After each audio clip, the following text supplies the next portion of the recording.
Hey there! Tonight, we're stepping into the heart of ancient Greece, into a world of oracles, shining temples, and myths that echo through marble halls. This is a land where gods walked among mortals, and their stories shaped the rhythms of life. This is the story of Apollo, god of light, music, prophecy, and healing. Twin brother to Artemis, he was both the bringer of harmony and the sender of plagues, a figure of beauty and brilliance, but also of fierce power. From Delphi's sacred oracle to the strings of his golden lyre, Apollo's presence stretched across heaven and earth. If this kind of storytelling helps you rest, feel free to like the video and subscribe, but only if it truly brings you peace. And let me know in the comments where you're listening from and what time it is right now. It's always strangely comforting to see who else is out there, drifting off to the same quiet story. So, dim the lights, let the calm gather, close your eyes, and let's begin with the tale of Apollo, radiant god of the Greeks. Imagine, if you will, drifting somewhere in the middle of the Aegean Sea. The water sparkles, sunlight bounces off the waves, and a lazy breeze rolls over rocky shores.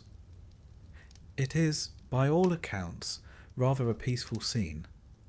But beneath this serenity, the world of the gods was churning with chaos, jealousy, and divine politics. And at the centre of it all was a woman named Leto, heavily pregnant, utterly exhausted, and very much out of options. You see, Leto had attracted the attention of Zeus, the king of the gods. And whenever Zeus turned his wandering eye towards someone, trouble inevitably followed. For one thing, his wife, Hera, was not the sort of goddess who took betrayal lightly. In fact, she was quite creative in her punishments. It was rarely Zeus himself who suffered, but rather the poor women who were unlucky enough to find themselves entangled with him. And so it was with Leto. Hera, determined to make Leto's life unbearable, issued a cruel decree. No place on earth that saw the light of day should allow her to give birth. Imagine that for a moment. An endless celestial game of no vacancy, with Leto wandering from land to land, only to be turned away because of Hera's spiteful prohibition. One might sympathise with Leto's plight. After all, 9 months is a long time to be wandering about without a safe spot to sit down. But then came salvation in the form of a loophole. The Greeks, clever as ever, had a knack for spotting these. There was a small island called Delos, a rocky outcrop in the Aegean. At the time, it was said to be floating, unattached to the earth itself.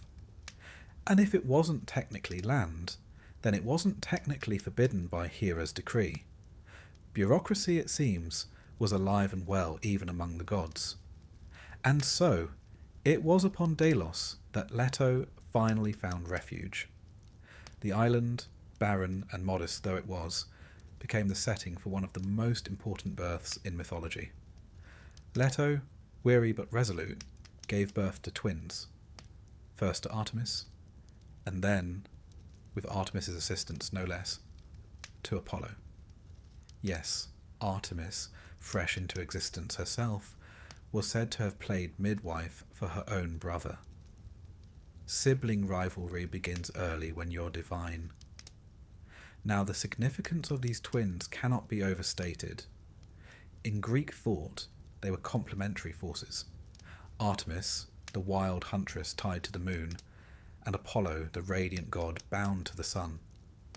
Where Artemis roamed forests with her bow, Apollo stood for civilization, music, prophecy, and order.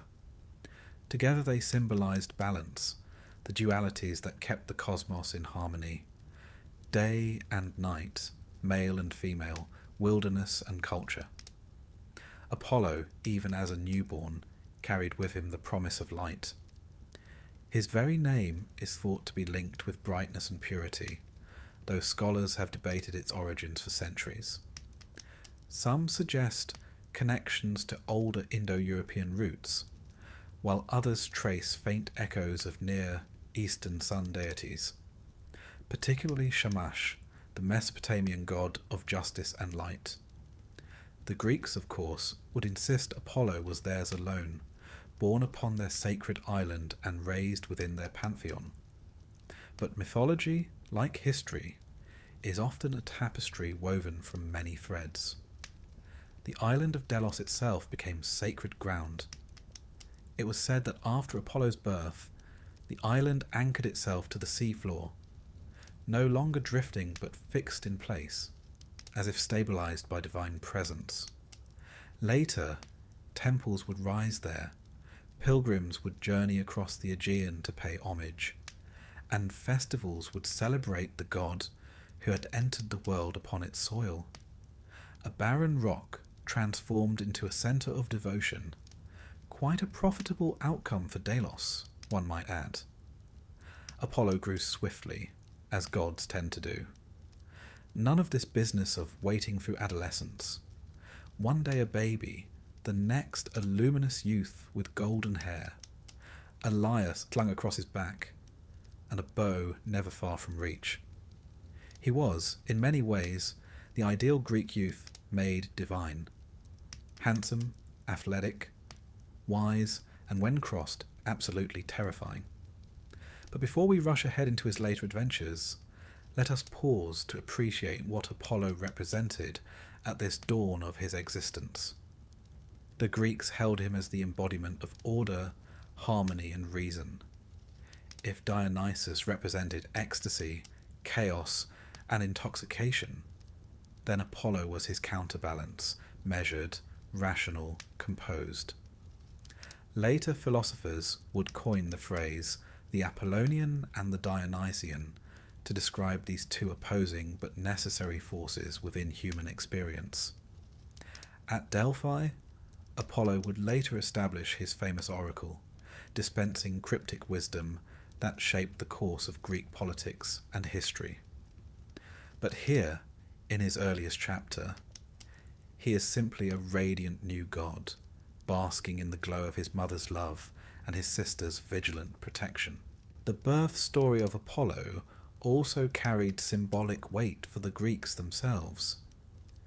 It reflected the struggles of exile and refuge, themes deeply familiar to a people whose islands and city-states were scattered across the Mediterranean.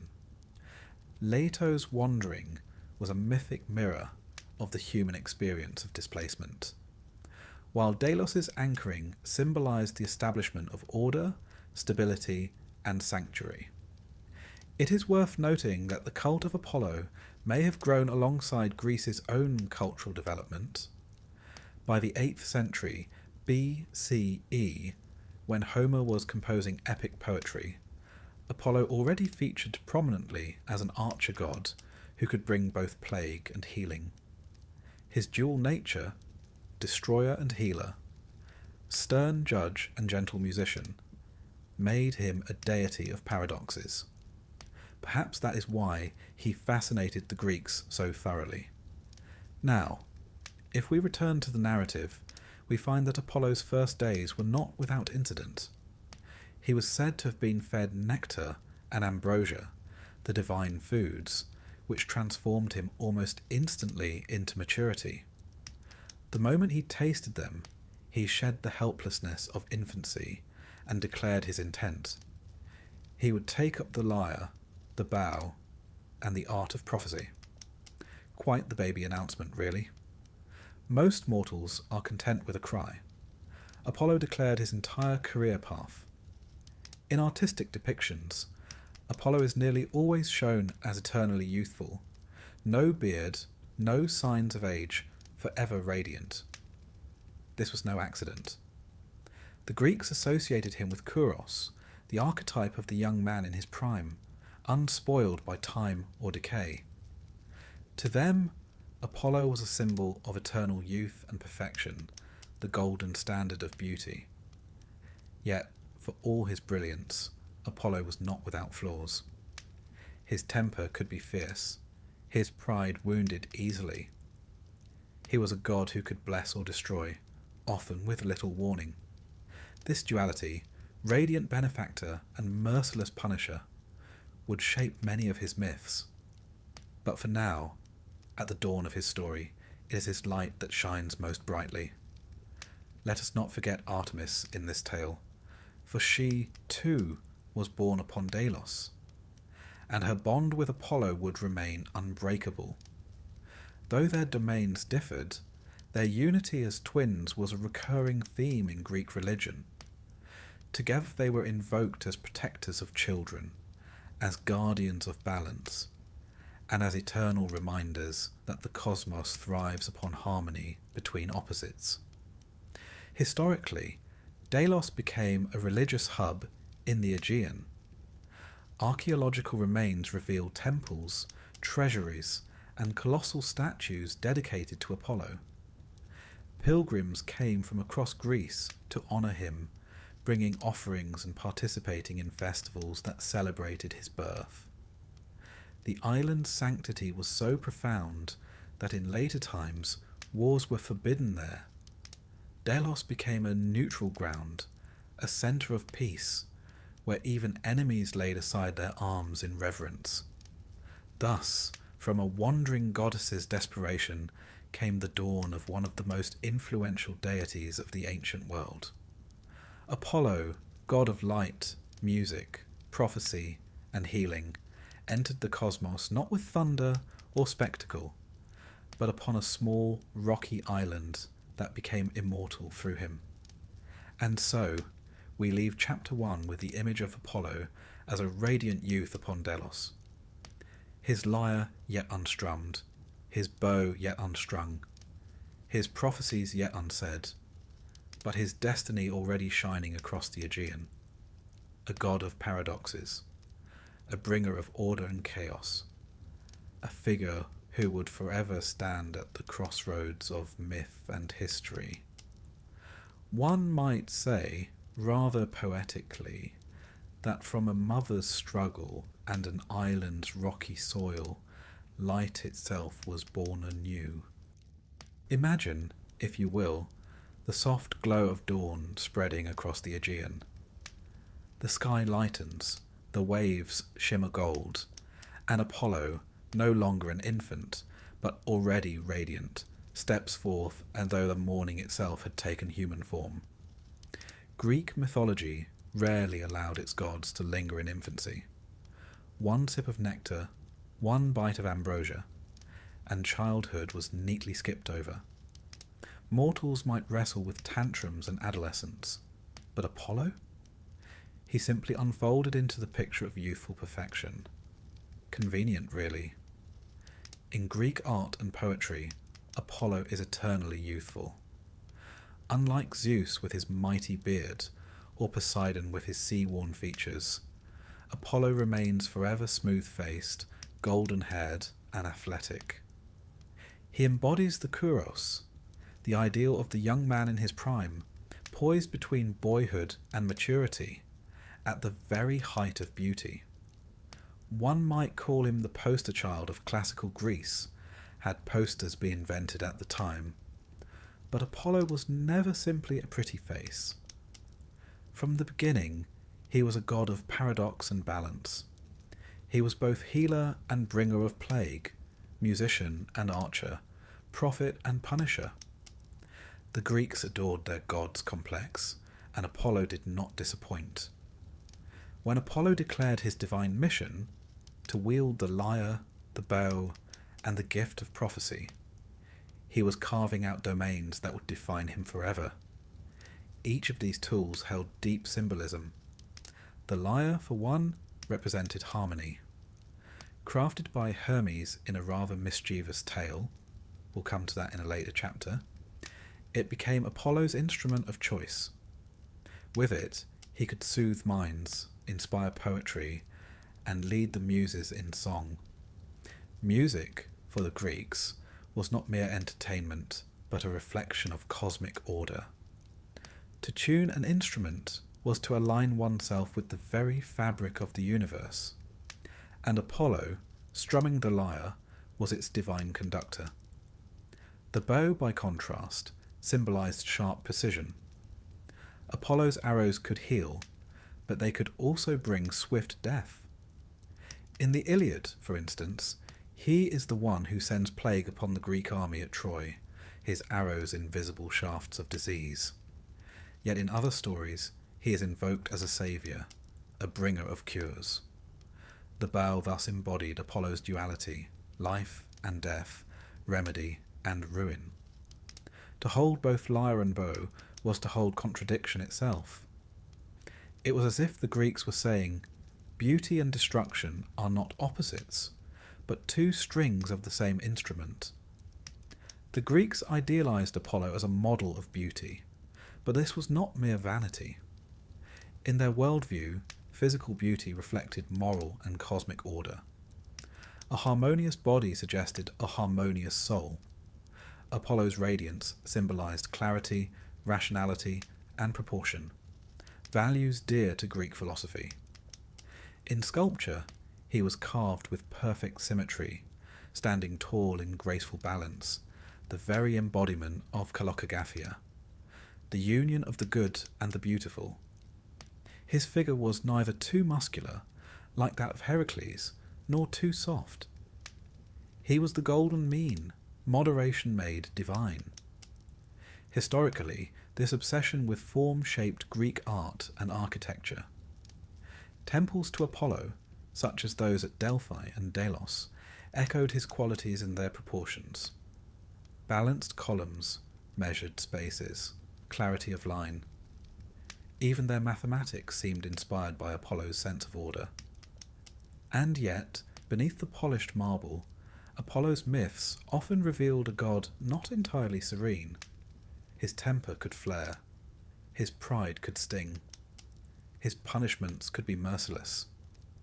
If he represented youth, he also represented its volatility, passionate, brilliant, and sometimes reckless.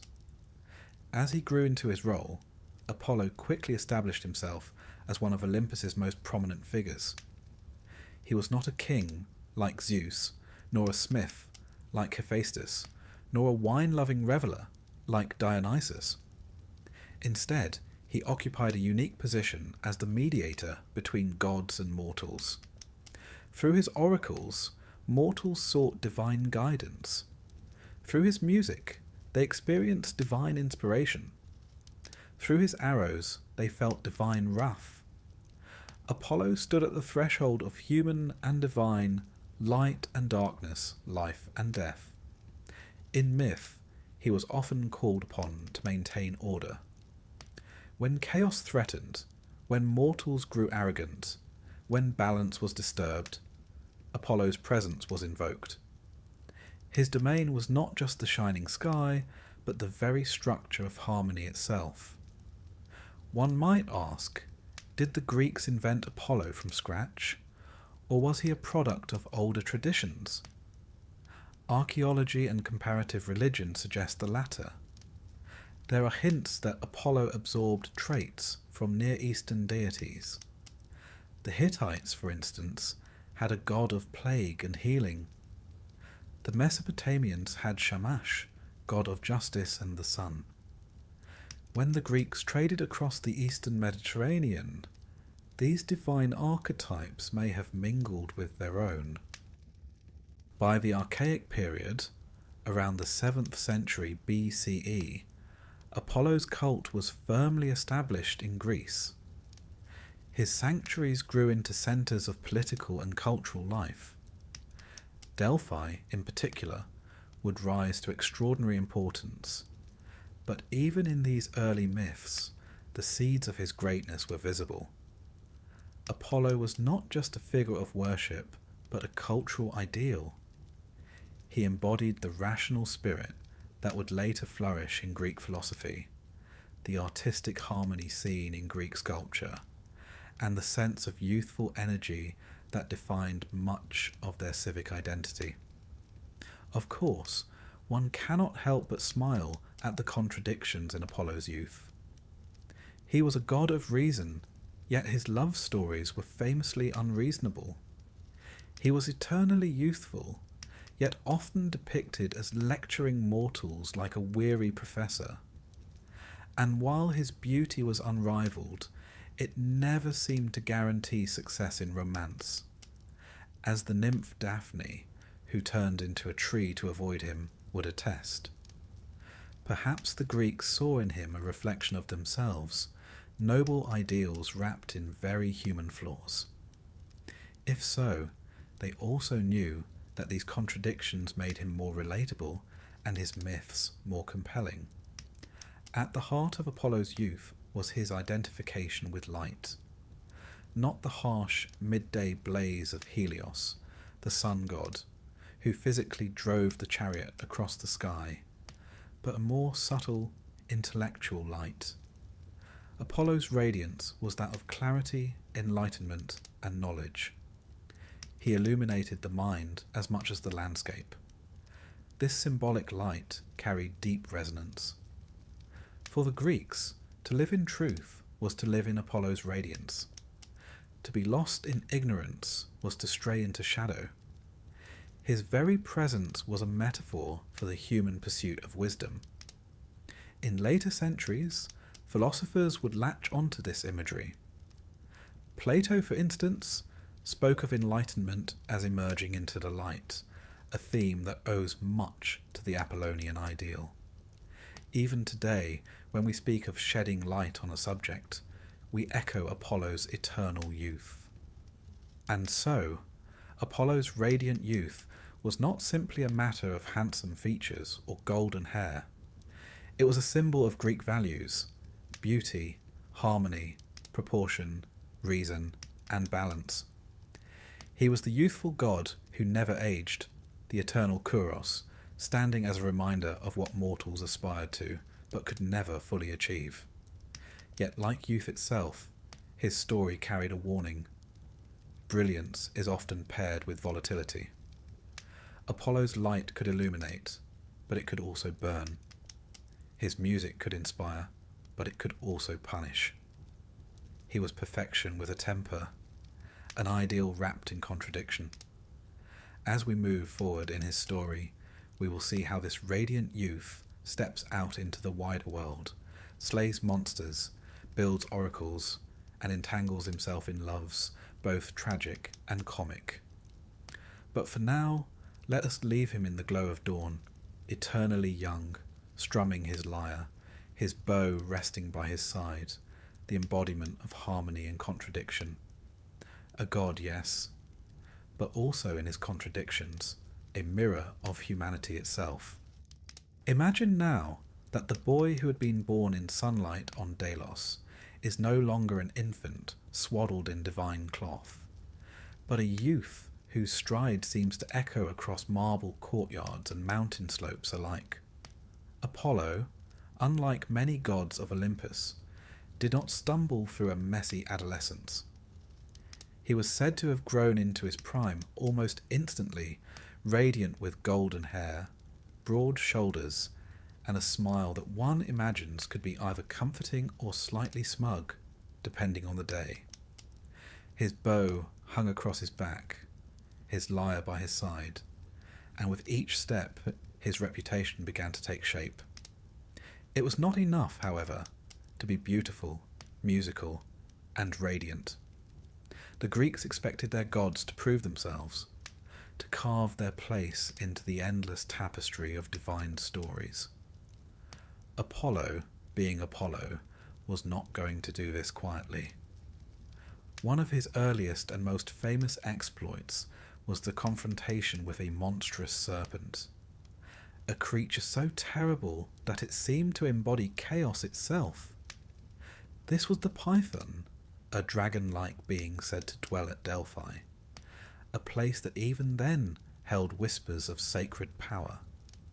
Now the Greeks were fond of their monsters, but they were also fond of young heroes showing their worth by dispatching them. Apollo, bow in hand, approached Python not as a trembling boy, but as a radiant god eager to prove his sovereignty. With a series of golden arrows, he struck down the beast, sending it writhing into death. This was not merely a tale of violence. In fact, to the Greeks, it explained the very reason Delphi would become Apollo's most sacred sanctuary.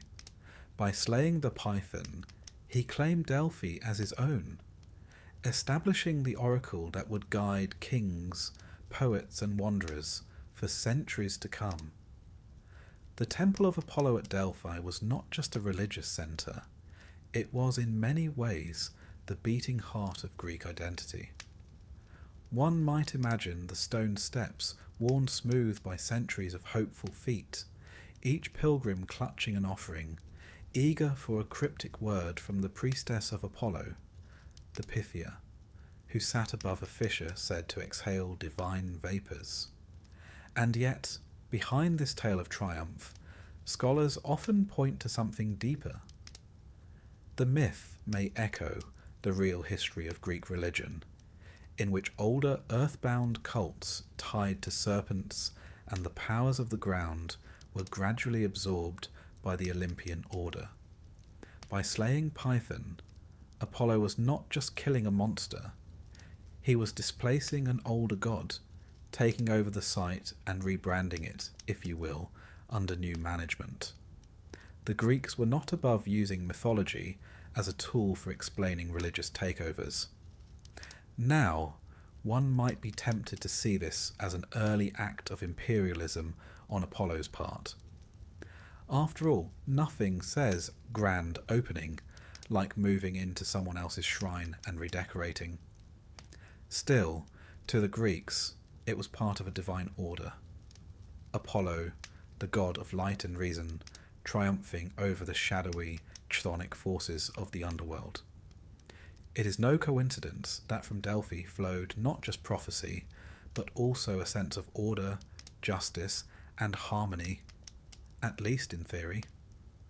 But Apollo's youth was not all about monster slaying and temple building. He was also the god of music, and this was not an idle title. With his lyre strung from the shell of a tortoise, a detail that must have been rather discouraging for the tortoise in question, he could calm storms, charm wild beasts, and soothe the hearts of gods and mortals alike. One imagines the sound of his music drifting across an olive grove at dusk, the air soft, the world pausing to listen. Music, in Apollo's hands, was not mere entertainment. It was order, balance, proportion, the very ideals the Greeks admired most. Where Dionysus, his counterpart, brought wild ecstasy and the frenzy of unrestrained dance, Apollo brought measured rhythm, symmetry, and harmony. To the Greeks, both were necessary, but Apollo's music reminded them that life, at its best, was not chaos but beauty shaped into form. Of course, being a god of such prominence also meant that Apollo developed a taste for contests. He was not above challenging others to musical duels, and one such story is as charming as it is cautionary. There was, you see, a satyr named Marsyas, who found a flute once discarded by Athena. Marsyas, quite pleased with himself, became rather skilled and eventually dared to challenge Apollo to a contest. The rules were simple: play and let the judges decide. At first, Marsyas held his own, the flute singing sweetly against the lyre, but Apollo, unwilling to lose, cleverly added a twist. He played his lyre while singing at the same time, a feat Marsyas, with his flute, could not replicate. Now, had Apollo left it there, we might admire the fairness of competition. Unfortunately, gods were rarely magnanimous in victory. Marsyas, having dared to rival him, was punished with a gruesome fate, flayed alive for his hubris. It is a story the Greeks told with a shiver. a reminder that to challenge Apollo was to invite not just defeat but destruction. And yet, beneath the cruelty, there lingers a moral about the dangers of pride, about knowing when not to pit oneself against the divine. For all his light and harmony, Apollo could be harsh. His arrows could heal, but they could also spread plague. His prophecies could guide, but they could also confuse. In him, the Greeks found both the beauty and the peril of knowledge. To worship Apollo was to step into the sunlight, but also to risk being blinded by its glare. If we step away from myth for a moment and look at history, Apollo's cult spread far and wide across the Greek world. His temples rose in Ionia, in Asia Minor, and eventually throughout the Mediterranean. Each sanctuary carried echoes of Delos and Delphi, places where his presence was felt most strongly. The Romans, when they absorbed Greek religion, also embraced Apollo, though curiously he never became quite as central in their pantheon as he was in Greece. Still, he remained a figure of art, medicine, and prophecy. His golden image carried forward through centuries. Apollo's youth, then, was a time of proving himself, not unlike the tales of mortal heroes who must conquer monsters, win contests, and carve their names into legend. But unlike mortals, Apollo's victories were not fleeting. They shaped the very foundations of Greek religion and culture. His slaying of Python was remembered not just as a moment of divine bravado, but as the origin of the most famous oracle in the ancient world. His music, gentle and harmonious, became a symbol of civilization itself. His contests, cruel though they sometimes were, reminded mortals of their place in the grand hierarchy of things. And perhaps that is what makes Apollo so fascinating. He was not simply a god of sunshine and pretty songs. He was a god of boundaries between chaos and order, ignorance and knowledge, mortality and divinity. His youth was less a stage of growing up and more a declaration of what he would be. A god who demanded reverence, who could inspire with beauty but also terrify with wrath. One imagines him now, standing on the slopes of Mount Parnassus, bow in hand, lyre slung casually at his side, the sunlight gilding his hair. He is both welcoming and intimidating, both gentle and unyielding. He is Apollo, radiant youth, already fully formed, already eternal. Close your eyes and imagine the slopes of Mount Parnassus. The air is crisp, the pine trees sway softly, and high upon the hillside rests a sanctuary unlike any other. Marble glimmers in the sun, and pilgrims gather in hushed anticipation.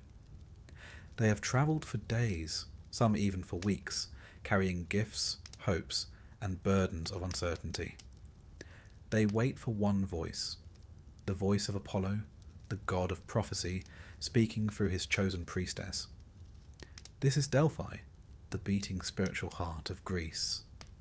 If Mount Olympus was the home of the gods, Delphi was the telephone line to them, and Apollo was the operator, though one suspects he sometimes enjoyed putting mortals on hold with a riddle or two. The story of how Apollo came to rule Delphi is already familiar. The slaying of the python, the claiming of the oracle. But what happened after is perhaps even more fascinating. The shrine became not just a holy site, but a kind of international institution, drawing visitors from every corner of the ancient world. Kings consulted it before wars, city-states before founding colonies, and ordinary folk before deciding on matters of love, health, or fortune. And presiding over it all was the Pythia, Apollo's priestess. She was no queen or grand noble, but an ordinary woman chosen for her purity. Seated upon a tripod over a cleft in the earth, she inhaled vapours said to rise from beneath the temple, though whether these were divine gases or just some very strong geology is still debated. Whatever their origin, they seemed to propel her into a trance, in which she spoke words believed to be Apollo's own. The answers, however, were rarely straightforward. Apollo had a well-known fondness for ambiguity. A general might ask whether to march into battle, and the oracle might reply, "If you cross the river, a great empire will fall." Encouraging words until one realizes that the empire in question might be one's own. One could almost hear Apollo chuckling softly as mortals wrestled with his riddles, the god of light enjoying the shadows of interpretation. Historically, Delphi's influence was immense. Archaeological remains reveal treasuries built by various city-states, each trying to outdo the other with lavish offerings. The site became a stage for political theatre as much as for religious devotion. Victories in war were celebrated there, spoils of conquest displayed, and alliances reinforced under Apollo's watchful gaze. Delphi was, in many ways, the United Nations of its time, if the United Nations also had a resident dragon slayer and a priestess breathing mysterious fumes. And yet, for all the pomp, the essence of Delphi lay in its mystery. The Greeks believed Apollo embodied truth and clarity, but truth was never handed to mortals directly. It was filtered through riddles, half-truths, and poetic turns of phrase. In this, Apollo reflected the very nature of human knowledge, luminous yet elusive, comforting yet unsettling. There is also something profoundly human about the way Apollo's oracle worked. People came with questions, but what they left with was often less an answer and more a mirror, something that forced them to examine their own hopes and fears. Perhaps that was the real genius of Delphi. It was not that Apollo predicted the future, but that he compelled mortals to confront themselves. Outside of Greece, Apollo's oracular power echoed in other cultures. The Romans eagerly adopted him, especially Augustus, who styled himself as favoured by Apollo, and even built a grand temple to him on the Palatine Hill. By doing so, Augustus cloaked his political ambitions in divine authority. To say that Apollo supported one's rule was rather like claiming to have the exclusive endorsement of the sun itself, not an easy thing to argue against. In myths, Apollo's prophetic gift often took personal turns as well. He was not only the god who spoke through the Thetheia, but also a god who experienced the burden of foresight. Take the tale of Cassandra, the daughter of Priam of Troy. Apollo, smitten with her beauty, offered her the gift of prophecy in exchange for her love. She accepted the gift, but then refused him. Apollo, in the kind of sulky retaliation only a god could devise, allowed her to keep the power, but cursed her so that no one would ever believe her predictions. Thus, Cassandra foresaw the fall of Troy, the death of Agamemnon, countless tragedies, yet her warnings were dismissed as madness. It is a cruel myth, a reminder that divine gifts often come with sharp edges. One might see in Cassandra's story the darker side of Apollo's prophetic nature. Knowledge, he seemed to suggest, is not always liberation. Sometimes it is a prison, isolating the knower from those who cannot or will not understand. To worship Apollo was to ask for clarity, but one had to be prepared for the loneliness that clarity might bring. The Delphic oracle also played a part in shaping moral and philosophical thought. Inscribed upon the temple were simple yet profound maxims: know thyself, and nothing in excess. These phrases became cornerstones of Greek philosophy, echoed later by Socrates and countless others. It is no exaggeration to say that Apollo's sanctuary helped seed the intellectual soil from which Western thought would grow. Of course, not every visitor sought wisdom so profound. Some simply wanted reassurance that their crops would thrive, or that their love life would improve. One imagines Apollo raising an eyebrow at such requests, but gracious enough to indulge them nonetheless, albeit with the usual cryptic flair. After all, a god must keep busy, and vague advice has always been in fashion. Yet Delphi was not only about words, it was also about spectacle. Every 4 years, the sanctuary hosted the Pythian Games, second only to the Olympics in prestige. These games celebrated not just athletic prowess, but also music and poetry, reflecting Apollo's dual nature as both archer and musician. Picture the scene: athletes running and wrestling beneath the gaze of marble statues, while poets recited hymns in his honour, and musicians plucked strings in competitions that echoed the god's own contests. It was a festival that brought together body, mind, and spirit, a fitting tribute to a deity who embodied all three.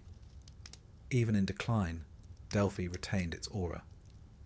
As Christianity rose and the old gods faded, the oracle's voice grew quieter, until at last it was said to have spoken a final prophecy. The temple has fallen. Phoebus no longer has a roof. The speaking water is silent, a dignified exit, one might say, for a god who had defined an age. But in truth, Apollo never entirely vanished. His ideals of clarity, order, and harmony continued to echo in art, philosophy, and literature. Renaissance painters resurrected his image, Enlightenment thinkers borrowed his light, and poets invoked him as muse.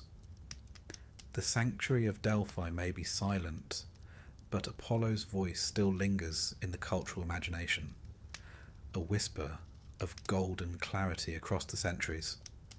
And so, as we leave Delphi behind, we see Apollo not just as a radiant youth or a slayer of monsters, but as a god who guided human thought. He was the light that revealed, though not always directly. He was the voice that spoke, though often in riddles. And perhaps most importantly, he was a reminder that truth, like sunlight, can both illuminate and blind. Imagine him now, seated upon his golden throne, lyre resting gently beside him, his eyes calm yet distant. He smiles faintly, as though he knows more than he will ever tell. And perhaps that is the secret of Apollo's prophecy. Not the giving of answers, but the artful guiding of mortals to discover them for themselves. Picture now the golden god not as the radiant victor of contests, nor as the solemn master of prophecy, but as a figure moved by desire. For even the gods, however luminous, were not immune to the stirrings of the heart. Apollo, with his beauty, music, and light, might have seemed the perfect lover. But the truth, at least according to the myths, is that his romances were rarely happy. If anything, they were lessons in yearning, rejection, and the strange ways in which love can twist into sorrow. One of the most famous of Apollo's pursuits was that of Daphne, the daughter of a river god. The story begins, as so many Greek tales do, with a quarrel between deities. Apollo, ever proud of his skill with the bow, had mocked Eros, the god of love, for wielding so small a weapon. Arrows, Apollo insisted, were the tools of warriors and hunters, not children with wings. Eros, piqued by the insult, decided to teach the radiant archer a lesson. He crafted 2 arrows, one tipped with gold to inspire burning love, and one tipped with lead to repel it. With a mischievous smile, he struck Apollo with the golden shaft, filling him with an unshakable passion for Daphne. And Daphne? She received the leaden arrow, ensuring she would recoil from his every advance. The chase that followed was the stuff of both poetry and tragedy. Apollo pursued her across fields and forests, his words filled with promises, his music attempting to soften her heart. But Daphne fled, swift and desperate, her only prayer to be freed from his pursuit. At last her father, the river god Peneus, answered. As Apollo's hand reached out to grasp her, her flesh hardened, her hair turned into leaves, and her arms stretched into branches. She became a laurel tree, rooted to the earth, forever beyond his embrace. Apollo, stricken with grief, could not undo what had been done, yet he honoured her in the only way he could. He declared the laurel sacred to him, its wreaths to crown poets, athletes, and victors. In this way, his failed love became a symbol of triumph and art, though one imagines that Apollo himself never quite forgot the sting of Eros's golden arrow. This story, though mythological, resonated deeply with the Greeks. The laurel wreath became a powerful cultural emblem, woven into festivals, competitions, and ceremonies. Behind every crown of leaves lay the memory of a god's unfulfilled longing and a maiden's desperate transformation. But Daphne was not the only mortal, or semi-mortal, who crossed Apollo's romantic path.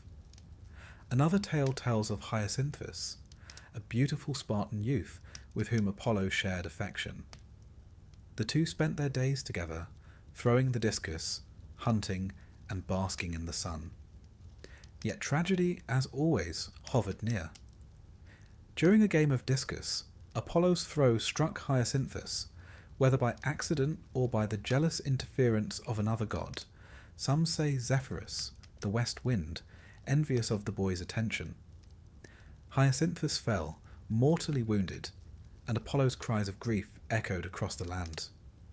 Unable to save him, Apollo transformed Hyacinthus's spilled blood into a flower, the hyacinth, its petals inscribed with the letters AI, AI, a cry of lament. Thus, love once again blossomed into beauty, but only through loss. It is striking how many of Apollo's loves end not in union, but in metamorphosis. Take Coronis, a mortal woman who caught his eye.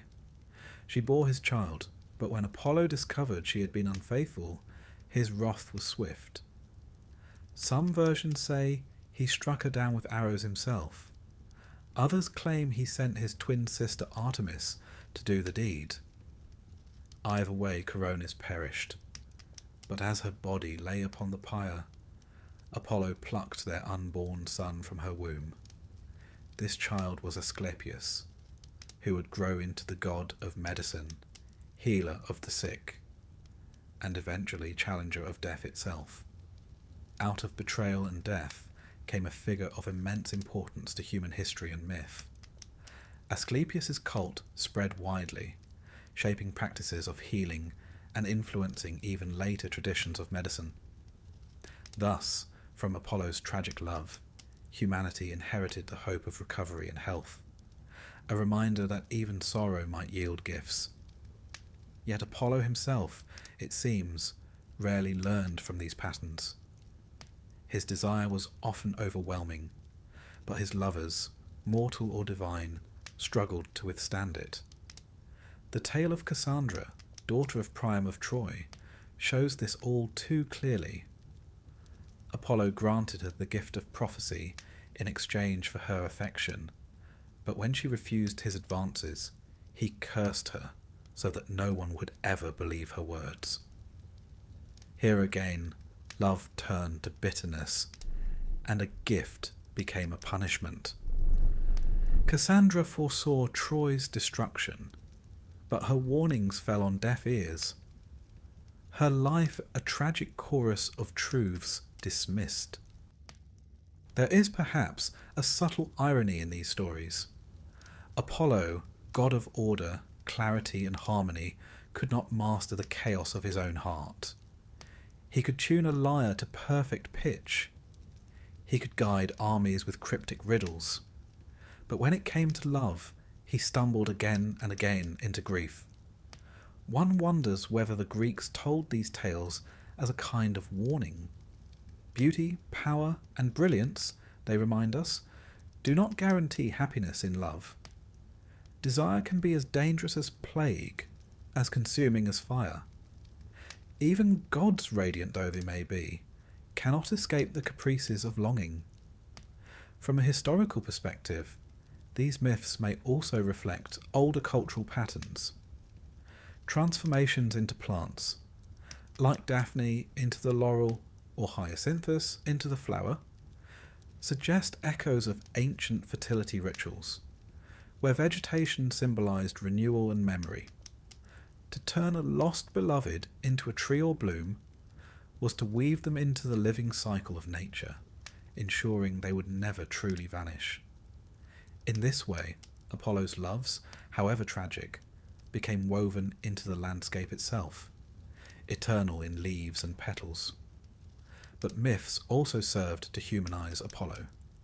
For all his divine brilliance, he was not untouchable. He too suffered rejection, loss and heartache. To the Greeks, this made him more than a distant sun god.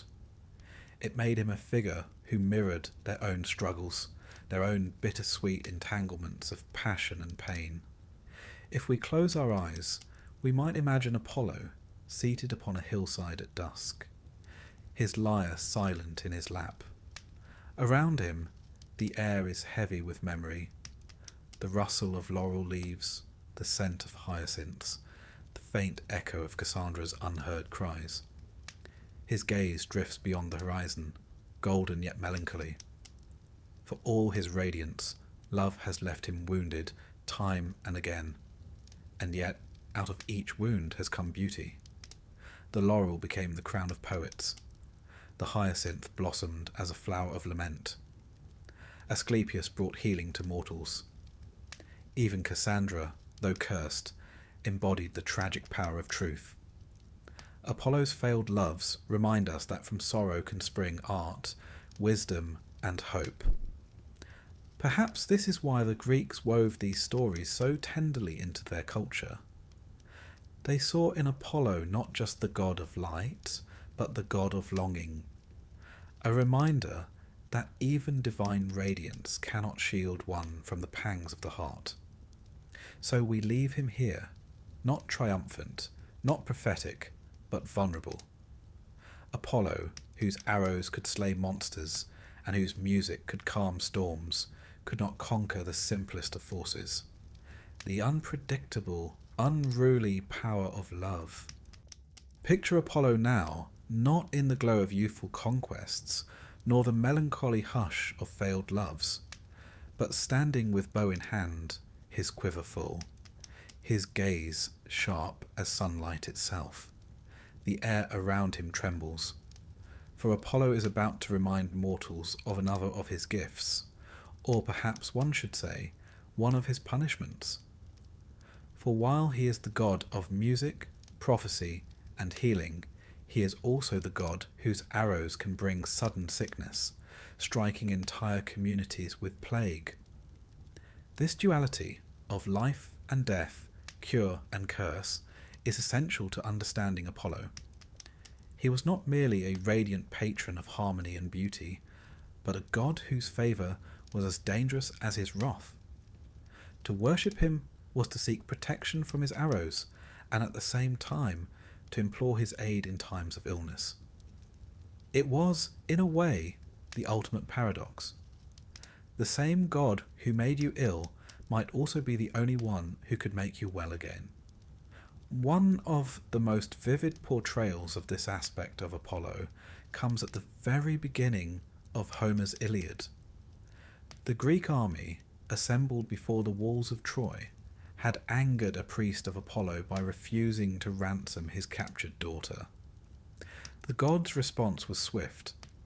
Apollo descended from Olympus, his bow gleaming, and fired plague-bearing arrows into the Greek camp. Homer describes the scene with a kind of dreadful poetry. The arrows clattered, the air grew heavy, and soldiers fell sick in droves. Fires burned with constant funeral pyres as the god's wrath lingered. It was only when the Greeks relented, returning the girl and making offerings, that Apollo allowed the pestilence to subside. This episode is telling. To the Greeks, disease was not simply a matter of poor hygiene or bad luck. It was often perceived as divine punishment, a visible sign of a god's displeasure. And who better to personify this than Apollo, whose arrows struck swiftly and invisibly, much like the fevers and plagues that seemed to appear out of nowhere in the ancient world. But Apollo's arrows did not always bring death. In other contexts, they healed. His son Asclepius, born of tragedy, embodied the healing side of Apollo's nature, and sanctuaries to Asclepius were often linked back to Apollo himself. These sanctuaries functioned almost like hospitals, where the sick came to sleep in holy enclosures, hoping for dreams in which the god would reveal cures.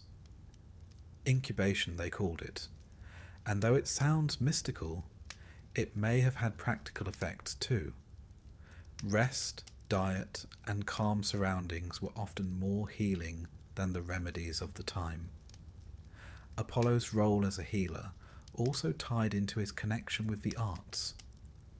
Music was not only entertainment, but therapy. The Greeks believed that rhythm and harmony could soothe the soul, aligning it with the order of the cosmos. A lyre in Apollo's hands could calm storms and wild animals, but it could also calm the inner turmoil of mortals. Perhaps, they thought, sickness was a kind of disharmony, and healing was the restoration of balance. In this way, Apollo's gifts were all of a piece. Music, medicine, and prophecy all sought to bring order where chaos threatened. And yet, the darker side always lurked nearby. Take the story of Niobe, Queen of Thebes, who made the fatal mistake of mocking Leto, Apollo's mother. Niobe boasted of her many children, far more than Leto's two, and dared to claim superiority. Apollo and Artemis, offended on their mother's behalf, took up their bows. Their arrows fell swift and merciless, striking down nearly all of Niobe's children. Niobe herself, overwhelmed by grief, turned to stone, her tears flowing eternally as a spring. Here, Apollo's arrows were not mere symbols of plague, but instruments of divine retribution, as precise as they were merciless. In this, one sees Apollo not as the kindly healer, but as the stern enforcer of respect. A reminder that arrogance before the gods could end in catastrophe. To the Greeks, illness and sudden death were often interpreted not just as misfortune, but as moral lessons. To fall under Apollo's arrows was to be reminded that mortals must know their place. Historically, Apollo's association with plague was not confined to myth. In times of epidemic, Greek cities turned to him with sacrifices and prayers. The god was invoked both as the one who might have sent the pestilence and as the one who could end it. It was a precarious balance. Anger him, and he might bring more suffering. Appease him, and he might restore health. This dual relationship may reflect the Greeks' attempts to make sense of diseases they could not otherwise explain. Without germ theory, divine arrows were as good an explanation as any for sudden fevers. Roman tradition adopted this as well. During plagues in Rome, Apollo's name was often invoked, and temples were built in his honour to secure his favour. The Emperor Augustus, in particular, aligned himself closely with Apollo, even dedicating a temple to him after a plague had swept the city. It was clever politics. By claiming Apollo as his patron, Augustus styled himself as both healer of Rome's body politic and protector against literal disease. And yet, even in healing, Apollo's touch could be ambiguous. Consider again his son Asclepius. Gifted in medicine, Asclepius became so skilled that he could even raise the dead. This, however, was too much for Zeus, who feared that the natural order of mortality was being undone. Striking Asclepius with a thunderbolt, Zeus ended his life, though he later elevated him to godhood. Apollo, furious at his son's death, retaliated by killing the Cyclopes, who had forged Zeus's thunderbolts. For this crime, Apollo was punished, sent to serve as a mortal shepherd for a year. The episode underscores the dangerous closeness between healing and hubris. To cure too much, to step too far into the realm of divine prerogatives, was to court disaster. Apollo, as healer, always carried this tension. His arrows could save, but they could just as easily transgress the delicate boundary between life and death. It is tempting to see in Apollo a reflection of humanity's own struggle with medicine. Healing has always been a mix of art and risk, progress and setback. The Greeks, who lived in a world without antibiotics or vaccines, understood that health was fragile and that cures could be uncertain. Apollo embodied that precarious balance, at once a symbol of hope and a reminder of mortality. There is, too, a psychological element. Apollo's light was often associated with clarity, and in healing, clarity of mind was as important as clarity of body. His sanctuaries offered not just remedies, but also reassurance, a sense of being seen and cared for by a divine presence. In times of sickness, belief itself can be a powerful balm, but Apollo's arrows, sharp and invisible, also mirrored the fear of unseen forces. In a world where epidemics could wipe out entire communities, the god's dual role must have felt deeply resonant. He was the unseen archer, sometimes merciful, sometimes cruel, whose shafts struck without warning. If we close our eyes, we might imagine him on a battlefield, the clang of bronze ringing in the air. Soldiers collapse not from spear or sword, but from fever, unseen yet inescapable. And there, above the chaos, Apollo stands, bow drawn, his face unreadable. Is he punishing arrogance? Is he balancing scales? Or is he simply reminding mortals of their fragility? Then picture him again in a quieter setting. A child lies ill, her family gathered in despair. In the temple, a hymn rises, the lyre strings trembling softly. Apollo, radiant yet gentle, bends close, and the fever fades. The same god who destroys is also the one who restores, the paradox embodied in golden form. In the end, perhaps that is Apollo's truest nature, not one or the other, but both.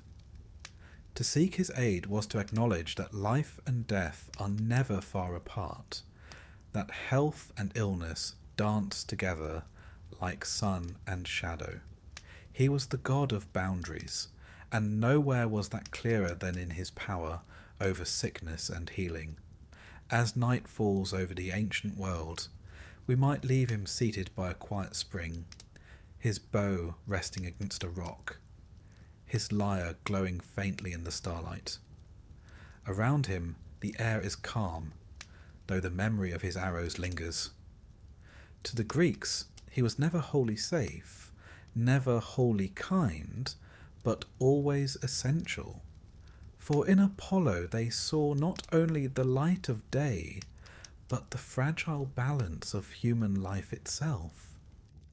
Let us leave behind the arrows for now, and the haunting image of Apollo striding across battlefields with bow in hand. Tonight, Apollo sets aside his quiver and picks up another instrument altogether, the lyre. For while he was feared as a god who could strike down whole armies with plague, he was also revered as the patron of music and poetry, the very heart of culture itself. It is a curious duality, isn't it? A god who could bring pestilence one moment and harmony the next. But perhaps it makes perfect sense. If sickness was chaos in the body, then music was its opposite. Order made audible, rhythm restoring balance. To the Greeks, Apollo's song was not mere entertainment. It was a kind of cosmic tuning fork, ensuring that all things vibrated in harmony with the universe. The lyre, Apollo's signature instrument, was said to have an origin story as charming as any in Greek myth. The infant Hermes, mischievous from the very day of his birth, stole Apollo's sacred cattle. Now, cattle theft was no small prank in the ancient world. It was both criminal and deeply insulting. But Hermes, clever lad that he was, sought a way to smooth things over. Taking a tortoise shell, he stretched strings across it and created the first lyre. When Apollo heard the sound, his anger softened. The music was so beautiful that he accepted the instrument as a gift, forgiving Hermes for the theft. In the end, both gods gained. Hermes kept the cattle, and Apollo claimed the lyre as his own, forever after its divine master. It was a neat little myth, almost a comedy, but it also reveals something profound. Music, in Apollo's hands, was capable of reconciliation, of turning anger into peace. One imagines the Greeks smiling at the story, nodding as if to say, yes, this is exactly what music does. Apollo's music was not only beautiful, it was also competitive. The Greeks loved contests, and none more so than those involving poetry and song. But to challenge Apollo in such matters was dangerous. Take, for example, the tale of Marsyas, the satyr. Marsyas stumbled upon a flute once played by the goddess Athena, who had discarded it after realizing it puffed up her cheeks most unflatteringly. Yes, even goddesses could be vain, apparently. Marsyas, delighted with his new toy, played with such skill that he dared to challenge Apollo himself to a musical contest. The stage was set, rustic flute against divine lyre. Both played beautifully, and for a time it seemed Marsyas might even hold his own. But Apollo, not to be outdone, began to play his lyre upside down while singing at the same time. Poor Marsyas could not match such a feat, and Apollo, never one to take defeat, or even near defeat, lightly, had Marsyas flayed alive for his insolence. Yes, you heard that right. The god of music could also be rather brutal in protecting his supremacy. It was a chilling tale, told perhaps as a warning. Compete with Apollo at your peril. Yet, in its cruelty, the myth also preserved the idea that music was divine, not something to be treated lightly. For Apollo, music was not a parlour trick. It was sacred, powerful, and perhaps even dangerous. Still, Apollo's cultural role was not confined to mythic contests.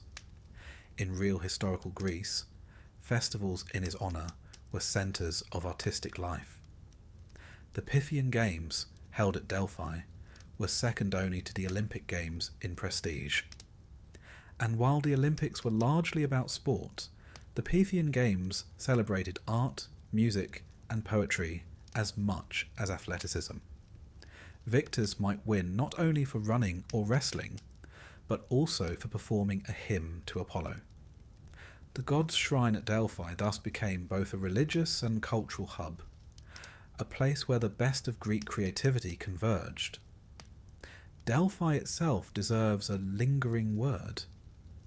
It was, after all, considered the very navel of the world, the Omphalos. Pilgrims came from across the Mediterranean, not only to consult the oracle, but also to immerse themselves in the cultural atmosphere that surrounded Apollo's temple. Stone inscriptions, hymns, dedications, all bore witness to Apollo as patron of civilization itself. To approach Delphi was not only to seek prophecy, but to participate in a world of order, art, and refined culture. Apollo's influence extended far beyond Greece. When the Romans adopted him, they emphasized this civilizing role. Augustus, in particular, took Apollo as his patron. After all, what better way for an emperor to present himself than as the chosen of the god of harmony, order, and civilization? By aligning himself with Apollo, Augustus suggested that Rome, under his leadership, would be a city of light and culture, not merely of conquest. Temples to Apollo flourished under his reign, filled with art and poetry. The cultural legacy of Apollo was also bound up with the idea of the Muses, those 9 inspiring spirits of art and learning. Though technically daughters of Zeus and Mnemosyne, the Muses were often associated with Apollo, who was imagined as their leader. Together, they presided over poetry, history, astronomy, dance, and song, the whole spectrum of human knowledge and creativity. Imagine Apollo, radiant and poised, conducting the celestial choir. Calliope with her epic verse, Clio with her history, Terpsichora with her dance.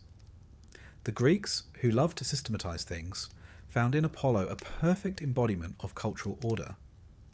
Now, one might ask, why Apollo? Why not Dionysus, god of theatre and revelry? After all, Greek culture also thrived on drama and passion. The answer, perhaps, lies in the balance between the two. Dionysus represented chaos, ecstasy, and the breakdown of boundaries. Apollo represented order, restraint, and clarity. Together, they were 2 sides of the Greek soul. But Apollo was the one who ensured that civilization did not collapse into frenzy. He was the lyre to Dionysus's drum, the golden ratio to the wild dance. Yet the Greeks were too wise to reduce life entirely to harmony. They recognized that both Apollo and Dionysus were needed, that art required both order and passion, reason and madness. The philosopher Nietzsche, centuries later, would make much of this contrast, describing the Apollonian and the Dionysian as the twin forces of culture. But the Greeks themselves already lived this truth in their festivals and their stories. In Apollo, civilization found its anchor. His very image, youthful, radiant, untouched by age, became an ideal of beauty, inspiring sculptors and poets alike. If you visit museums today, you'll find endless statues of Apollo. Smooth marble, poised bodies, serene faces. The Romans, great borrowers that they were, copied these statues endlessly, placing Apollo at the heart of villas and forums. Even in the Renaissance, artists returned to him, seeking in his image the perfection of proportion and form. One might say, then, that Apollo never quite left us. His music lingers in the idea of harmony, his beauty in the ideals of art, his order in our very concept of civilization. Even now, when we speak of things being Apollonian, we mean balanced, rational, luminous. A god of antiquity, yes, but also a symbol that has never truly faded. Picture him now, not as the archer or the plague bringer, but seated beneath olive trees, the sun warm on marble steps. In his hands, the lyre shimmers, and as he plucks its strings, the air itself seems to quieten, as though listening. Around him gather the muses, their voices weaving together in soft harmony. In the distance, the hum of a festival rises, poets reciting, dancers turning in measured circles. This is Apollo at his most enduring, not feared but revered, as the very heart of culture.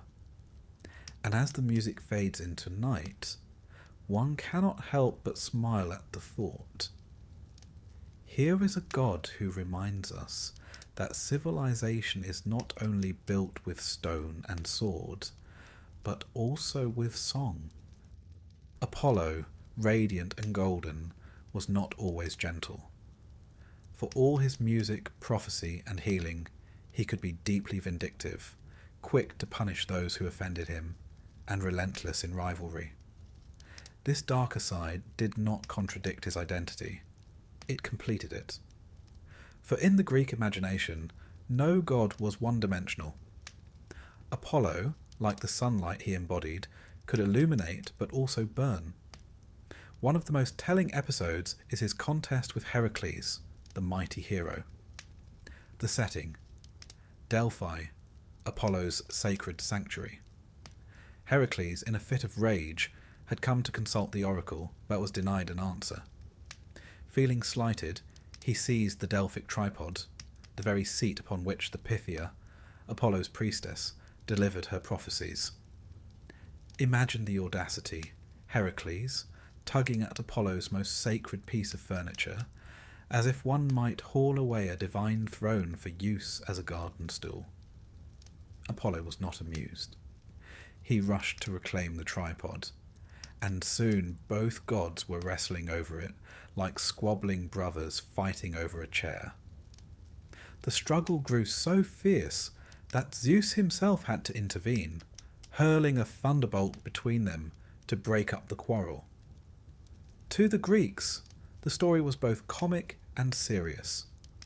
Comic in its image of two great powers fighting over furniture, but serious in reminding mortals that even gods were not immune to rivalry and temper. Rivalry also brought Apollo into conflict with Poseidon, another formidable Olympian.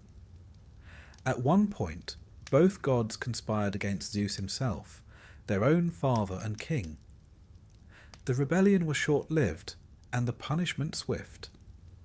Apollo and Poseidon were sent to serve as labourers for King Laomedon of Troy. There, Apollo tended flocks, while Poseidon built walls. And yet, even in this humiliation, Apollo's duality shone through. He made the cattle flourish, healthy and numerous, a quiet echo of his healing powers. But when Laomedon refused to pay the gods for their labour, Apollo did not forgive. He sent a plague upon the land, while Poseidon unleashed a sea monster. Rivalry had led him low, but vengeance restored his authority. Perhaps more famous, however, are Apollo's rivalries with mortals who dared to challenge him in his chosen domains. We've already spoken of Marsyas, the satyr who tested his musical skill and paid dearly for it.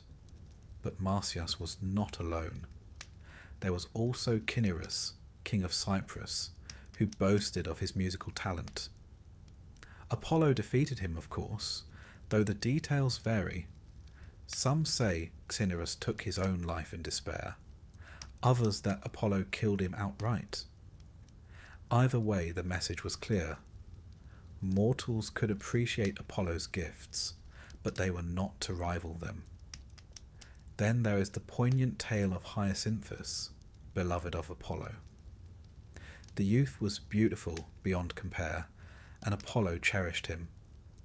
But as often in Greek myth, tragedy lurked nearby. The two were playing a game of discus when Apollo's throw struck Hyacinthus in the head. Some versions blame jealousy. The west wind, Zephyrus, who also loved the boy, may have deflected the discus in envy. Whatever the cause, Hyacinthus fell dead. Apollo wept bitterly, yet from the blood of his beloved he caused a flower to spring forth, the hyacinth, inscribed with the marks of grief. Here rivalry was not between Apollo and his beloved, but between divine suitors for mortal affection. Yet it too ended in loss, showing that Apollo's brightness was never free from shadows. Another rivalry took shape in the story of Coronis, a mortal woman loved by Apollo. She betrayed him by lying with another man, and Apollo, furious, struck her down. Yet even in punishment, his heart wavered. Discovering she was pregnant with his child, Apollo saved the unborn infant, who would become Asclepius, the god of medicine. It is a strange tale, blending jealousy, vengeance, and reluctant mercy. Rivalry here lay not in art or prophecy, but in love, a realm where Apollo, for all his beauty, was often unlucky. Perhaps the most dramatic of Apollo's rivalries, however, was with Artemis, his twin sister. Though deeply bonded, they occasionally clashed. In one story, Apollo, jealous of Artemis's affection for the mortal hunter Orion, devised a cruel trick. He challenged Artemis to prove her archery by hitting a tiny target far out at sea. Unwittingly, Artemis loosed her arrow, striking Orion, who was swimming there. When she realized the deception, her grief was immense.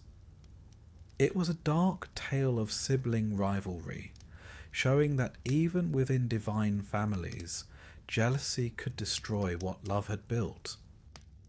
Apollo also punished hubris, the arrogance of mortals who forgot their place. We saw this with Niobe, whose children he and Artemis slew for mocking their mother, Leto. But there were others. Take Midas, the king who judged a musical contest between Apollo and Pan. When Midas favoured Pan's rustic pipes over Apollo's lyre, the god, in his divine sense of humour, gave him the ears of a donkey. It was a lighter punishment than flaying, to be sure, but humiliating nonetheless. Poor Midas had to hide his ears under a turban, though of course servants eventually discovered the truth. One, unable to keep the secret, whispered it into the ground, and reeds later grew there, murmuring with the wind, "King Midas has donkey ears." Such was Apollo's way, sometimes cruel, sometimes mischievous, always unforgettable. Historically, these myths reinforced a cultural lesson. Apollo was the god of civilization, order, and beauty, but that order was not to be challenged. His rivalries showed that competition with the divine was folly. Mortals could admire, but not to pass. And yet, the Greeks told these stories with relish, perhaps because they recognized something human in Apollo's pride. Who among us does not bristle at being outdone? The difference, of course, is that Apollo's pride was backed by divine power, and his punishments were far more permanent. There is also a darker undertone to Apollo's rivalries. In many cases, those who suffered were talented mortals, musicians, kings, lovers, whose gifts or beauty attracted the god's attention. It is as though Apollo, in recognizing reflections of himself in mortals, could not bear the competition. He demanded worship, not rivalry.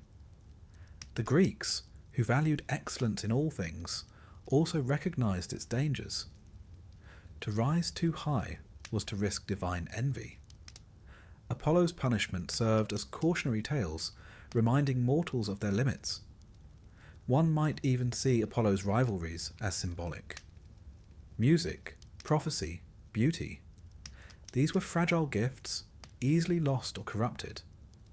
The myths of Marsyas, Niobe, and Midas suggest that culture itself must be respected, that arrogance or negligence could unravel the delicate harmony Apollo represented. His punishments, harsh though they were, reinforced the sanctity of civilization. And yet, not all rivalry was destructive. the playful story of Hermes and the cattle shows that Apollo could reconcile as well as punish. Even his quarrels with Heracles ended with Zeus's intervention, restoring balance. Rivalry, in Apollo's world, was not merely about defeat. It was about defining boundaries, testing respect, and reinforcing the order he embodied. If we picture Apollo now, it is not as a serene musician, but as a figure bristling with pride, his eyes sharp as his arrows. Around him lie the reminders of rivalry: Marsyas punished, Midas humiliated, Niobe turned to stone, Hyacinthus transformed into a flower. Yet Apollo himself remains untouched, radiant as ever. It is as though the god, despite, or perhaps because of, his rivalries, emerges always more powerful, his supremacy reaffirmed. But let us soften the picture.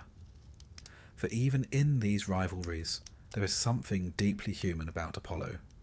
He loved, he envied, he punished, he wept. His rivalries reveal not only divine pride, but also divine vulnerability. Perhaps that is why the Greeks told these stories, not merely to fear him, but to understand him. And so, as night falls on this chapter of Apollo's tale, let us leave him not in anger, but in contemplation. The lyre rests at his side, the bow close at hand.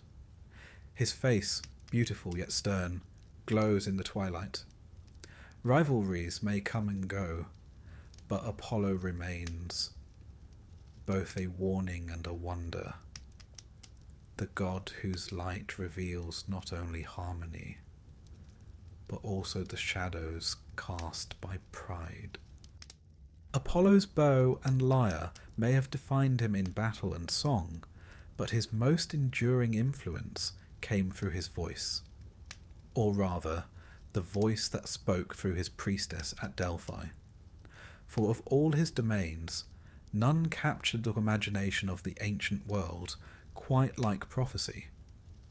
Apollo was the god who knew the will of Zeus, who could pierce the veil of the future as easily as sunlight streaming through morning mist. It is worth pausing here, for the Greeks did not treat prophecy lightly. In their world, the future was not some blank canvas upon which mortals painted freely. It was woven, thread by thread, by the fates.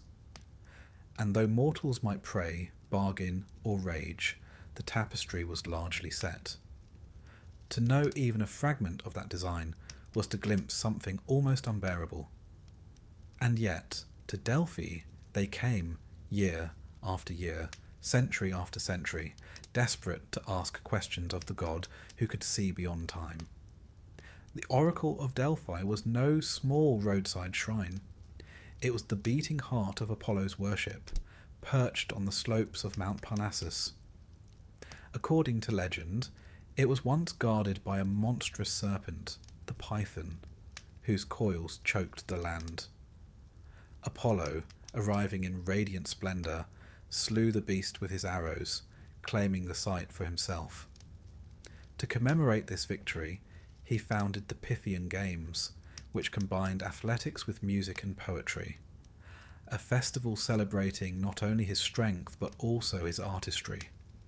In this way, the death of Python became a symbol of civilization triumphing over chaos, order over wildness. At the centre of the sanctuary stood the temple of Apollo, and within it the Omphalos stone, the so-called navel of the world. Pilgrims travelled from every corner of Greece, and indeed from beyond, to stand before this sacred place.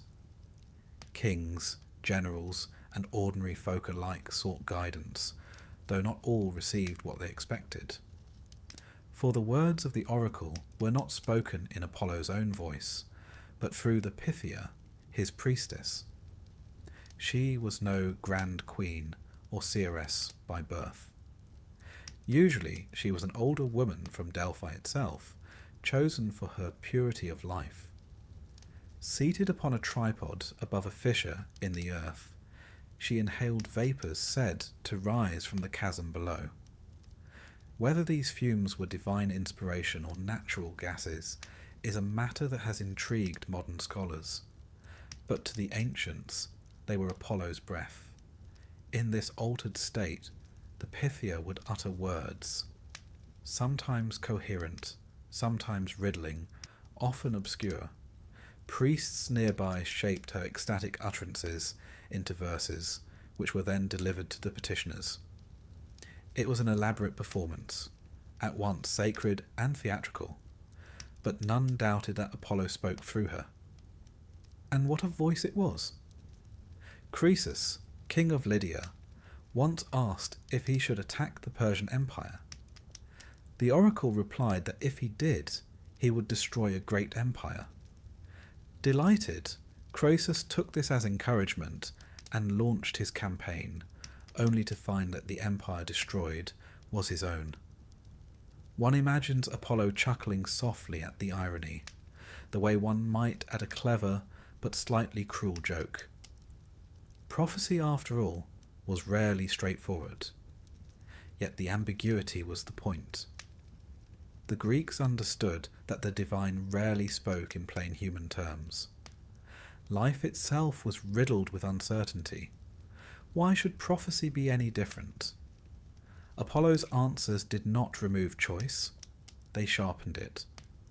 Mortals still had to decide, and in doing so revealed their wisdom or their folly. The oracle was less a fortune teller than a mirror, reflecting the hopes and fears of those who sought her counsel.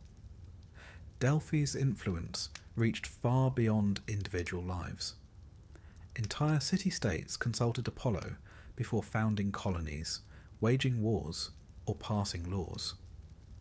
When Athens debated whether to resist the Persian invasion, the oracle first warned them of doom, then advised them to trust in their wooden walls. Some interpreted this as the city's fortifications. Others, more shrewdly, saw it as a reference to ships. Following the latter, Athens invested in a navy which would go on to play a decisive role in repelling Persia. Thus, Apollo's riddles shaped the course of history. The sanctuary itself became a centre of wealth and diplomacy. Treasuries built by various city-states lined the sacred way, filled with offerings to Apollo: statues, gold, precious armour. Each gift was not only an act of devotion, but also a display of prestige, a kind of ancient advertising campaign. To walk through Delphi was to see Greece itself in miniature. Rival cities competing for the god's favour, their glories etched in marble and bronze.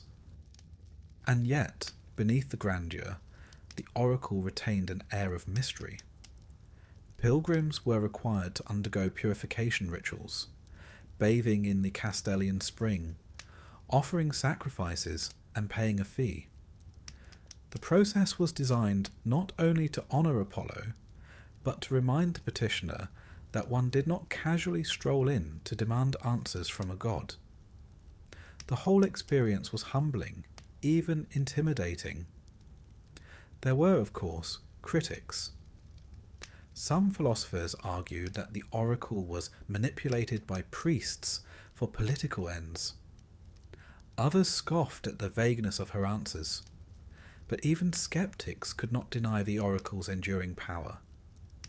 For centuries, Delphi was consulted by emperors, generals, and poets alike. Even Rome, practical and pragmatic, respected the sanctuary. Nero carried away many of its treasures, but the oracle itself lingered, whispering into the ears of those who came. Apollo's role as prophet extended beyond Delphi. He was also honoured at Didyma in Asia Minor, and at Claros, where oracles likewise spoke in his name. But Delphi remained supreme, the most famous conduit of divine will in the ancient world. Its reputation was such that the very phrase Delphic entered common speech, meaning enigmatic, ambiguous, mysterious, much like Apollo himself. It is worth noting that prophecy was not merely about foretelling the future. To the Greeks, it was also about establishing divine order. By consulting Apollo, mortals acknowledged their limits and affirmed their place within the cosmic design. The god of harmony, after all, did not only play the lyre, he played the strings of time itself, weaving past, present, and future into a single melody. Of course, one must imagine that Apollo sometimes grew weary of the constant questions. Shall I marry? Shall I go to war? Shall I plant olives this year? Mortals, it seems, never tire of asking for certainty. Perhaps that is why his answers were often cryptic, a gentle divine reminder that the future was not a puzzle to be solved, but a mystery to be lived. And so, as evening deepens, let us picture Delphi once more. The temple gleams in the fading sun. Pilgrims gather in hushed anticipation, and the Pythia, seated upon her tripod, breathes in the sacred vapours. Her voice rises, strange and trembling, words half hidden in mist. The priests lean close, shaping them into verse. Outside, a king waits, his heart heavy with ambition. He will leave with an answer, but whether it will guide him to triumph or ruin depends not on Apollo, but on how he understands the god's words. Apollo smiles, golden and inscrutable. For prophecy is not about removing the shadows of the future, but about teaching mortals to walk through them with humility. Apollo's story does not conclude neatly with the fading of Greek religion. Rather, like the rays of his sun chariot stretching across the earth, his influence carries on through centuries, cultures, and imaginations. To follow Apollo's legacy is to watch how mortals, ever inventive, reshape the radiant god into new forms: political, artistic, philosophical, even scientific. It is a journey not only of mythology, but of memory, of how an ancient figure survives by being constantly reinterpreted. And as we wander gently into this final chapter, let us take our time. For a tale of such longevity deserves to be unfolded slowly, like sunlight breaking over the horizon. When the Romans absorbed the Greek pantheon, most deities underwent translation. Zeus became Jupiter, Ares became Mars, Aphrodite Venus, but Apollo remained unchanged. The Romans, pragmatic though they were, decided that Apollo was already perfect as he was. His name, his myths, his beauty all remained intact. That in itself is remarkable. For a culture that often rebranded imported gods, Apollo was accepted wholesale, as though even Rome's stern generals agreed that here was a figure beyond improvement. His importance grew under the Emperor Augustus. The young ruler, emerging from the chaos of civil war, cast himself as chosen by Apollo, protected by the god of harmony and order. Augustus claimed victory at the Battle of Actium beneath Apollo's gaze, and in gratitude built a temple to him on the Palatine Hill. Statues and artworks multiplied, showing Augustus side by side with Apollo's likeness. It was a clever bit of political theatre. By aligning himself with the radiant god, Augustus suggested that his reign was sanctioned by divine light, that Rome's new order would shine with clarity and harmony.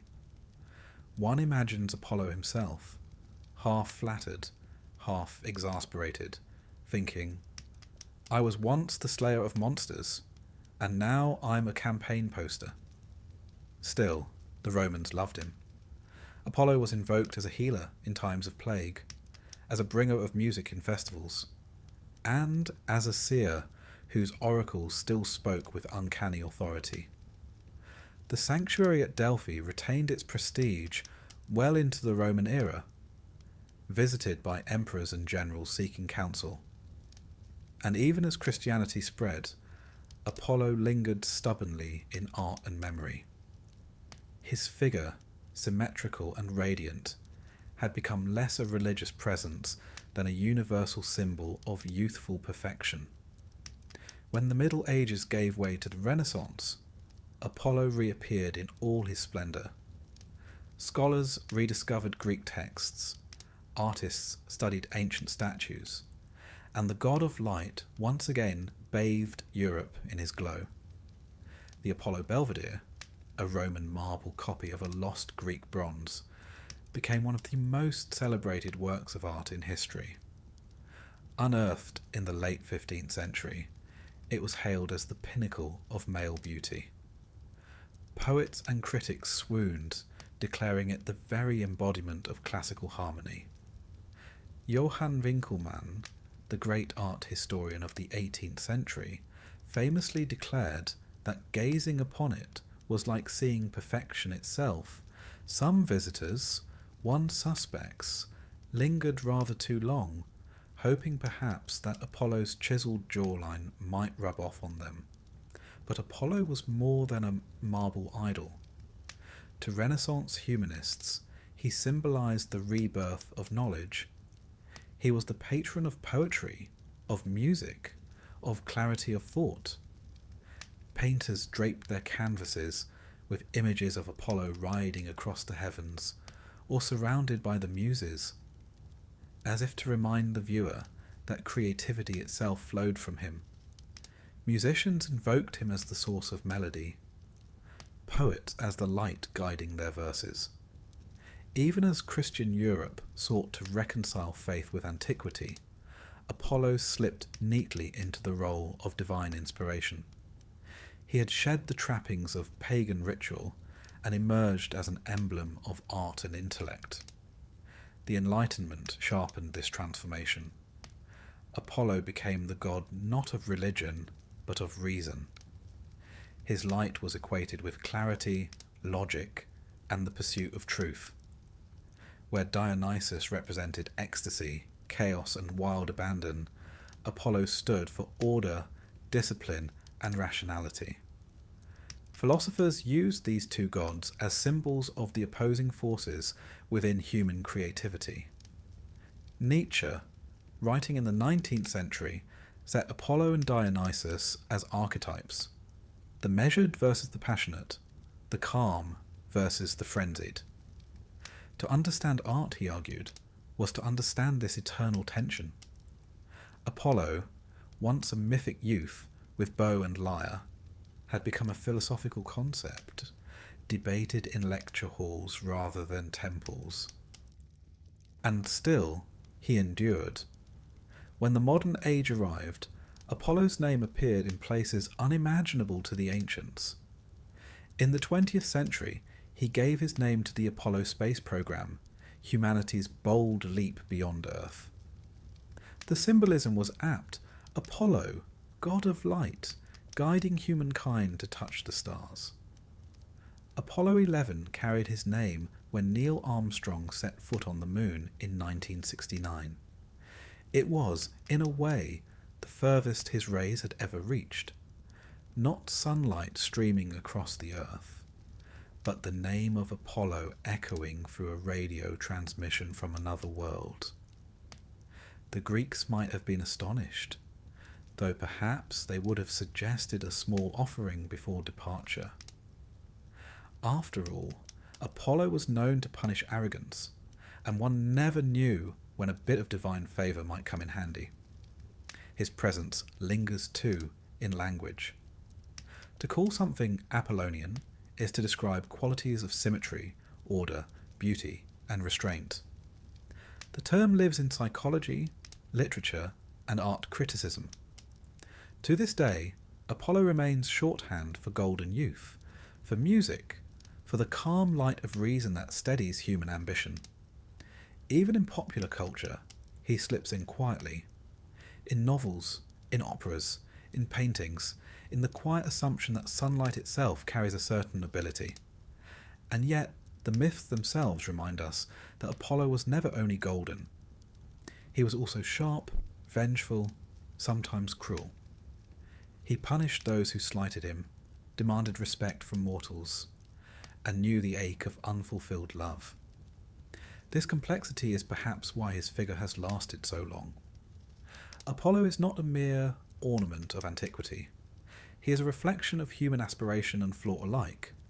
His beauty dazzles, but his shadows remind us that perfection, even divine perfection, carries edges. So what, then, is Apollo's true legacy? It is not merely in statues or stories, nor even in rockets that bore his name. His legacy lies in how humans continue to use him as a mirror, for art, for knowledge, for reason, for longing. He has become less a god to be worshipped than a symbol to be invoked. Whenever we celebrate clarity, harmony, or radiant beauty, Apollo stands silently in the background, bow lowered, lyre at rest, smiling faintly at the persistence of his memory. And as we draw this long journey to its end, imagine Apollo once more, standing at the horizon. The day fades, the sky a gentle wash of orange and violet. He holds his lyre, not to play, but simply to carry, as though the music itself has already filled the world. His gaze is steady, warm, touched with humour, as if to say, "You mortals never quite forget me, do you?"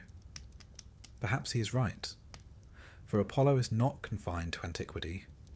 He lives in every note of music, in every pursuit of knowledge, in every sunrise that makes us pause in quiet awe. He lives in the balance we seek between chaos and order, in the light we turn toward when shadows grow long. He is less a god now than an idea, an eternal reminder of the beauty and clarity mortals long for. And so, dear listener, as sleep gathers around you, let Apollo's story rest gently in your mind. Let the bowstrings slacken, the lyre's notes fade, the chariot of the sun drifts slowly beneath the horizon. His tale has spanned centuries, empires, and imaginations, and still it shines softly here tonight. Apollo remains, radiant, enduring, forever guiding mortals with a light that never quite goes out.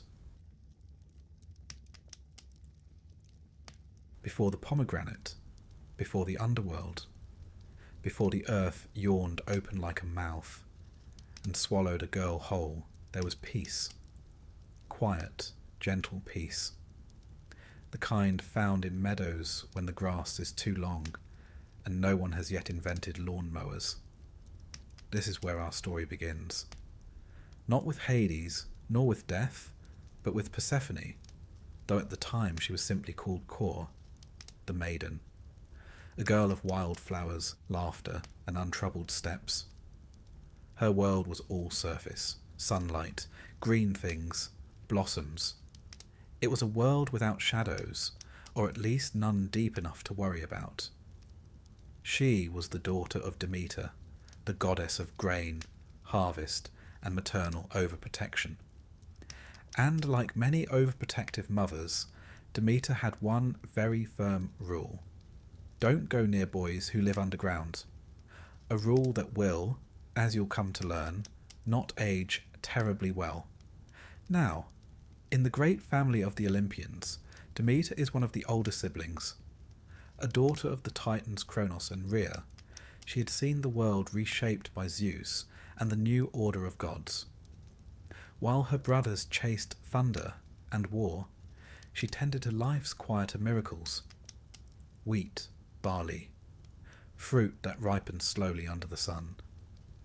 The Greeks saw Demeter everywhere food was grown. Not in the feasts, mind you, those belonged to Dionysus and his merry hangovers, but in the silent, back-bent labour of planting, watering, harvesting. To them, Demeter was sacred in the simplest of gestures, a seed placed in soil, a loaf of bread broken in half, the promise that spring would come again. And Kor, her daughter, was spring made flesh, the blooming after winter, the innocence before knowledge. If Demeter was the field, Kor was the flower. It's important to pause here and say that Persephone didn't yet know she was Persephone. Names have power, especially in mythology. Kor was a placeholder of sorts. It simply meant maiden, a title more than a self. A figure unformed, potential waiting for experience. She was not yet queen of anything. She didn't rule the dead. She didn't even have a throne. She was a girl picking flowers with nymphs. And really, if you've ever spent time with nymphs, you'll know that's rarely the setting for wise decisions. The setting was Sicily, or sometimes Attica, or even nicer, depending on which poet you ask. But all versions agree there were flowers. Too many flowers, in fact. Violets, crocuses, narcissus, all blooming unnaturally bright. The ancient Greeks knew what this meant. You don't get that kind of floral extravagance without divine meddling, and divine meddling there was. Because somewhere deep below, beneath the soil and stones, Hades had been watching. Now don't recoil just yet. Hades was not the devil. He didn't twirl his moustache or cackle wickedly. In fact, the ancient Greeks didn't see him as evil at all. Unsmiling, yes. Stern, certainly. Not the sort you'd invite to a dinner party, but evil, number. He was a god of balance, of endings, of contracts kept and souls counted. His realm was orderly, predictable, which, in a chaotic pantheon like the Greek one, was no small feat. Still he was lonely. He ruled over countless shades, souls of the dead, but not one companion. No wife, no queen, not even a close friend. And so he did what many lonely individuals do in myths written by men. He asked his brother Zeus for dating advice. Zeus, who was not known for wisdom when it came to matters of love, or frankly matters of anything except throwing lightning bolts, suggested his niece Kor. This was, you'll note, a fairly standard arrangement in divine genealogy. Olympian family trees are less like trees and more like tangled wreaths with petals missing. Zeus gave his blessing. But crucially, he didn't tell Demeter. Whether out of oversight, strategy, or sheer cowardice, he'd left that little detail off the family group chat. So Hades waited. And the earth, his ally, waited too. Then one day, as Kor stooped to pick a particularly dazzling narcissus, a flower later associated with death, the ground beneath her split open. Not with a roar, not with chaos, but with a sudden, silent efficiency, like a trapdoor pulled by an expert stagehand. Hades emerged in his chariot of black horses, reached out and pulled her down. Just like that. No time for screams. No time for a goodbye. Only the echo of petals falling where she had stood. Now this might sound dramatic, and it was. But for the ancient Greeks, this wasn't just a story of kidnapping. It was a ritual metaphor. The earth takes what is sown. What blooms must also decay. Spring cannot exist without descent. In other words, this was less a crime report and more a cosmic lesson. Kor's fall was the beginning of her transformation. To go underground was to change, to grow, to gain depth. Still, try explaining that to Demeter. When Demeter realized her daughter was gone, she searched the world. Not figuratively, literally. Torches in hand, she wandered night and day. She questioned gods, mortals, winds, rivers. She even interrogated the sun, Helios, who, being incapable of minding his own business, had seen everything. Eventually she learned the truth. Her daughter had been taken by Hades, with Zeus's consent. This understandably did not go over well. Demeter's grief was not weeping in corners. It was not soft or poetic. It was fury and silence, withdrawal. She simply stopped. she withdrew her gifts from the earth. Grain ceased to grow. Orchards withered. Fields turned to dust. Nothing could flourish without the goddess's touch. The world began to starve. And suddenly, the gods, who generally enjoyed having worshippers who were not dead, took notice. Humans had stopped offering sacrifices. Altars were cold. Priests muttered nervously. Cities trembled.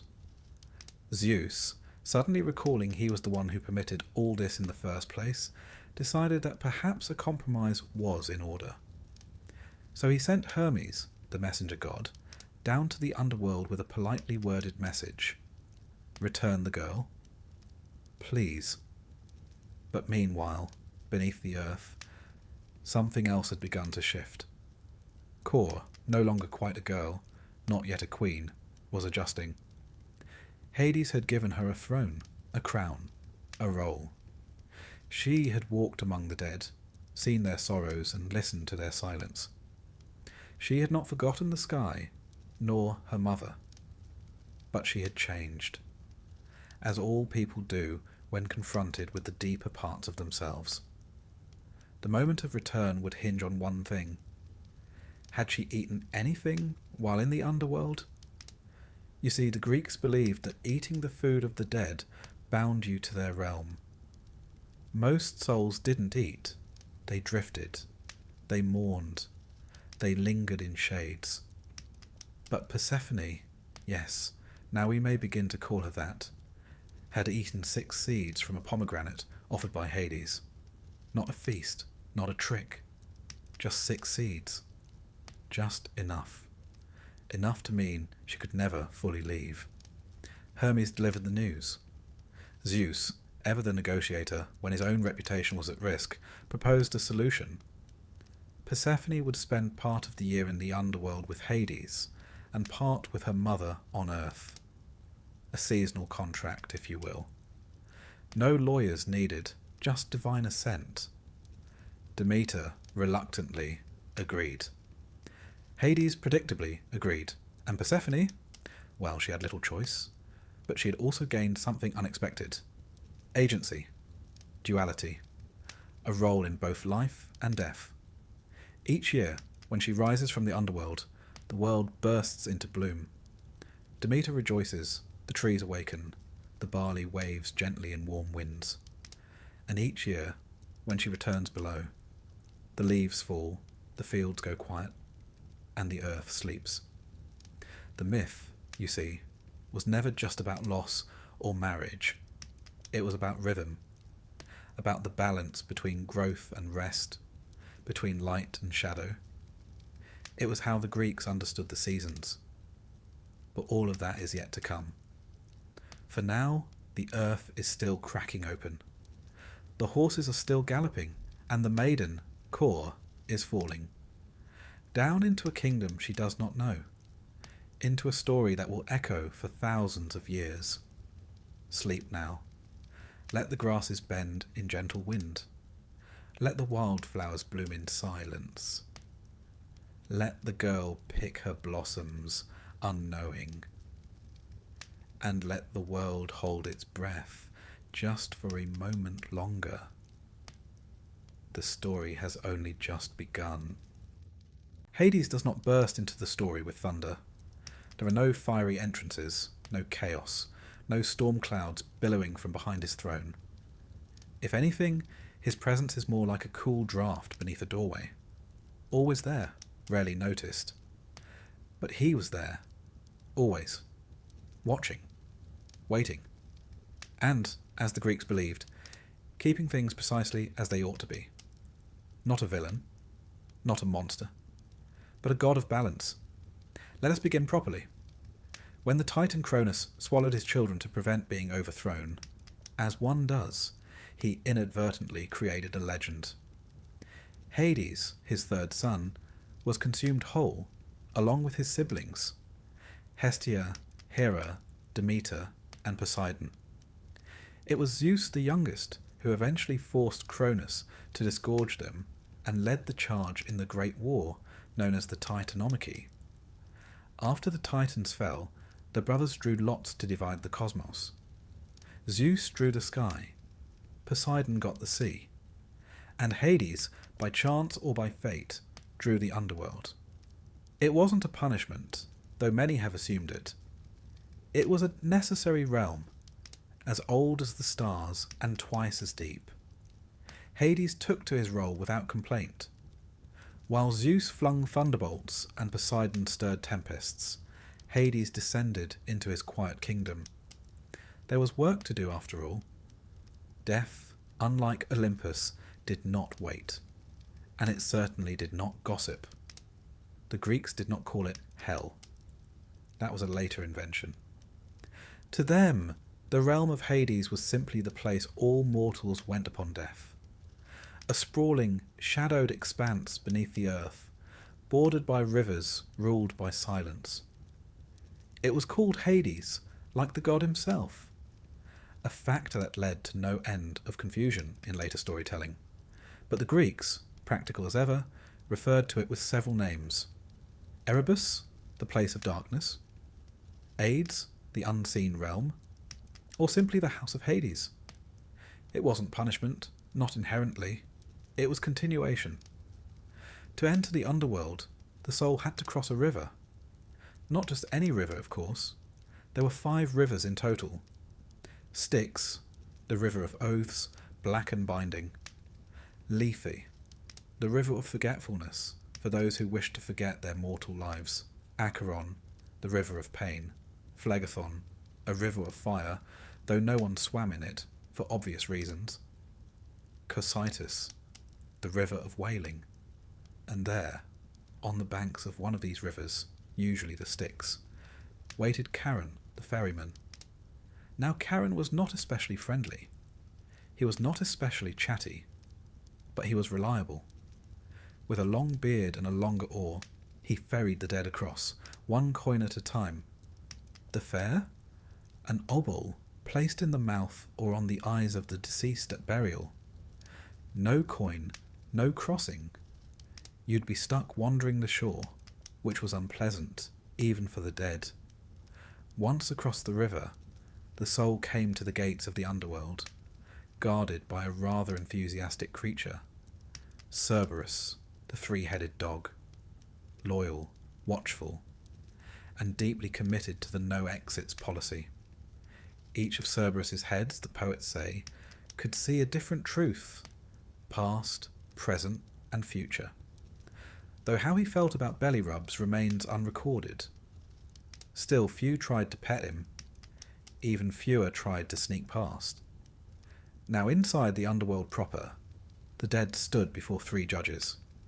Minos, once king of Crete. Rhadamanthus, known for his fairness. And Aeacus, guardian of the keys. They would assess the life of the soul. Good deeds, bad deeds, sacrifices offered, oaths broken. It all went into the judgment. From there, the soul would be assigned its afterlife. There were, broadly speaking, 3 destinations. The fields of Asphodel, a sort of neutral zone where most souls drifted. Neither punishment nor reward, just peaceful boredom. The Elysian Fields, a paradise for the virtuous, the heroic, and the poetically favoured. Tartarus, a shadowed pit for the wicked, or more often, for those who had annoyed Zeus. You'll note that the average soul didn't go to heaven or hell. They went to Asphodel, where they wandered in mist and silence, reminiscing about figs and wondering why no one left offerings anymore. All of this was Hades' domain. He didn't judge the dead. He didn't punish or praise. He simply ensured that once you entered, you remained. That order was kept. That laws, divine or mortal, were observed. In short, Hades was the administrator of the afterlife, and he took it seriously.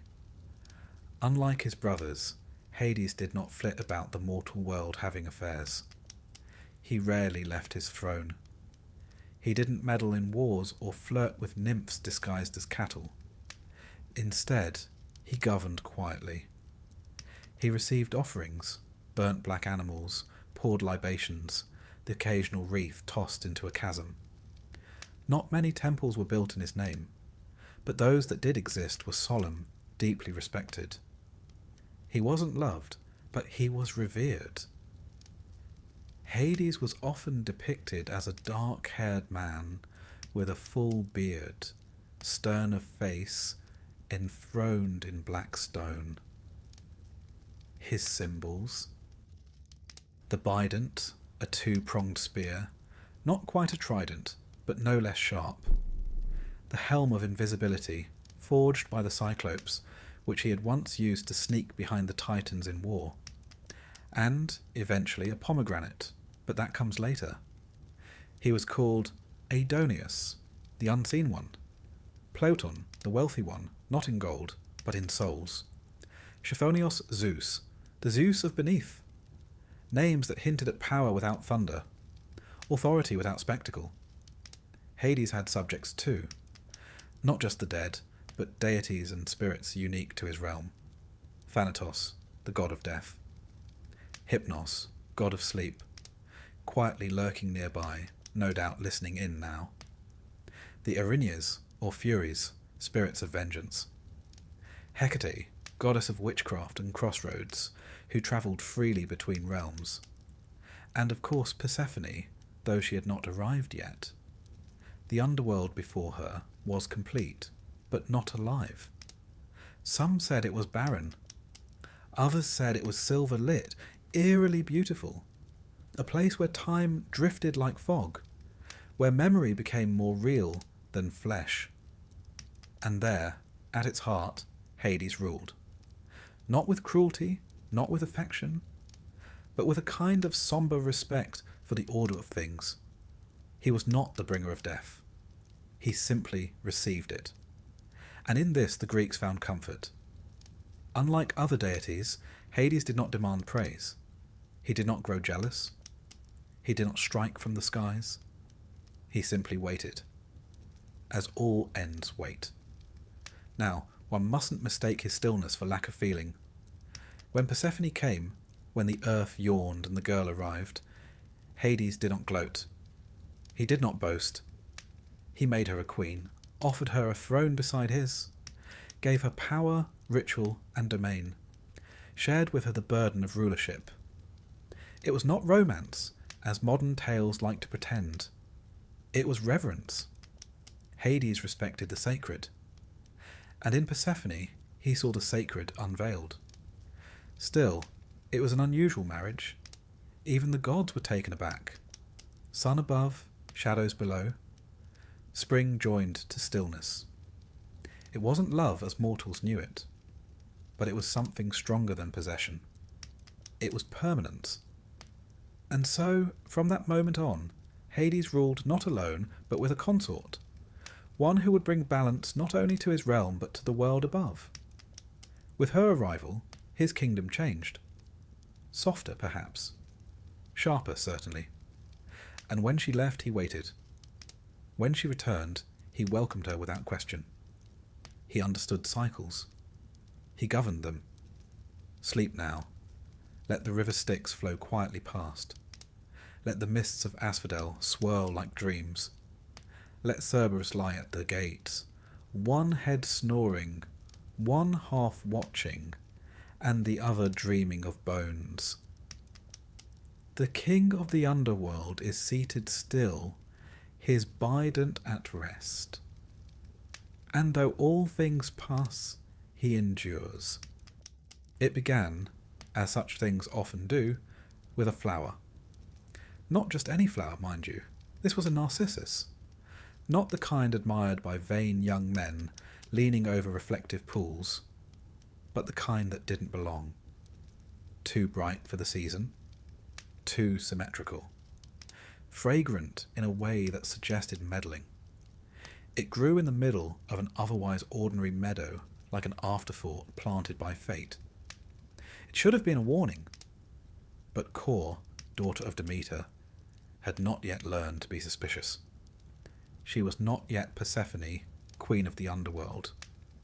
She was still the maiden, the blossom gatherer, the girl in spring.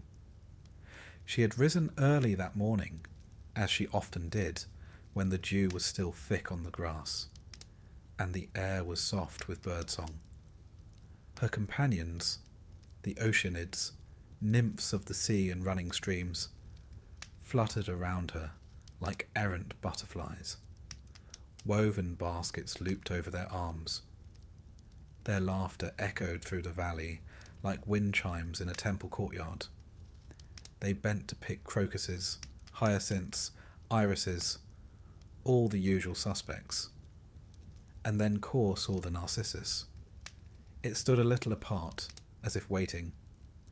She stepped toward it, basket on her arm, skirts brushing the wet grass, and the earth split open. Now it didn't happen dramatically, not in the theatrical sense. No cracks zigzagged toward the horizon, no screams, no apocalypse. The Greeks, who appreciated good symbolism, preferred subtlety. The earth yawned open with slow precision, like a door carefully unlatched, and from it emerged a chariot, dark as volcanic glass, drawn by 4 black horses, their hooves hissing against stone, and their breath curling white in the morning air. Hades, king of the underworld, sat at the reins. He did not look monstrous. No horns, no fiery eyes. He was grave, still, composed, like an ancient law carved into stone, a god of order, not chaos, and he reached for her. Some say he seized her. Others claim she barely resisted, that she hesitated, that her hand trembled but didn't pull back. Whatever the truth, Cor vanished, drawn into the chariot. The earth closed behind her like a sigh, leaving only a flutter of petals. The meadow was silent. The narcissus remained. Now, what happened next depends on who's telling the story. To some, this was abduction. To others, it was initiation. The ancient Greeks often blurred the line between marriage and conquest. In many wedding rituals, the bride was taken from her family home, a ceremonial abduction echoing the divine precedent. In this sense, Cor's descent wasn't only a kidnapping, it was a rite of passage. Back on the surface, Demeter knew something was wrong. Mothers do, she called for her daughter. No answer. She asked the nymphs, who wrung their hands and avoided her gaze. She searched the fields, the mountains, the coastlines. With torches in both hands, she wandered through the night, disguised as an old woman. The goddess of grain became a grieving stranger, knocking on doors, questioning the wind. Days passed, then weeks, then months, and the world began to change. Demeter's absence from Olympus went largely unremarked at first. Gods were often moody, but mortals began to notice something far worse.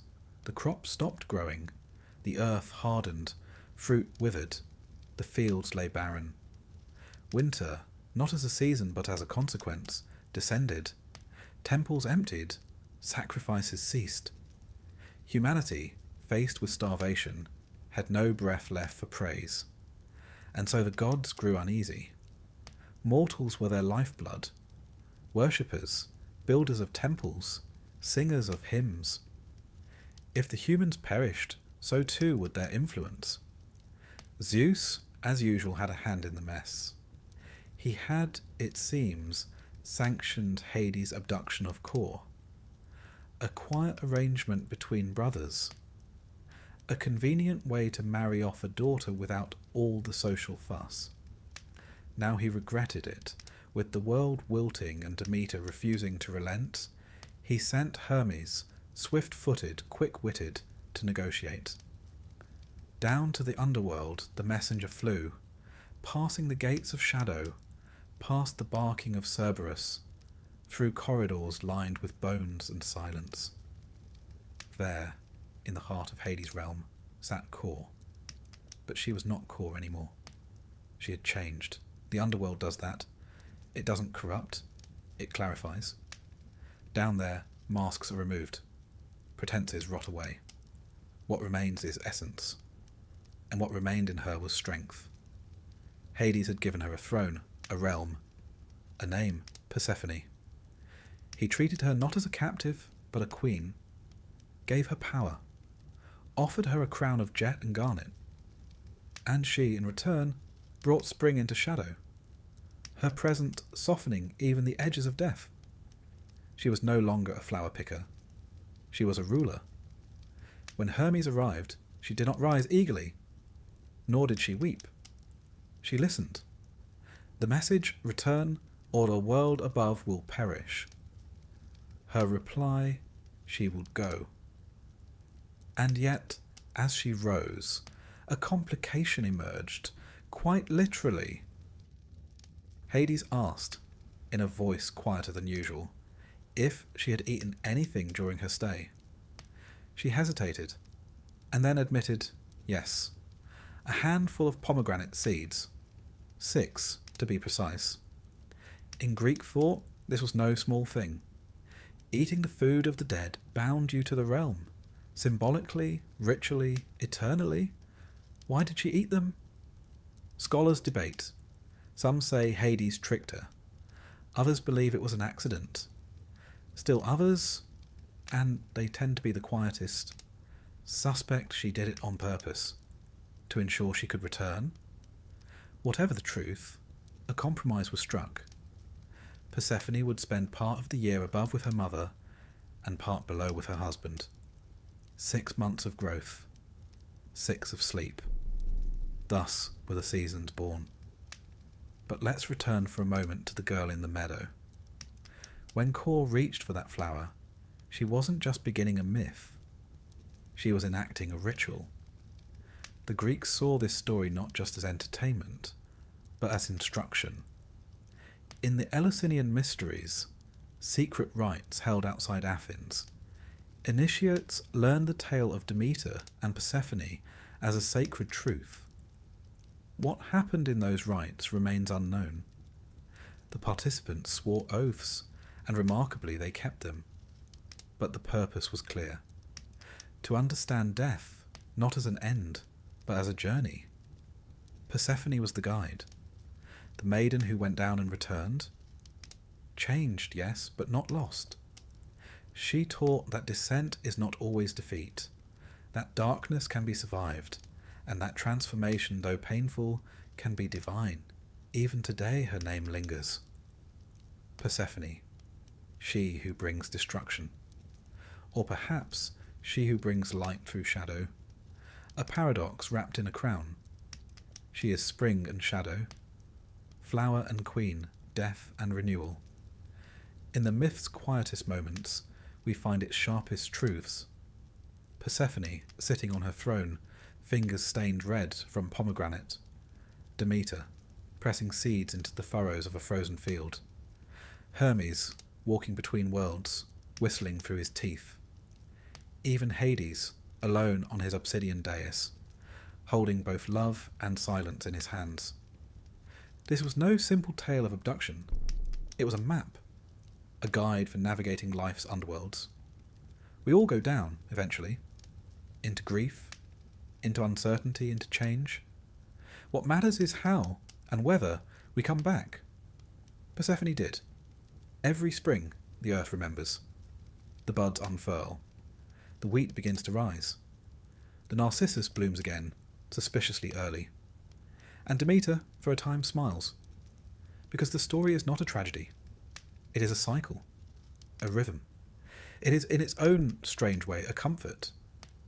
The Greeks knew something we forget, that even the gods pass through shadow. That descent does not mean abandonment. That rebirth requires loss. And that sometimes the line between girl and queen is drawn in seeds and silence. Sleep now. Let the field settle. Let the earth rest. Let the horses gallop beneath the soil. Let the goddess turn her face to the sun. She will go down again, but not today. Today she walks, and the world blooms behind her. The day Persephone vanished, the world began to lose colour. Not all at once, not dramatically, but subtly. The grass held its green a little less brightly.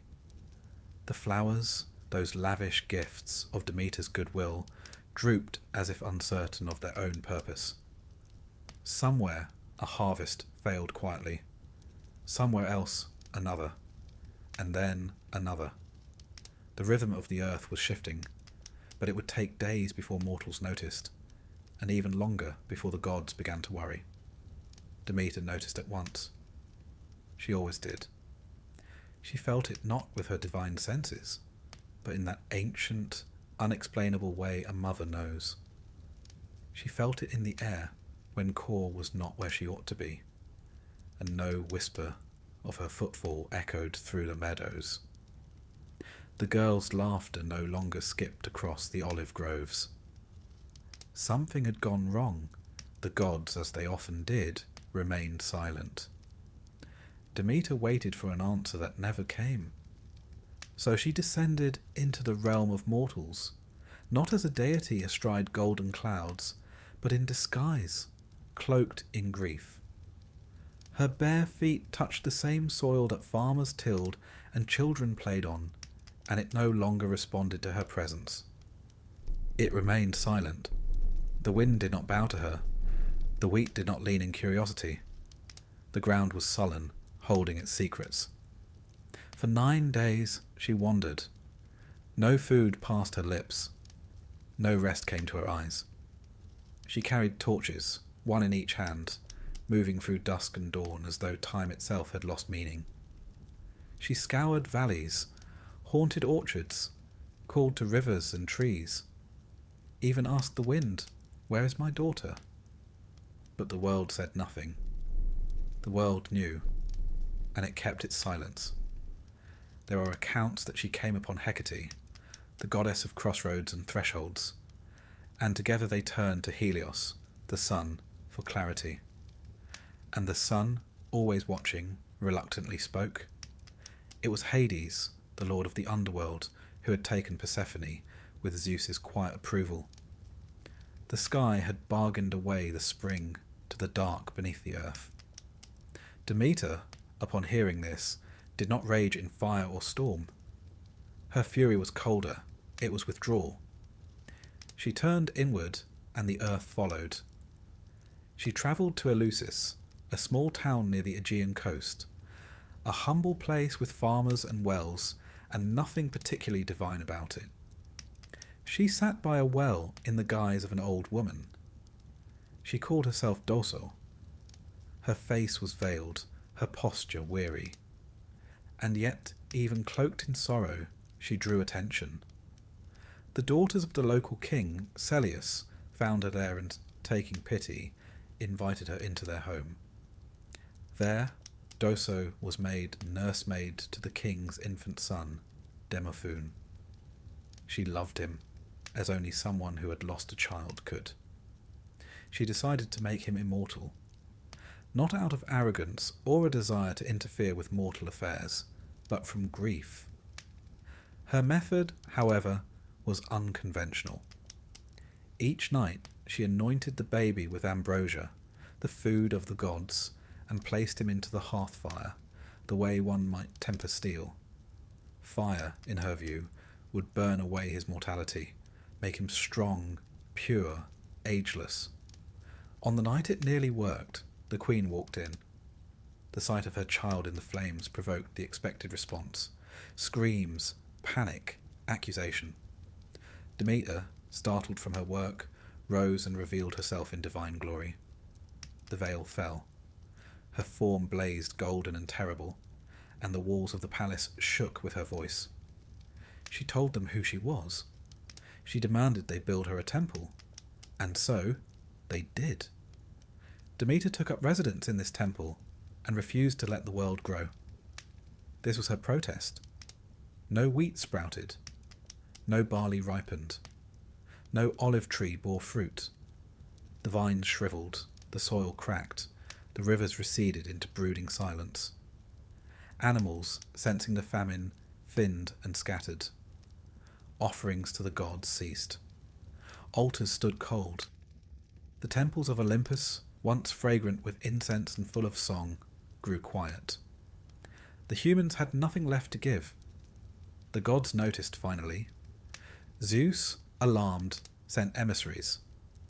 Iris, fleet-footed and luminous, carried words of comfort and negotiation. Demeter refused. Hermes, ever the smooth-tongued messenger, followed. Still no, she would not return the earth to its rhythm until her daughter was returned to her. It became clear to all the gods that this was not merely a maternal tantrum. This was the world grinding to a halt. Demeter held the heartbeat of the land, and she had placed her hand over its pulse. Unless Kor came back, mortals would die. And if mortals died, who would tend the altars? Who would worship the gods? Zeus begrudgingly relented. He sent Hermes to the underworld to retrieve Persephone. Meanwhile, Persephone had changed. In those shadowed halls, something in her had matured. She walked the corridors with measured step. She sat beside Hades in silence, sometimes speaking, sometimes not. She had eaten of the pomegranate, not out of hunger, not out of rebellion, but out of something more subtle. Curiosity, perhaps. Or perhaps acceptance. She ate 6 seeds. They were small, red, bittersweet. They glistened like garnets and burst between her teeth with the taste of inevitability. In the underworld, food is never just food. To eat is to stay. To taste is to belong. That was the rule. When Hermes arrived, Persephone rose to greet him. Her steps echoed in the stone chamber. She smiled, but her smile was thoughtful. She knew why he had come. Hades stood beside her. He said little. He did not plead. He simply said that Persephone had eaten of his realm, that she was no longer a visitor. She was part of it. A compromise was reached, a division of time. For 6 months of the year, Persephone would dwell in the light with her mother, and for 6 months she would return to the shadows and rule beside Hades. This was not punishment, it was balance. When Persephone returned to the surface, Demeter ran to her. The reunion was not quiet. The ground itself bloomed. Trees burst into leaf. Rivers swelled with fresh current. Birds sang wildly. Grains pushed through the earth as if pulled by joy itself. But when Demeter learned of the seeds, her joy dimmed slightly. There would be separation. Again and again, every year. Spring and summer would be hers. Autumn and winter would take her away. The wheel would turn. The earth would sleep and wake, over and over, with the cycle of a mother's sorrow and a daughter's return. This, the ancients said, is how we got the seasons. It was not merely an agricultural myth. It was an emotional truth. Loss is cyclical. Absence returns. Grief, once planted, does not vanish. It changes shape, becomes ritual, becomes weather. At Eleusis, where Demeter had mourned, a new tradition began. The Eleusinian Mysteries. A secret rite. A festival to honour the descent and return of Persephone. Those who took part in the mysteries were promised a deeper understanding of life and death. They fasted. They walked from Athens to Eleusis by torchlight. They whispered secrets, passed objects, drank sacred brews, saw things that could not be written down. The rites were never fully revealed. Not once in all the centuries they endured. Even the Roman emperors, even Christian polemicists could not pry them open. But what we do know is this. Those who emerged from the mysteries no longer feared death. To know Demeter's grief and Persephone's return was to know something eternal. A rhythm that went beyond tombstones and pyres. A rhythm that said, nothing is gone forever. In this myth, Demeter is not the goddess of crops alone.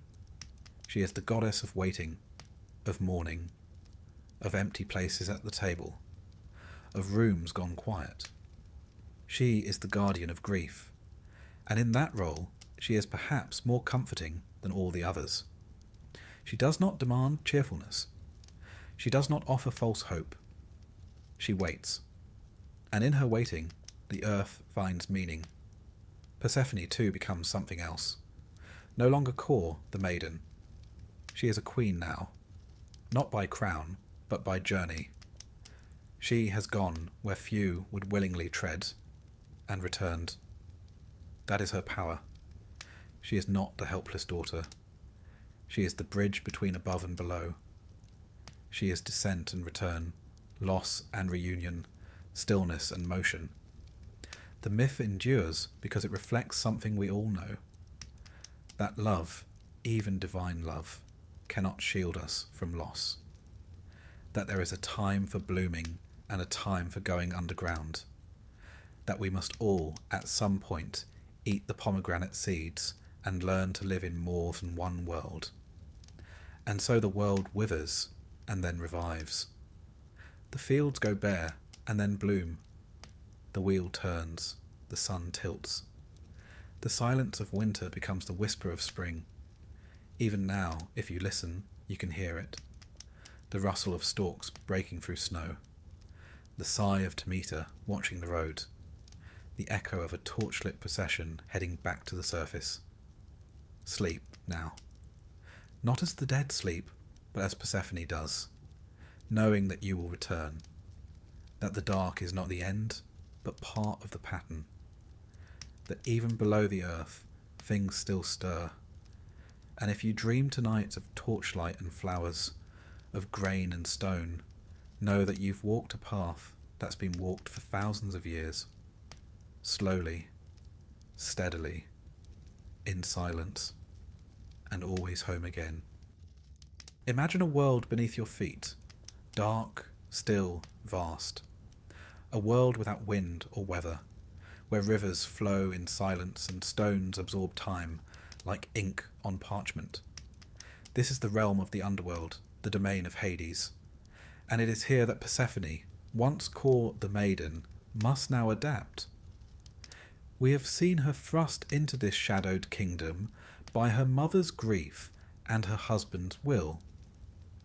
We have heard of her eating the pomegranate seeds, binding her fate to darkness. Now, let us step inside the house of Hades and walk through its silent halls with her. Persephone's first moments beneath the earth were filled with disorientation. One moment, she stood beneath a bloom-laden sky.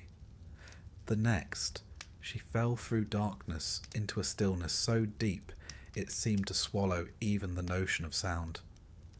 When she came to, she found herself in a vast hall of black marble, column stretching upward into unseen shadow.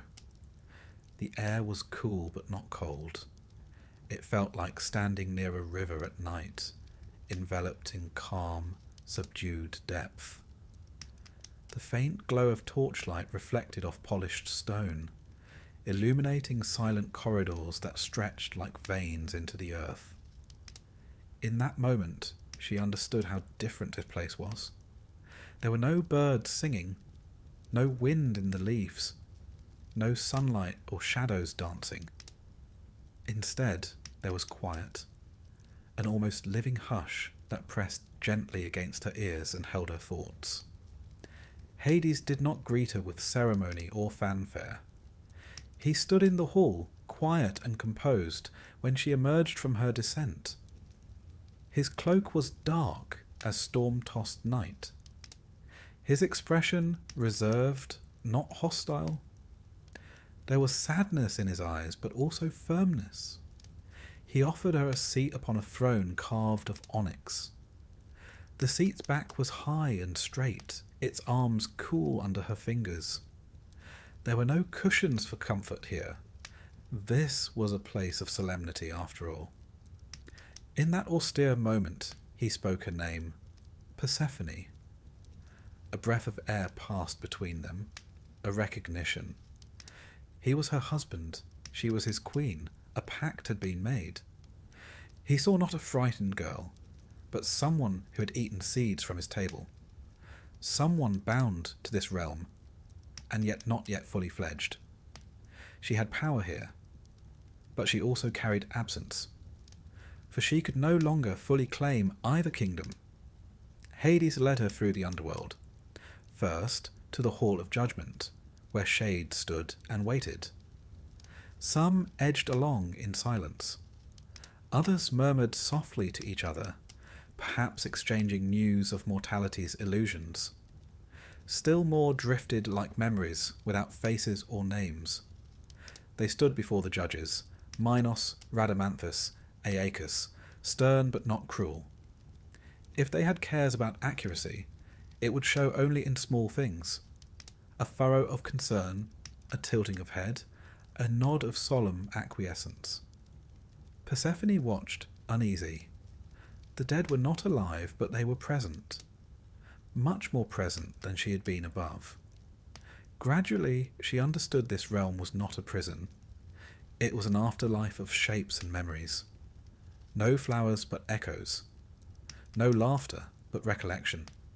No storms but inevitability. Hades showed her the underworld's rivers. They were few in number but vast in implication. Styx, where oaths were cemented. Its black waters flowed still, shimmering under torchlight. Hades told her no vow made on its banks could be broken, not even by gods. Lethe, the river of forgetfulness. He explained that some souls drifted through it to forget their mortal lives, though most clung to memory, as if it were the only proof of their existence. Acheron, river of pain and grief, quiet now, but heard in your bones as a low, sorrowful current. Phlegethon, a river of fire. Not for those who swam in it, but for those who had transgressed so deeply that even remembrance could not reach them. Cocytus, the river of lamentation, where shades wept silently, their tears falling into mirrors of regret. Persephone stood at each bank, dipping a finger, feeling the truth of each river pressing into her consciousness. They were not threats, they were records. At the threshold of deeper chambers, she encountered Cerberus, the three-headed hound. He lay sleeping across the entrance, heads resting on paws, one eye half open, another closed, another blinking drowsily. He did not threaten her. He merely sighed, a low rumble echoing through the corridor. 3 heads, 3 visions. Past, present, future, or, perhaps, memory, duty, and destiny. Persephone paused, placing a gentle hand on the fur of one head. The dog stirred, sniffed, then surrendered to sleep again. There was no gatekeeping beyond that. The dog was not guardian of prisoners, but keeper of order. It was then she realized, in the underworld, barriers existed not to keep her in, but to keep chaos out. She was learning that restraint was not cruelty, it was balance.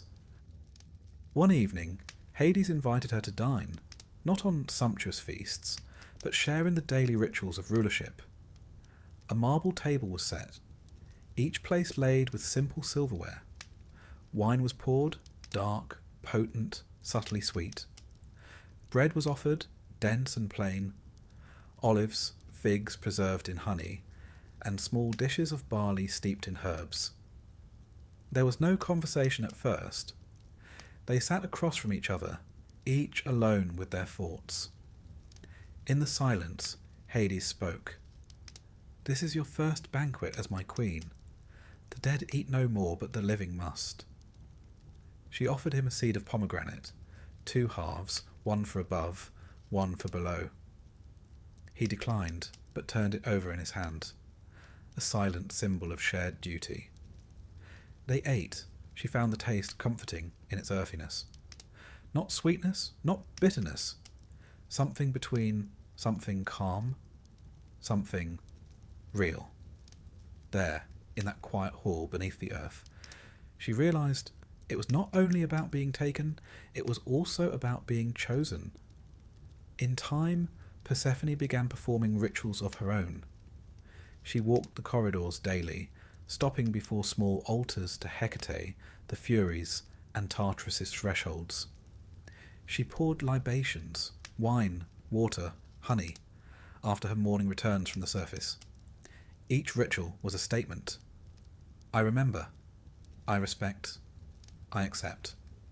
She sprinkled black poppy petals on the floor, symbol of sleep and death, in small bowls at each altar, and let them spread in delicate patterns. The poppy was a reminder of endurance, of rest, of the necessary stillness of endings. In the torchlit gloom, her figure was reflected in obsidian relief, quiet, composed, transformatively regal. It was not long before shades approached her for judgment or solace. A mother whose child died too soon. A scholar whose knowledge was forgotten. A soldier who felt no honour in death. They knelt before her. She listened. She offered soft words. The shades called her Queen Persephone, their voice ghost-soft, echoing like wind in empty halls. She accepted each petition, offering empathy, not pity precisely, but presence. Hades, watching from his seat, seemed no less ruler for this. He observed quietly. Occasionally he spoke, reminding them, justice, not pity. The two of them together, stillness and memory, order and mercy, shaped the underworld. Persephone's arrival did not soften Hades. It completed him. Weeks turned into months. The seasons passed overhead, felt in her absence and presence. She spent half the year above, spring and summer, singing with Demeter, tending the barley, letting flowers bloom around her skirts.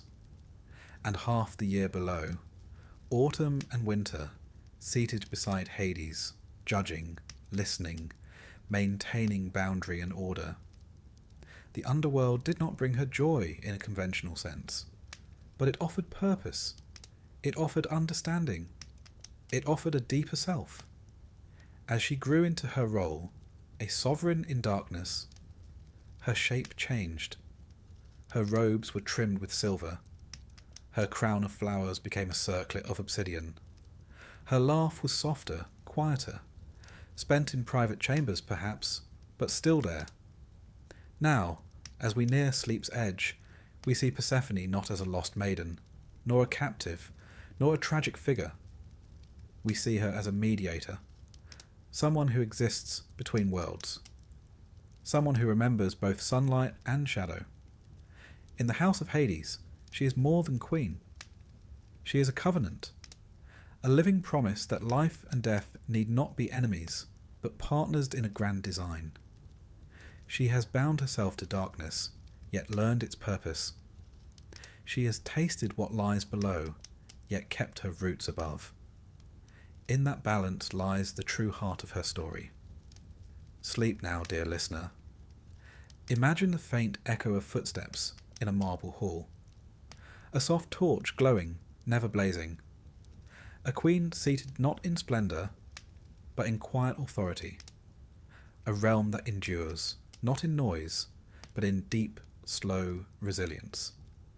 For it is only by entering the underworld that we can understand the full measure of our days above.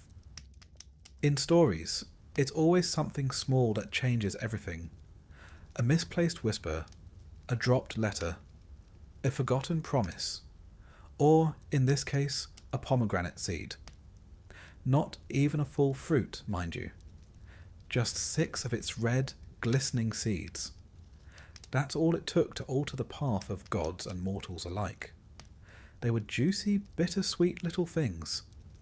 Slightly tart, oddly fragrant, bursting with colour and consequence. And when Persephone ate them, whether by accident or curiosity or quiet resolve, she did something the gods could not undo. To understand why such a tiny act could bind a goddess, you must understand what food meant in the ancient world, not only to the living, but to the dead.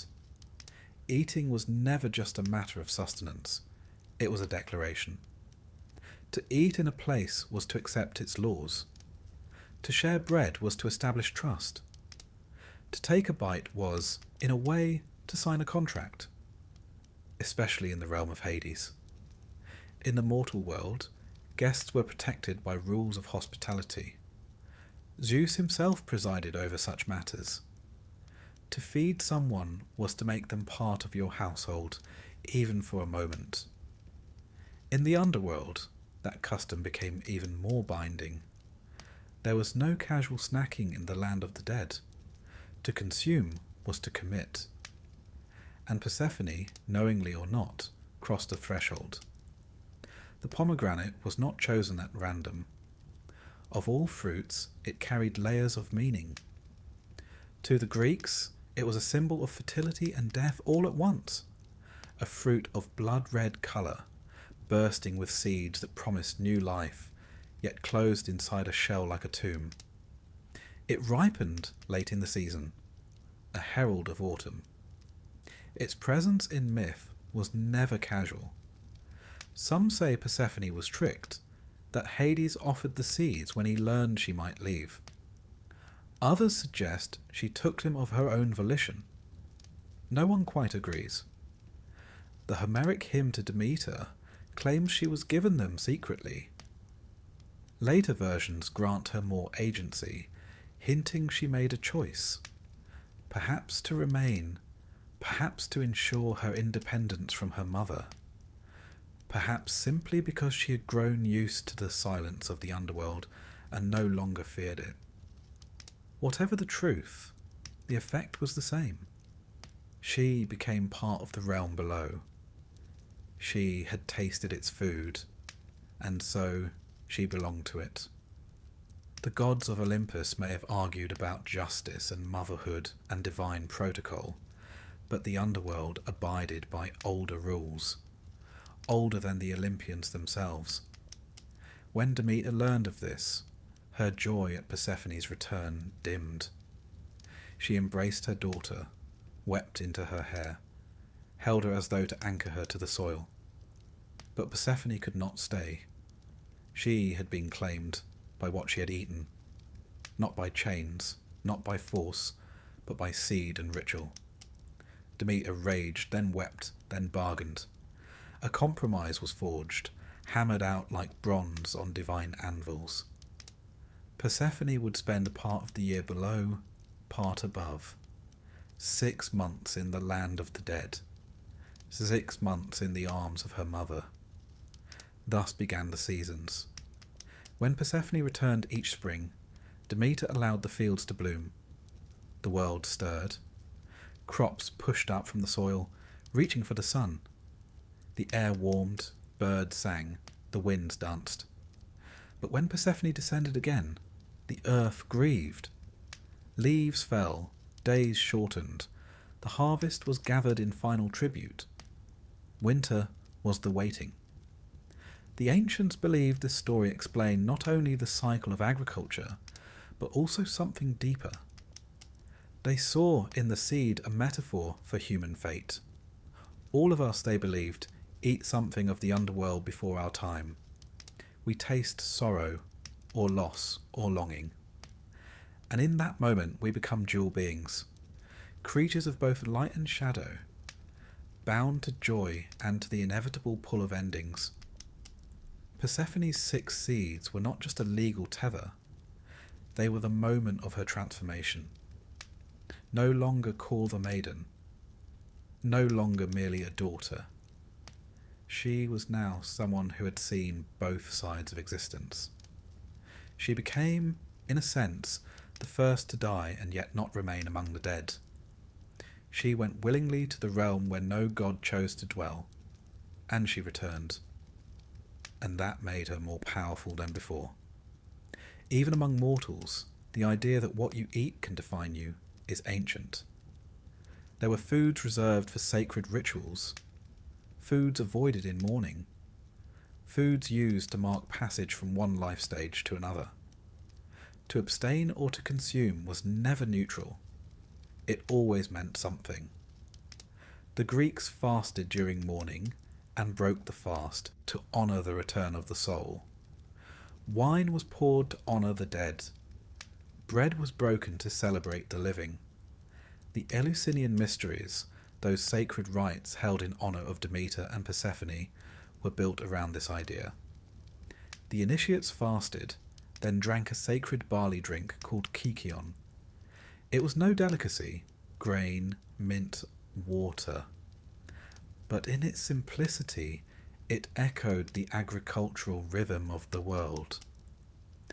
They symbolically reenacted Persephone's journey, descending into darkness and emerging again, changed. Even in the Roman period, the symbolism of food in funerary practices endured. Offerings were placed in graves. Feasts were held near tombs. There was a belief that the dead hungered, not for meat or fruit, but for memory, for communion. The act of eating near the grave was a way of including the departed in the life they had left. In the pomegranate, the ancients saw all this: the sweet ache of remembrance, the promise of return, the price of experience. The image of Persephone, seated in the underworld, red juice staining her fingers, is not one of defeat. It is one of complexity. She is not mourning. She is not rejoicing. She is simply becoming. The underworld is not cruel to her. It is still deliberate, ancient. In it, she finds not punishment, but purpose. Hades himself is a quiet figure in this moment. No longer the abductor, he is the keeper of law. He does not gloat, does not leer, does not restrain her.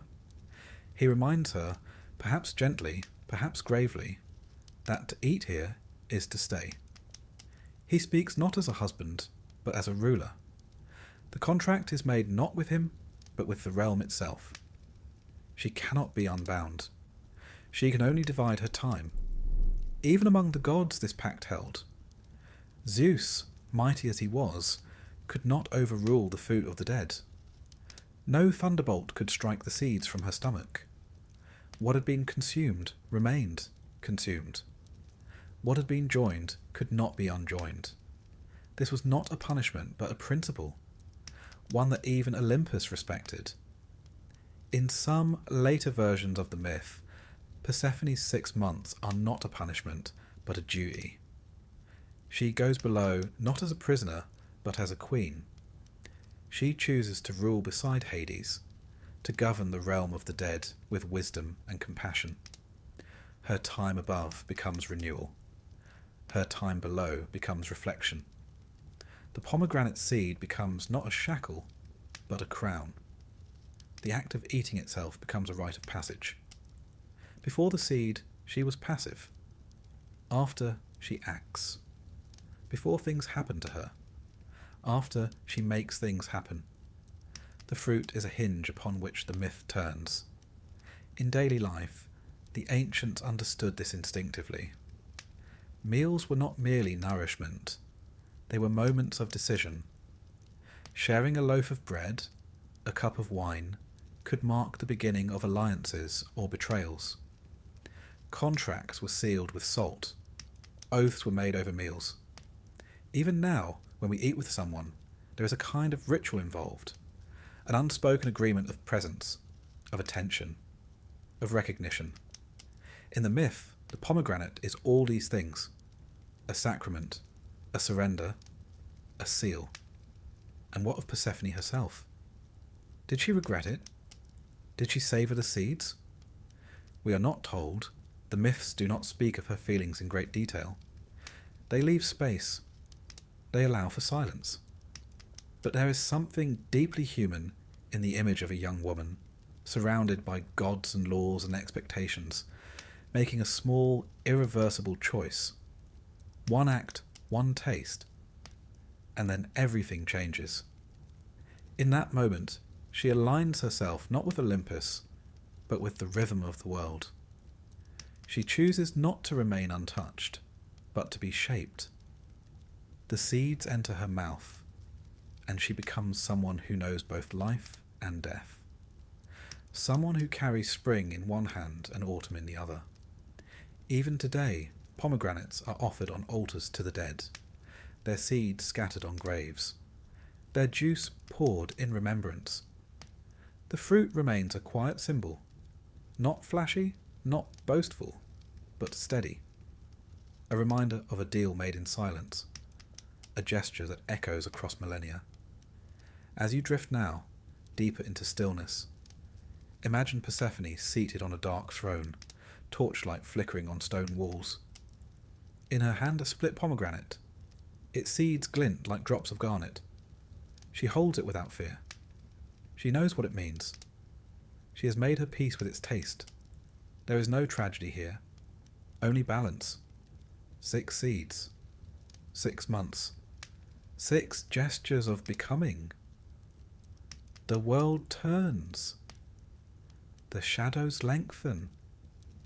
The spring waits. Sleep. There are few who walk the boundary. Fewer still who belong to both sides of a line, and yet are trapped by neither. Persephone, the daughter of sky and earth, became something more than either intended. Shpi became a hinge between worlds, a queen in sunlight and a queen in shadow. Her power, strangely enough, did not lie in violence or divine spectacle. It lay in passage, in her ability to descend and return, to rule one world while never forgetting the other. The ancients never imagined their gods as all-seeing or all-loving. They imagined them as powerful, yes, but tangled, capable of beauty, rage, jealousy, and quiet acts of grace. Persephone's reign is not marked by thunderbolts or songs of conquest. It is marked by seasons, by cycles, by patience. She governs the underworld not as a tyrant, but as a presence, unshaken, still, familiar with sorrow but unbroken by it. Her realm is not just one of death. It is of memory, of judgment, of quiet continuance. Persephone's court has no trumpet fanfare, no marble steps dusted with rose petals. Her throne is carved from obsidian and polished until it gleams like still water. The torchlight plays along its surface, casting reflections that flicker like thoughts half remembered. She does not sit in isolation. Hades is beside her, though rarely does he speak unless he must. This is her domain as much as his, and perhaps more. She learned its contours over time, not quickly, not in a day. First, she observed, the way the shades moved or didn't, how the rivers whispered and the stones remembered. She watched the judges weigh souls and wondered what made one life nobler than another. She heard the weeping near Lethe and the silence near the gates of Tartarus. There were patterns here. There were rules older than Olympus. She came to understand that the underworld was not a place of punishment by default. It was a place of reckoning, a place of truths that could not be silenced. Here the past did not vanish. It echoed, and she listened. Over time, the shades came to her, not with cries for justice, but with questions. A soldier wondering if his cause had mattered. A mother searching for a child lost in a plague. A poet who feared his words had died with him. She did not always answer. Sometimes she simply sat with them. Sometimes she reached out her hand and offered stillness. They called her queen not out of fear, but out of recognition. She was not one of them, but she had walked where they now walked. She had eaten of the same fruit. She understood. Her presence brought a change, not in the geography of the underworld, but in its texture. Where once there had only been resignation, now there was ritual. The dead began to mark her arrival. They lit oil lamps in her honour. They traced her name on urns. They placed poppy seeds at the mouths of caves, hoping to gain her attention. She did not demand worship, yet they gave it. And yet her reign was not unbroken. Each year, when the time came, she rose again. The first breath above ground was always sharp, too bright, too noisy, too alive. But then she would hear her mother's voice and the earth would begin to move. Demeter would greet her with tears and barley offerings. The fields which had lain dormant would stir. Shoots of green would push upward, tentative and then joyful. The air would carry warmth again. Animals would emerge from hollows. Birds would sing not out of habit but out of recognition. Persephone had returned, and the world knew it. Above ground, she was not merely a daughter restored. She was an embodiment of renewal. Her steps across the land were marked by blossoms. Not lavish, artificial ones, but delicate wildflowers, pushing through soil, leaning toward her with reverence. She spent time among the olive groves, the orchards, the grain fields. Not because she needed to, but because it was part of the rhythm. She brought with her the memory of stillness, and with it a deeper appreciation of life.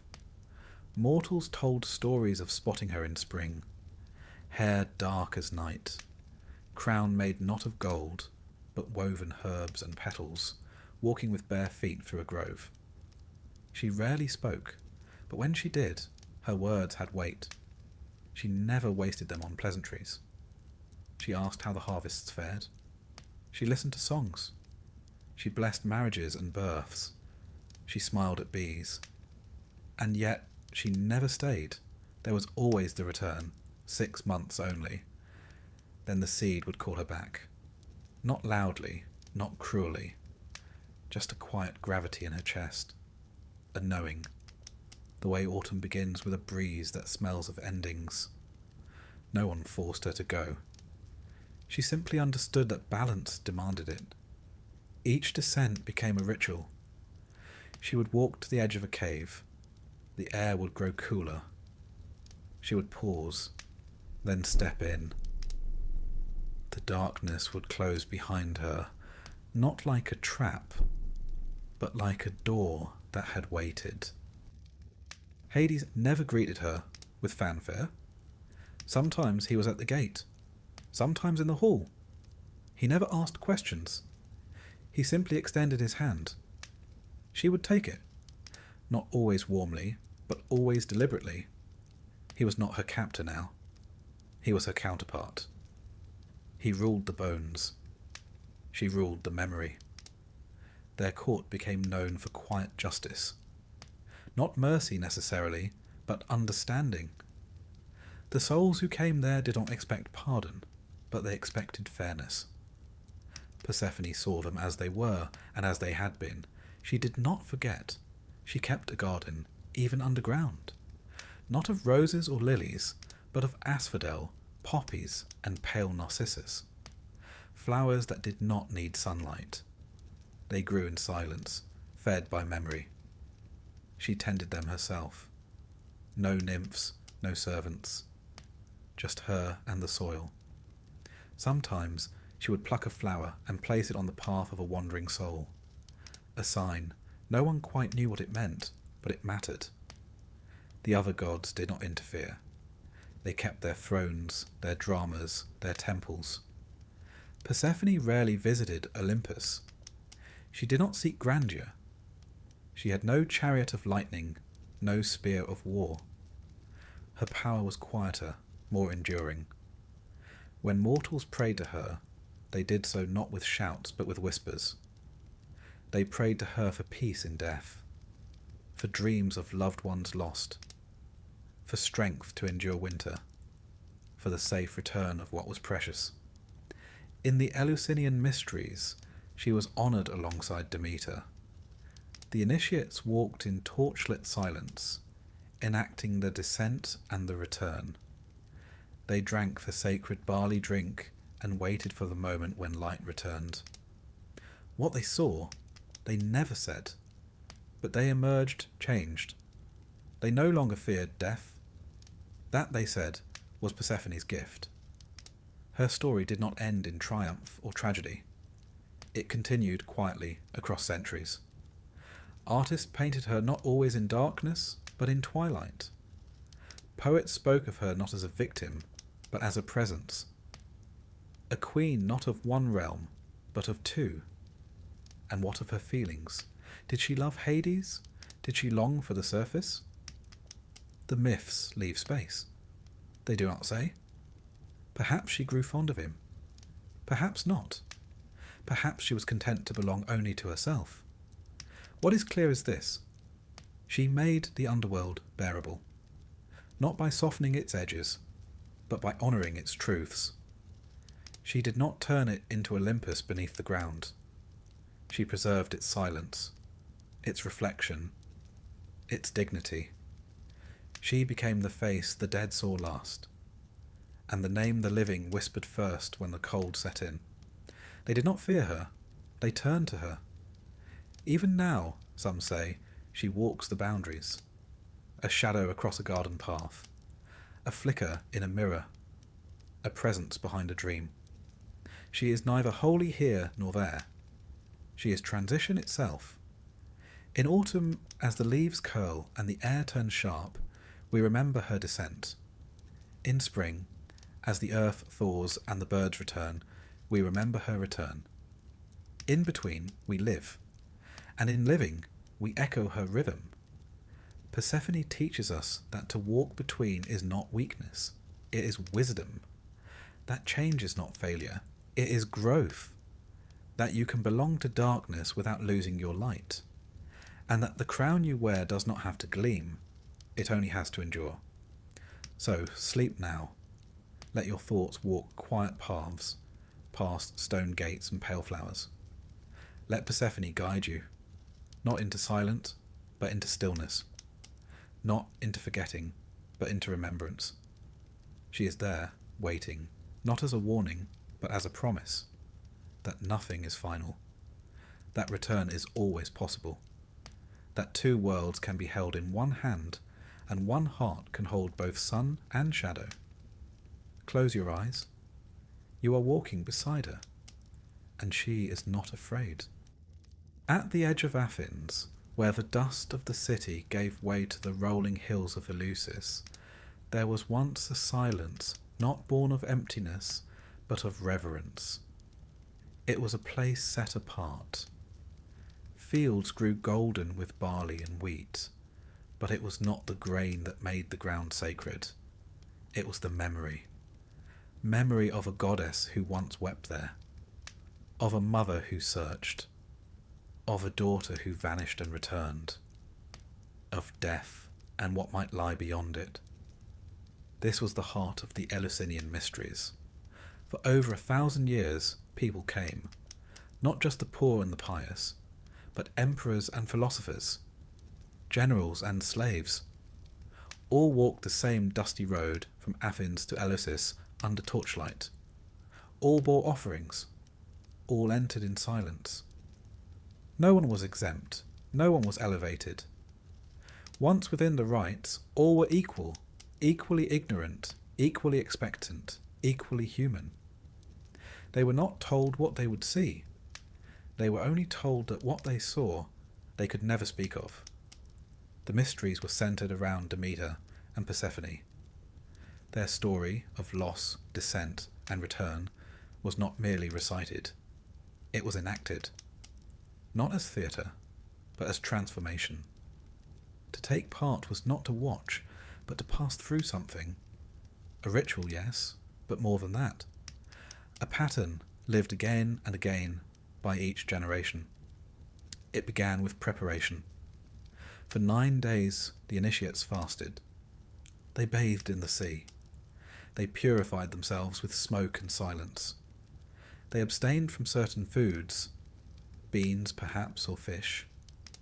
They donned simple robes, pale linen tied at the waist. They carried sacred objects, sometimes wrapped in bundles no one could open. These things were not decorative. They were thresholds, small doorways to something unspoken. On the appointed day, they gathered in Athens and began the walk to Eleusis. It was not a long journey, but it was done with deliberation. They moved as a body. as one long thread winding across the land, each step an echo of Demeter's own search.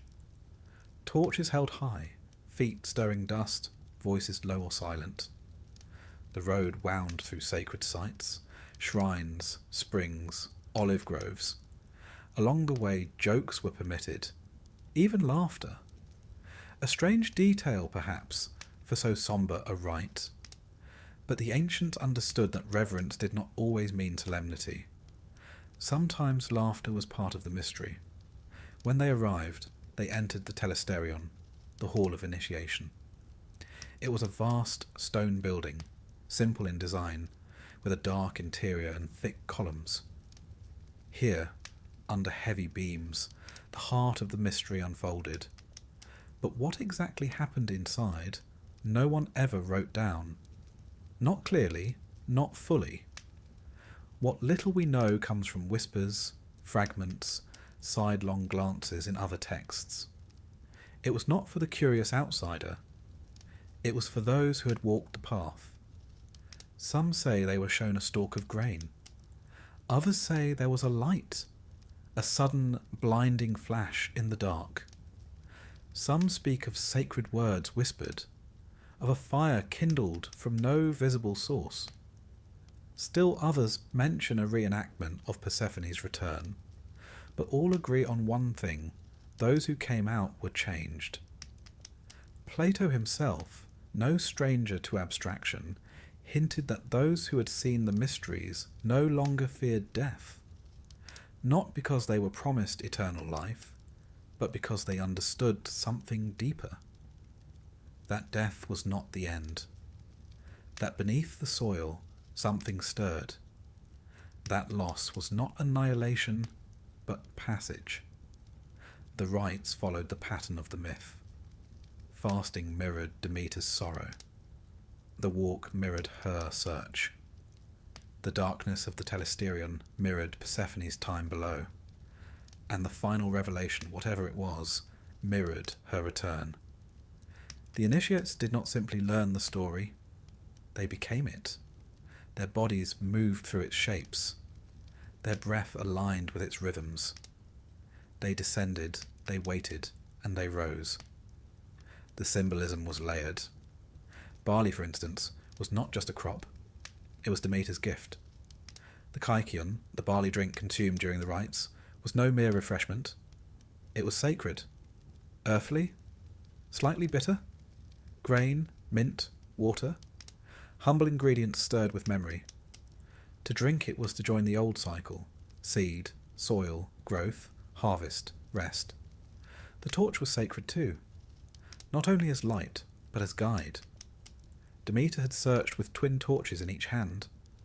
The initiates carried their own, not just to see, but to remember. Each flicker of flame was a memory made visible, each step illuminated by borrowed grief. In sleep, one might imagine the telesterion, its stone floor cool under bare feet, the air heavy with smoke, not of fire, but of incense. Hushed footsteps, a single flame in the centre, and a voice, not loud, but steady, telling a story you already know, but in a language older than thought. There were lesser and greater mysteries. The lesser, held earlier in the year, were preparation, a kind of rehearsal. The greater in the autumn were the true descent, the true crossing. Not everyone was permitted. Murderers were excluded.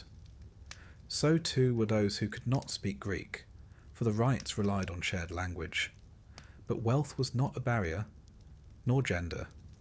Slaves could attend. Women could attend. Even children if they were ready. In a world often carved by power, this was unusual. The mysteries were democratic in the oldest sense, not of voting, but of vision. All were invited to see, to feel, to understand. And yet they guarded their silence. No one broke the oath. The penalty, it was said, was death. But perhaps that wasn't the reason. Perhaps it was reverence. What they saw could not be spoken, not because it was forbidden, but because it was beyond the shape of words. The Romans adopted the rites, but they could not unravel them. Even emperors walked the road, carried the torches, drank the barley. Cicero wrote that they taught people how to live joyfully and die with hope. That's no small claim, coming from a man who trusted reason over myth. The temple stood for centuries, through war and plague and empire, and then, like all things, it fell. The Christian emperor saw the rites as a threat and shut them down. The telesterion was burned, the priests scattered.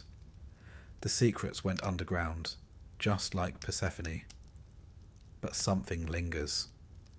Even now, some say, when the barley ripens just right, and the wind stirs the fields, and the dusk takes on that particular shade of violet, the memory of the mysteries returns. Not in grand visions, but in quiet knowing. In the sudden, inexplicable sense that there is more to grief than pain, more to death than absence, more to darkness than forgetting. In the end, the Eleusinian mysteries were not about theology. They were not creeds. They were not even doctrines. They were experiences. One stepped into a pattern and came out changed. It's easy to imagine it in sleep. You walk the path at night, torch flickering in your hand. Others beside you. Faces half lit, half shadowed. No one speaks. The road curves. The stones are warm from the day, but cooling. Ahead, a doorway. A gate of no particular grandeur. Just a dark opening in a stone wall. You step inside. You breathe the scent of dust and barley. You hear a hush that feels ancient. Not silence exactly, but memory holding its breath. And somewhere, not seen but known, she waits, Persephone. Neither smiling nor frowning, not radiant, not shadowed, just present, a steady gaze, a nod, as if to say, yes, you understand now. You've walked the descent, you've kept the fast, you've tasted the bitterness, and still you are here. Then the light, not blinding, just enough. You emerge, changed, no thunder, no applause, just a feeling in your chest like a door gently closing, like the quiet of a room once full of voices, like the moment you wake and remember a dream, not fully, but enough. That was the Eleusinian mystery, a grain of truth planted in silence, a torch held steady in the dark, a descent walked with bare feet and open hands, a return promised, if not in life, then in the shape of it. And now, sleep, let the torches guide you. Let the dust of the path rise softly beneath your heels.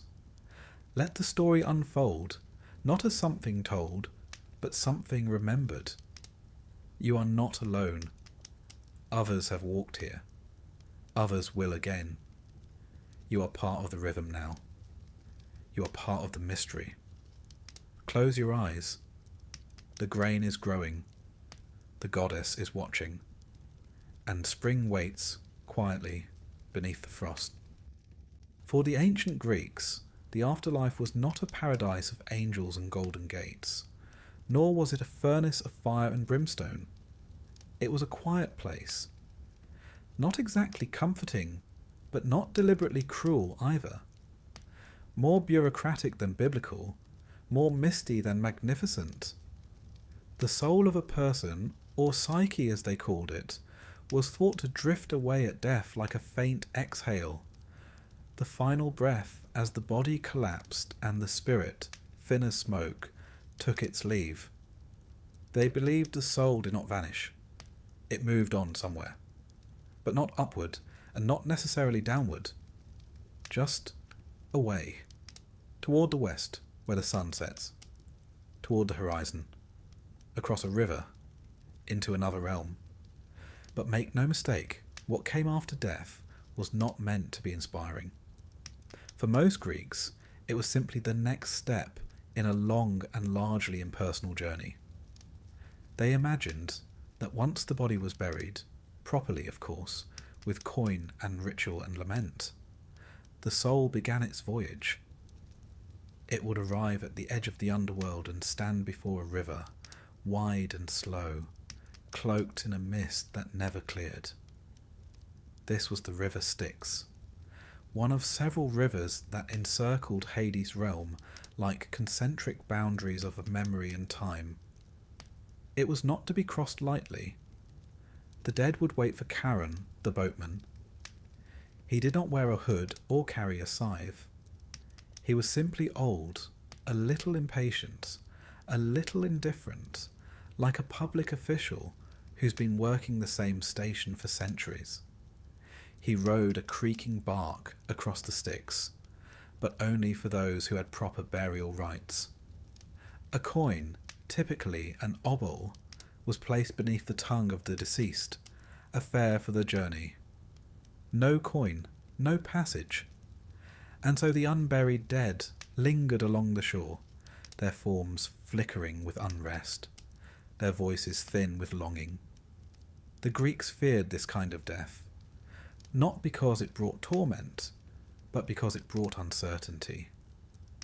To be forgotten, to be left unburied, was to wander eternally at the edge of the underworld, denied even the gloom of Hades' halls.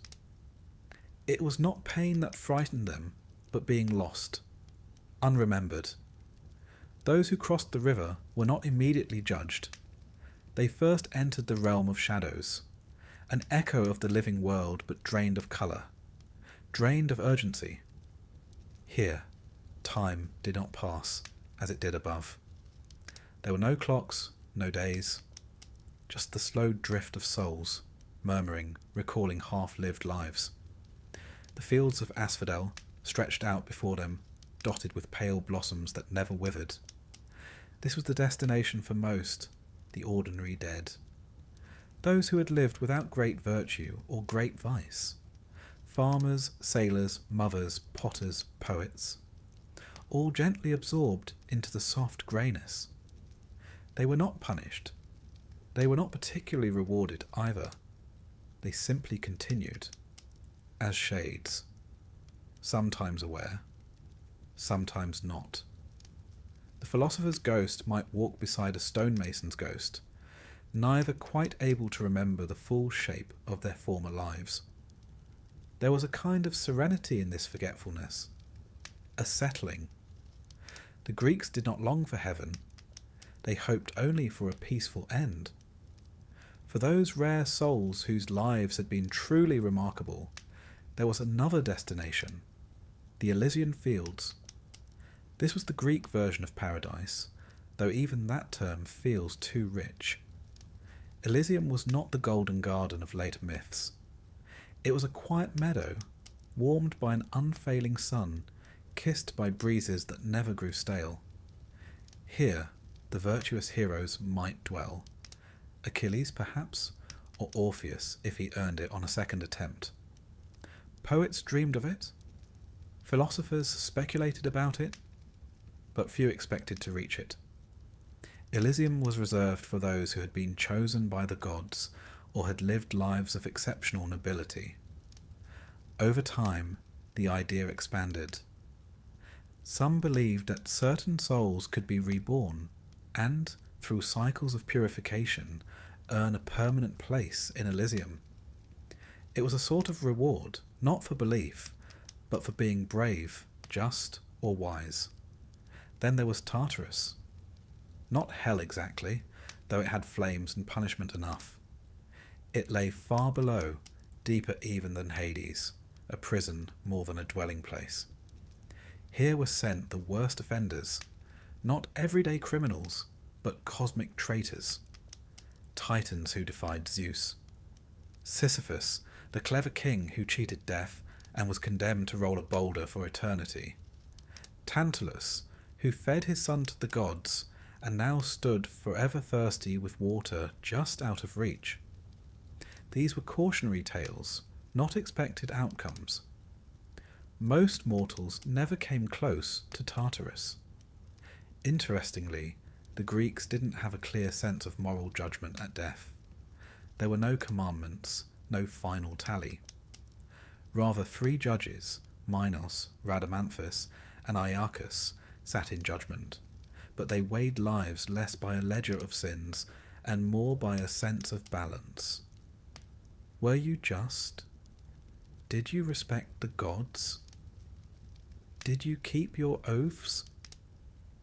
And perhaps most importantly, were you remembered? Remembrance played a central role in their beliefs. The living had a duty to honour the dead, not just at the moment of burial, but year after year. Libations were poured, honeyed wine, sometimes olive oil. Offerings were left at tombs. Names were spoken aloud. The belief was that so long as you were remembered, you were still, in some sense, alive. That's why dying childless was a source of anxiety. Who would speak your name? Who would tend your grave? Without remembrance, the dead might fade further, losing form, losing even their place among the shadows. Not tortured, just dissolved. The Greeks also believed in the river Lethe, the river of forgetting. Many souls drank from it, willingly or not, to forget the pain of life, to forget themselves. Some believed that this forgetting was necessary for rebirth. Only by letting go of the past could the soul return to the world of the living. But others, poets, mystics, and initiates of the Eleusinian mysteries, believed in another river, Mnemosyne, the river of memory. They whispered that some souls could choose to drink from it instead, to remember, to carry the truth through death and into life again. These were the ones who might escape the cycle, who might ascend to the Isles of the Blessed. These ideas coexisted in a kind of philosophical murmur.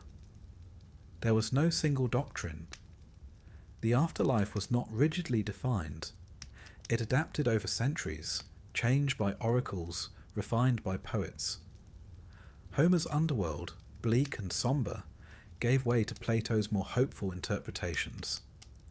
Some believed the soul was immortal. Others saw it as a flicker destined to fade. The physical rituals surrounding death reflected these beliefs. Bodies were washed, anointed, wrapped. The eyes were closed, the mouth prepared. The dead were buried facing the west, toward the fading light. Graves were marked with stelae, stone slabs with names, sometimes portraits. Offerings were left, not once, but repeatedly. The funerary rites were not for closure. They were for continuation, a way of helping the soul move on. The laments sung at the graveside weren't only expressions of grief. They were maps, guiding the departed toward the place of shades. Ghosts did exist in their view, but not as horrors, as reminders.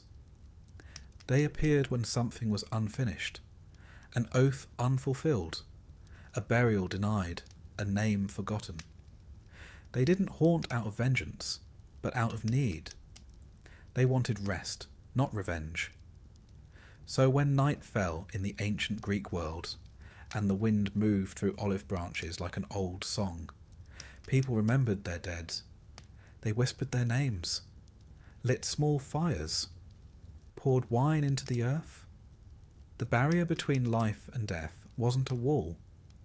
It was more like a curtain, thin, shifting, momentarily transparent. Even the gods visited the underworld. Hermes, guide of souls, moved between worlds with his winged sandals. Orpheus descended, lyre in hand, to sing for Eurydice. Heracles wrestled Cerberus. Persephone herself moved with the seasons, her footsteps tracing a map across both realms.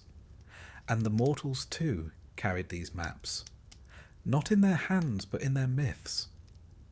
The stories were not instructions but invitations. They told the living, this is what might await, this is what could be. Not to terrify, but to prepare, to soften the fear, to make death a companion, not a stranger. They did not expect glory. They expected shadows, a return to the earth, a place among the roots. And yet, even there, they believed something of the self endured. The afterlife was not about punishment or pleasure.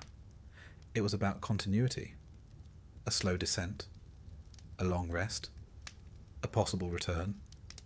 And now, as you rest, picture that world. Not bright, not dark, but muted.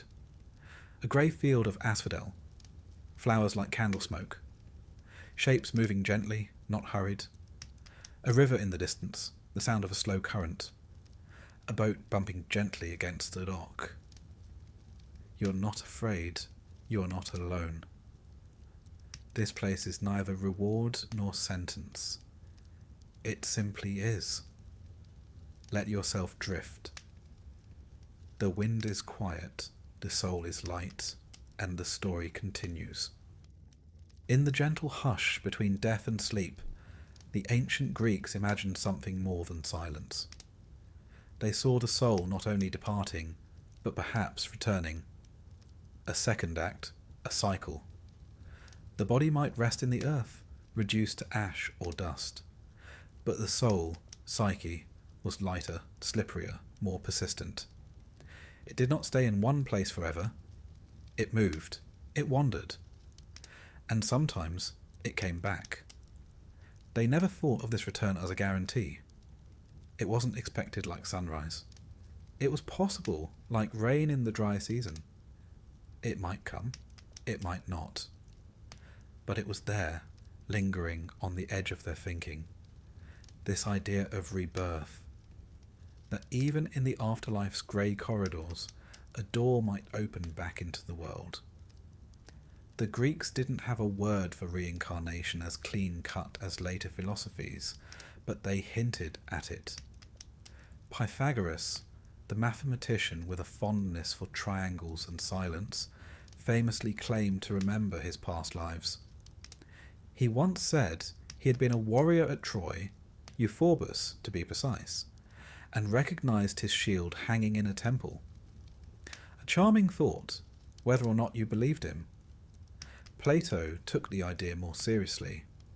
In his dialogue called The Republic, at the end of all that discussion about justice and the soul, he gives us a curious myth, the myth of Ur was a soldier who died in battle, or seemed to. After 12 days, he awoke on his funeral pyre and told a story. He had seen souls waiting in a meadow, some descending into the earth, some rising from it. He saw a great spindle of necessity, stars turning like threads on a cosmic loom, and he saw the souls choosing new lives, drinking from the river of forgetfulness, Levi, and returning to the world. It was not a judgment, precisely, more of a realignment. Some chose the lives of kings, others chose to be animals. A wise man might choose a simple life. A foolish one might choose power and regret it. It wasn't punishment or reward.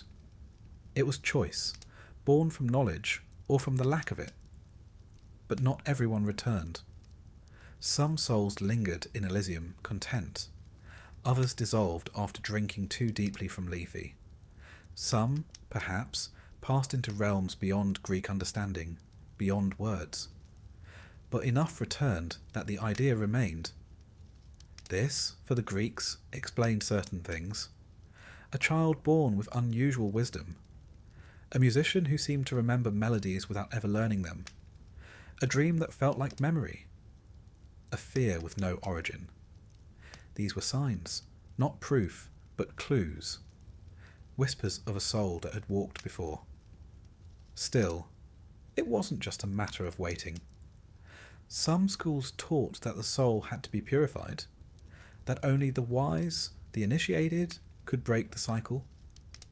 In the Eleusinian mysteries, whispered among the shadows of the Telesterion, it was said that the soul, if properly prepared, might not return at all. It might ascend to the Isles of the Blessed, free from the wheel of birth and death. Other mystery cults spoke more directly of rebirth. The followers of Orpheus, that poet who braved the underworld, believed the soul was divine, imprisoned in the body like a spark caught in clay. Through ritual and music and memory, one could awaken that spark, and perhaps, in doing so, escape the cycle altogether. There were inscriptions found in graves, thin sheets of gold with instructions for the soul. Walk this way. Avoid the spring on the left. Drink from the pool of memory. Declare yourself a child of earth and starry heaven. These were not superstitions, they were maps. For those who believed, death was not a full stop. It was a turn in the path. Even ordinary people, not initiates or philosophers, carried these ideas in softer ways. They spoke of children who seemed to know too much, of animals who watched them like they understood, of dreams where ancestors appeared and said things that still hadn't come true. These weren't seen as strange, just the way of things. And so death, while feared, was not the end of fear.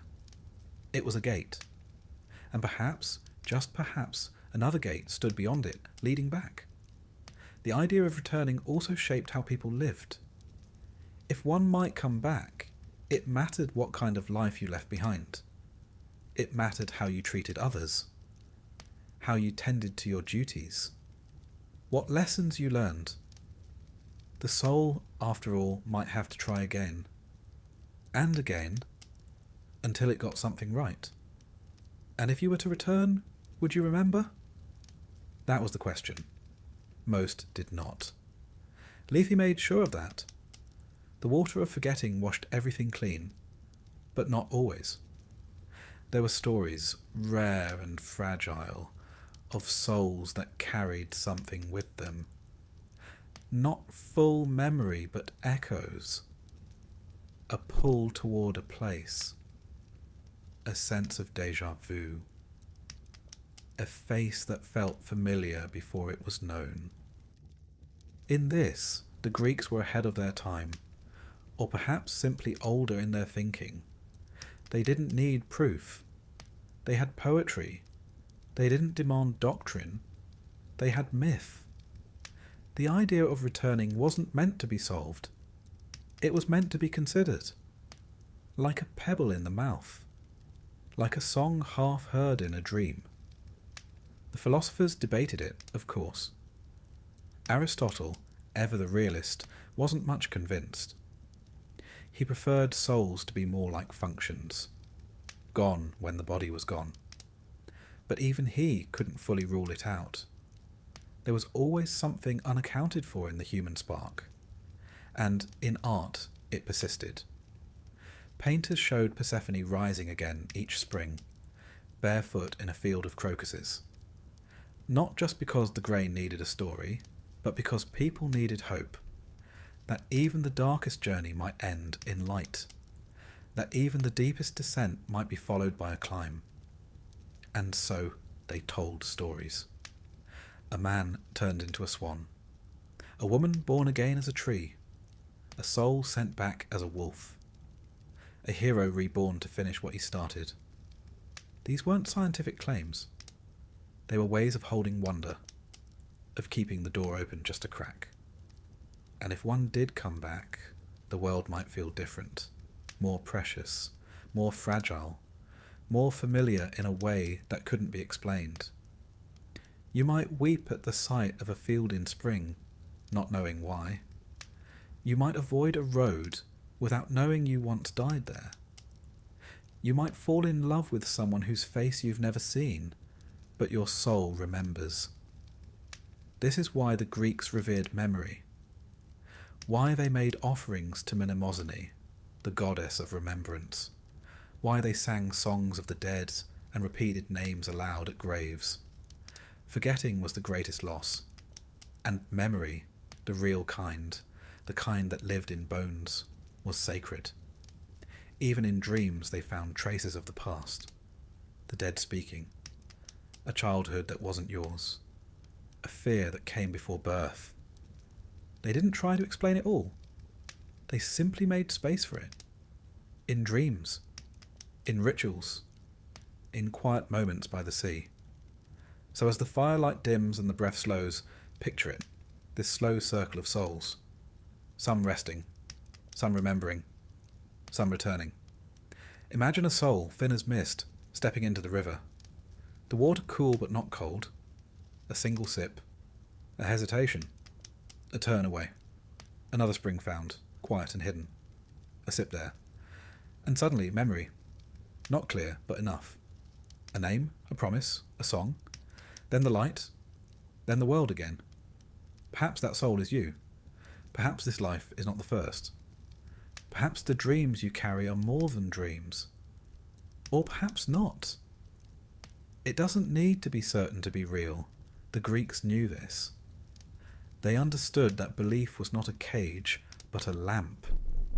That the soul didn't need to be proven. It only needed to be listened to. And now you rest. The breath deepens. The limbs go still. The body folds into the quiet. If there is a return, let it come gently. If not, let the sleep be deep. Let the soul do what it does best. Drift, turn, remember, wait. The journey is not over. It never really is.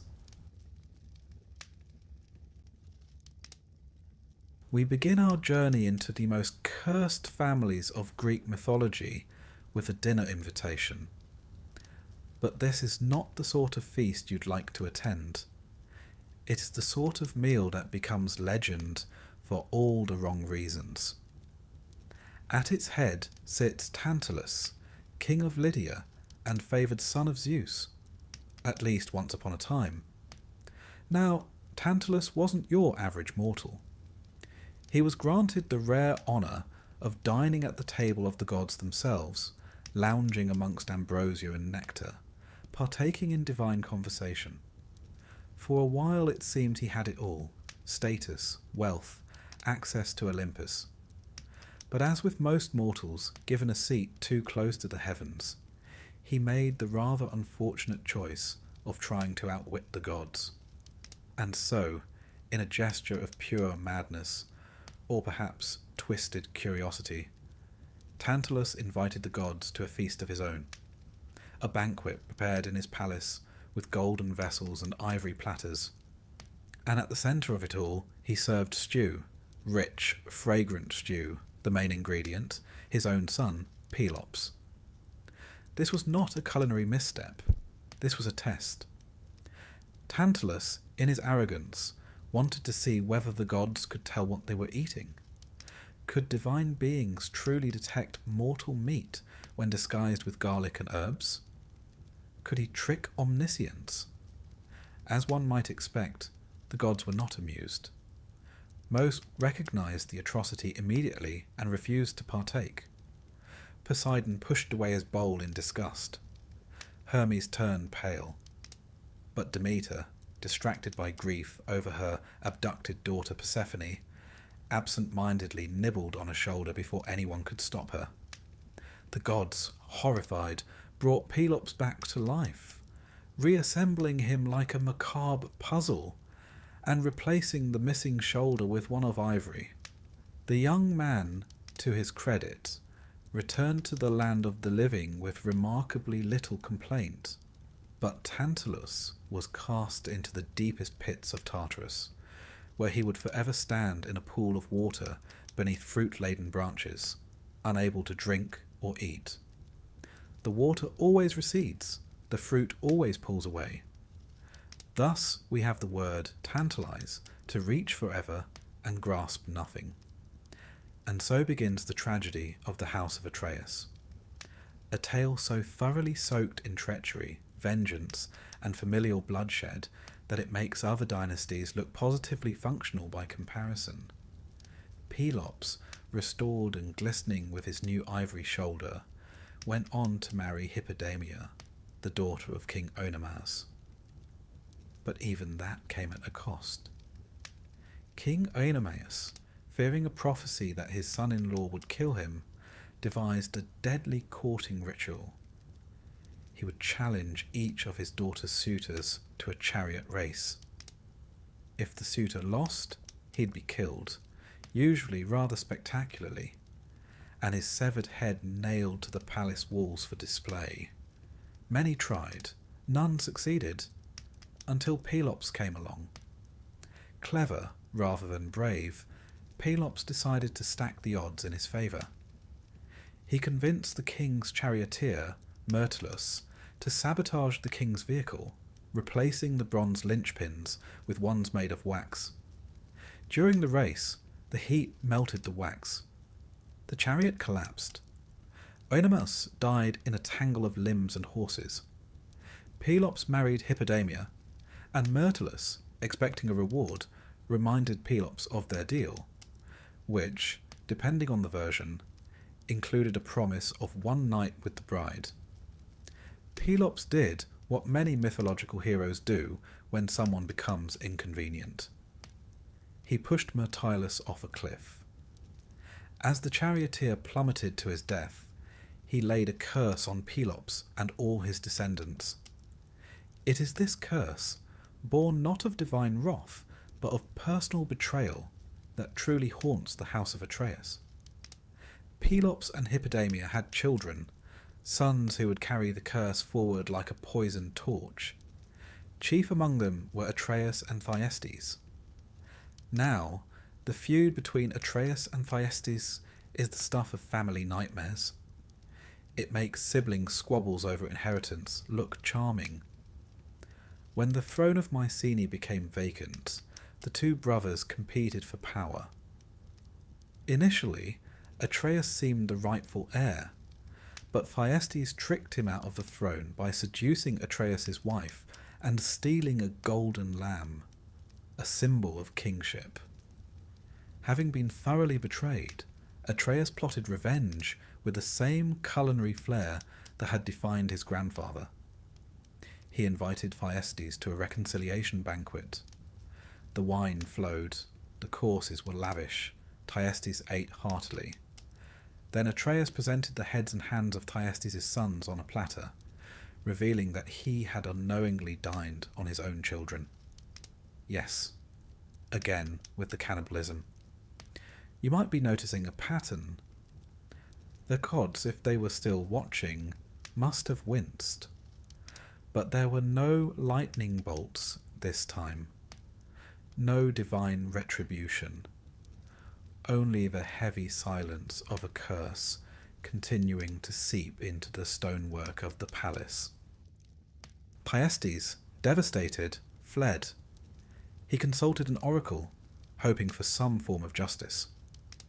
The oracle, cryptic as always, told him the only way to avenge his children was to father another child with his own daughter, Pelopeia, which he did, quietly, disguised. Pelopeia later gave birth to a son named Aegisthus. And yes, if you're counting, that makes Aegisthus both son and grandson to Thyestes. Aegisthus was raised under strange circumstances and only later discovered his true parentage. Meanwhile, Atreus maintained power, and the next generation began to come of age. Atreus had two sons of his own, Agamemnon and Menelaus. They were raised in a court haunted by betrayal and blood. When Agamemnon came of age, he married Clytemnestra, and Menelaus married Helen. Yes, that Helen, the one whose abduction sparked the Trojan War. But before ships could sail, the winds died. The fleet sat motionless in the harbour. Agamemnon had offended Artemis, goddess of the hunt. Some say he killed one of her sacred stags. Others claim he boasted of being the better hunter. Either way, Artemis demanded a price, the sacrifice of his daughter, Iphigenia. Agamemnon faced an impossible choice. He chose ambition. Iphigenia was summoned under false pretenses, told she was to marry Achilles, and then led to the altar. In some versions, Artemis replaced her with a deer at the last moment. In others, she died. Either way, the moral debt was incurred, a debt that would be collected soon enough. Agamemnon sailed to Troy. 10 years passed, 10 long, brutal years, and when at last he returned home triumphant, he brought with him a Trojan princess, Cassandra, as a war prize and concubine. An insult Clytemnestra did not take lightly. She had waited. She had brooded. She had taken Aegisthus as her lover, and when Agamemnon stepped into his palace, she welcomed him with warm smiles, soft robes, and a bath. Then she killed him, possibly with an axe, possibly entangled in a net. The details vary, but the outcome does not. Cassandra, cursed always to speak truth, and never be believed, was murdered too. The palace once again soaked in royal blood. Now the curse turned to the children of Agamemnon, Electra and Orestes. Exiled, grieving, and vengeful, they plotted their return. Years later, Orestes crept back into Mycenae. With Electra's help, he killed Aegisthus. Then in a final shattering act, he murdered his mother. Matricide. A crime so terrible, even the gods refused to look away. Orestes fled, hounded by the Furies, ancient spirits of vengeance. They were relentless, shrieking, clawing, driving him mad. He found no peace. He begged Apollo for help. The gods sent him to Athens, where the matter was put before a court, the Areopagus. This trial, recounted in Aeschylus's Eumenides, is more than a mythic episode. It marks a cultural shift, from blood vengeance to civic justice. Athena, goddess of wisdom, cast the deciding vote. Orestes was acquitted, and the Furies, soothed and renamed the Kindly Ones, were given a new role as protectors of justice rather than instruments of wrath. And so, the house of Atreus, after generations of horror, finally found a form of peace. Not through revenge, but through law. Through a jury, not a sword. The curse, it is said, was broken. But of course, stories never end so neatly. The legends of Atreus remained alive in the Greek mind for centuries. The family became a symbol of how wrongdoing echoes down generations, how the past grips the present, and how even the greatest houses can rot from within. They were reminders that pride, ambition, and betrayal never go unpunished. Not by gods, not by fate, not by memory. And so we leave them now. Picture the palace of Mycenae, its golden halls dimmed, its stones bearing silent witness to secrets too old to speak. The dining table sits empty. Somewhere in the shadows, a servant sweeps the floor where kings once bled. Outside, the wind rustles through olive trees, and above, the stars flicker with quiet indifference. The house is still, but the echoes remain. When we last left the house of Atreus, the air in Mycenae was thick with blood, curses, and the smell of reheated vengeance. Atreus had fed his brother his own children, the gods had largely stepped back in exhausted silence, and Agamemnon, Atreus' son, was preparing for war. Now we turn our attention more closely to Agamemnon himself. You may have heard of him in passing, most likely as the leader of the Greeks in the Trojan War, or that king with the daughter sacrificing problem. And both are true, though neither does justice to the man's particular talent for choosing the worst possible option in almost any situation. To begin, Agamemnon was king of Mycenae, a powerful Bronze Age city-state said to glitter with gold, command armies, and echo with secrets. His wife was Clytemnestra, a formidable woman in her own right, clever, proud, and with a memory like a steel trap. Together they ruled Mycenae and had several children, including Iphigenia, Electra, and Orestes. Then came Paris, not the city, the Trojan prince.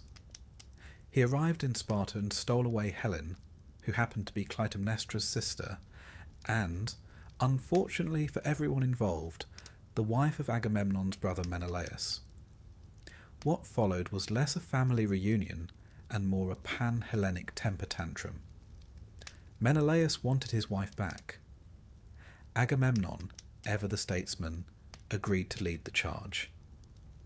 The other kings and warriors of Greece, some eager and some less so, were gathered under Agamemnon's banner. But the gods had ideas of their own. As the fleet prepared to sail from Aulis, the winds died. The ships bobbed listlessly in the water, sails hanging limp as laundry. Days passed, supplies dwindled, morale waned. The seers consulted omens, birds, bones, and bits of burnt liver. The answer came: Artemis was angry. The reason? That depends. One version says Agamemnon killed a sacred stag in one of her groves. Another claims he boasted that he was a better hunter than the goddess herself. A laughable thing to say about a deity who could shoot a flea off a galloping deer. Regardless, Artemis demanded recompense. A life for a life, specifically the life of Iphigenia. The command was clear. Sacrifice your daughter, and the winds will return. Refuse, and the fleet rots at harbour. Your allies turn on you, and the war ends before it even begins. Agamemnon hesitated. He was, after all, a father, but he was also a king, a general, and a man of ambition. Eventually, ambition won. He sent word to Clytemnestra, telling her to bring Iphigenia to Aulis under the false pretense that she was to marry Achilles. One can only imagine the mood when mother and daughter arrived. The joy of a royal engagement, the dressing in white, the proud father waiting, not with a ring, but a knife. What happened next depends on the storyteller. In some versions, Iphigenia is sacrificed on the altar, her cries silenced by the wind that finally returns. In others, Artemis has a last-minute change of heart, swaps the girl for a deer, and whisks Iphigenia away to serve in her temple at Tauris. But regardless of whether she died or was spirited away, one thing is certain. Clytemnestra believed her daughter was murdered, and Clytemnestra never forgot. Agamemnon went on to Troy, a city with high walls, high drama, and an unfortunate tendency to attract divine attention. There he clashed swords, shouted orders, and argued constantly with Achilles, whose ego could probably have sacked the city on its own. Years passed, 10 of them in fact. During that time, Agamemnon took a concubine, Cassandra, a Trojan princess cursed by Apollo.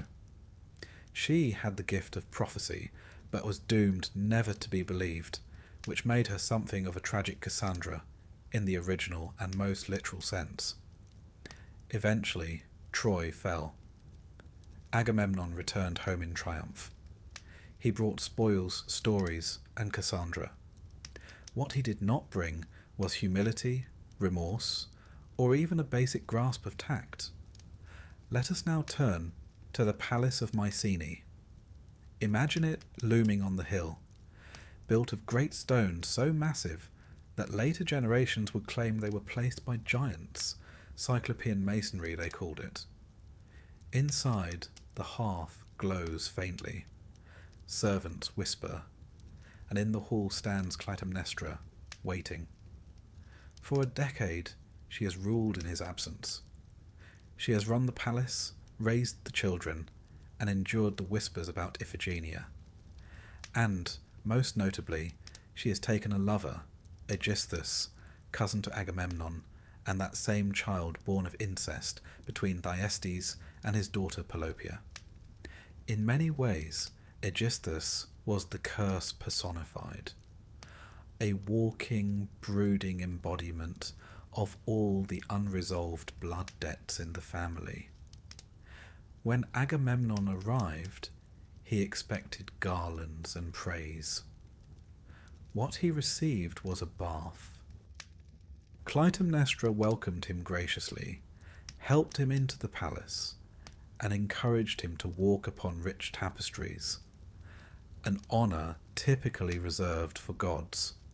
Agamemnon hesitated, sensing hubris in the gesture, but relented. It was his last proud decision. Inside the bath, as he relaxed from his long journey, Clytemnestra threw a net over him, some say a robe or a fishing net, and struck him with an axe repeatedly. Some versions have Aegisthus deliver the blow, but most agree it was Clytemnestra who killed him. Not in a fit of passion, but in cold, ceremonial vengeance. Cassandra, ever the prophet, knew it was coming. She had seen her own death and Agamemnon's before they stepped off the ship. No one listened, of course. They never did. She was dragged inside and murdered as well. And so Agamemnon, hero of Troy, fell not on the battlefield but in his own home, in his own bath, at the hands of his wife. Was it justice? Revenge? Curse? All of the above, really. The Greeks, who had a knack for tragic reasoning, understood that blood begets blood, and every wrong, even one sanctioned by the gods, carries a price. Clytemnestra took power, ruling alongside Aegisthus. For a time there was uneasy stability, but Orestes, son of Agamemnon and Clytemnestra, did not forget. He was exiled, growing up in another court, told again and again of his father's murder. His sister, Electra, remained in Mycenae, nursing her own slow-burning fury. Years passed. Then Orestes returned. What followed was not swift. Greek revenge never is. Orestes plotted with Electra. He crept into the palace disguised, perhaps as a messenger or a stranger bearing news of his own death. The plan was theatrical, almost ritualistic. When the time came, Orestes killed Aegisthus. Then, face to face with his mother, he hesitated, but not for long. He struck her down, his mother. Her blood joined that of her husband, her lover, her daughter. The floor of the palace must have known its way around a stain by then. Yet this act, unlike Agamemnon's sacrifice, was not accepted in silence. The Furies came. Ancient, primal goddesses of vengeance, they pursued Orestes without rest. In every temple, in every dream, they howled. Not even Apollo could shield him for long. He sent Orestes to Athens to plead his case before the Areopagus, a jury of Athenian citizens presided over by none other than Athena. And for the first time in Greek mythology, justice became a matter not of blood, but of law. The trial was close. Half voted for acquittal, half for guilt. Athena cast the deciding vote, acquittal. She reasoned that the bond between mother and child, while sacred, was not greater than the father's claim, especially in matters of kingship and legacy. A legal decision, if not a warm one. The Furies, initially enraged, were given a new role, transformed from vengeful spirits into the Eumenides, the kindly ones. They would no longer torment, they would protect. A tidy ending, if you believe in such things. But the house still stood.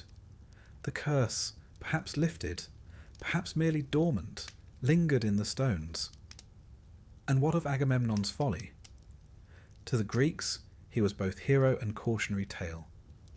A great king brought low by arrogance, by sacrifice, by the inability to see past his own ambition. He led 1,000 ships, toppled a city, and returned to nothing. His story was told again and again, in Homer, in Aeschylus, in whispers beneath flickering torchlight. Not because he was noble, but because he was inevitable. The sort of man who always appears where curses linger.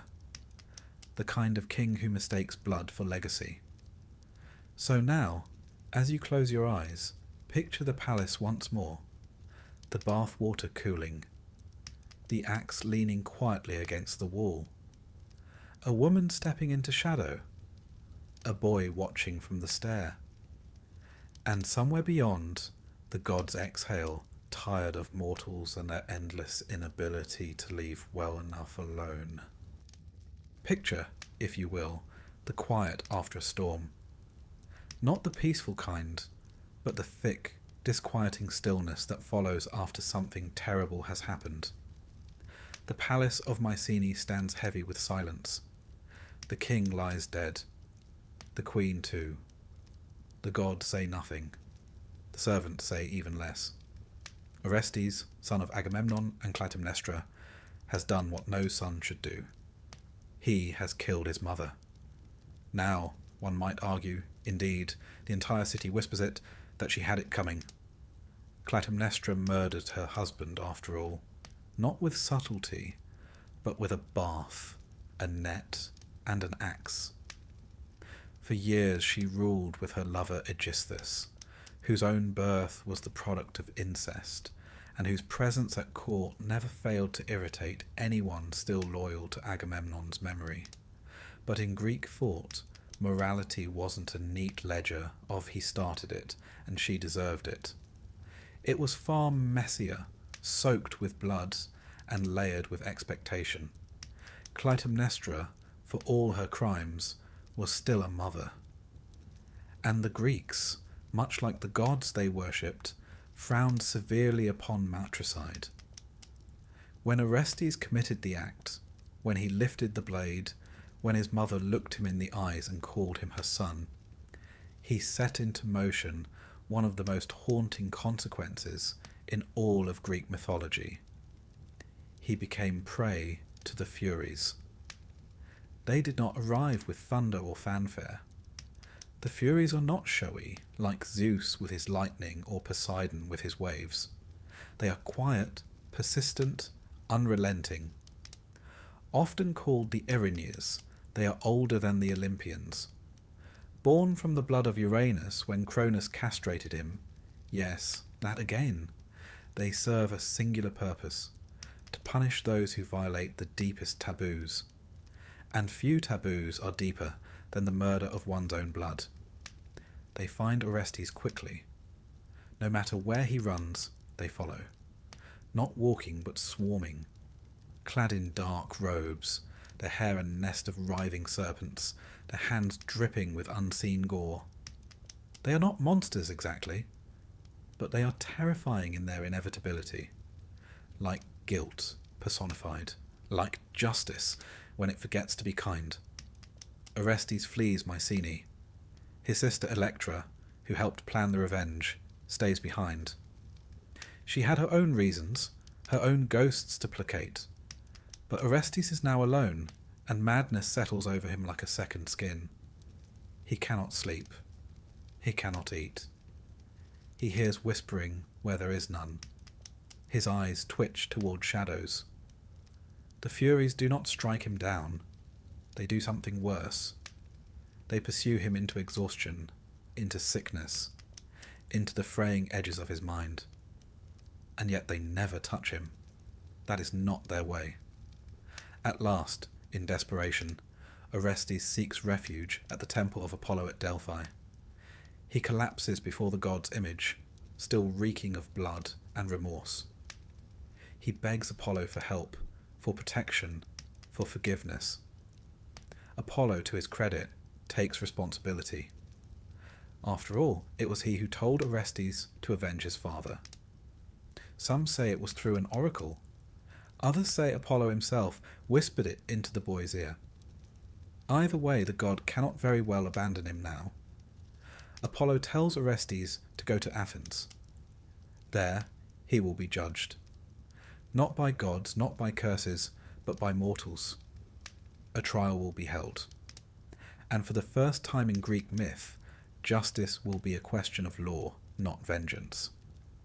Now this is rather important, because up to this point in the long, bleeding tale of the House of Atreus, there's been very little room for balance. Justice was personal. If someone murdered your father, you murdered them. If your brother stole your throne, you cooked his children. And if you were wronged by the gods, You'd better hope you had a daughter left to sacrifice. But Athens, glorious, infuriating, democratic Athens, was different, at least in principle. They believed in courts, juries, deliberation. Not perfect, certainly, but better than nets and axes in the bath. So Orestes travels to Athens, a fugitive dragging his curse behind him. There, in the shadow of the Acropolis, the goddess Athena herself agrees to oversee the trial. The court is the Areopagus, a rocky hill near the centre of the city, still visible today, where in myth and memory the first murder trial was said to take place. The jury is composed of Athenian citizens. The prosecutor? The Furies themselves. And they are not subtle. They stand, cloaked and dreadful, eyes like smouldering coals. They accuse Orestes of matricide, and they are correct. He did kill his mother.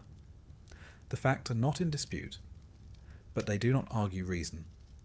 They invoke ancient law, blood for blood, no exceptions. Apollo, in turn, speaks for the defence. He argues that Orestes was avenging a greater wrong, the murder of Agamemnon, king and father. He even adds, somewhat awkwardly, that the bond between a father and son is stronger than that between a mother and child, since the mother is merely a nurse of the seed, while true parentage comes from the father. A bold argument, and one that reflects the uncomfortable gender views of the time, but it sways some of the jurors. The vote is taken, the results are split, a tie, the matter hangs like smoke. Then Athena steps forward.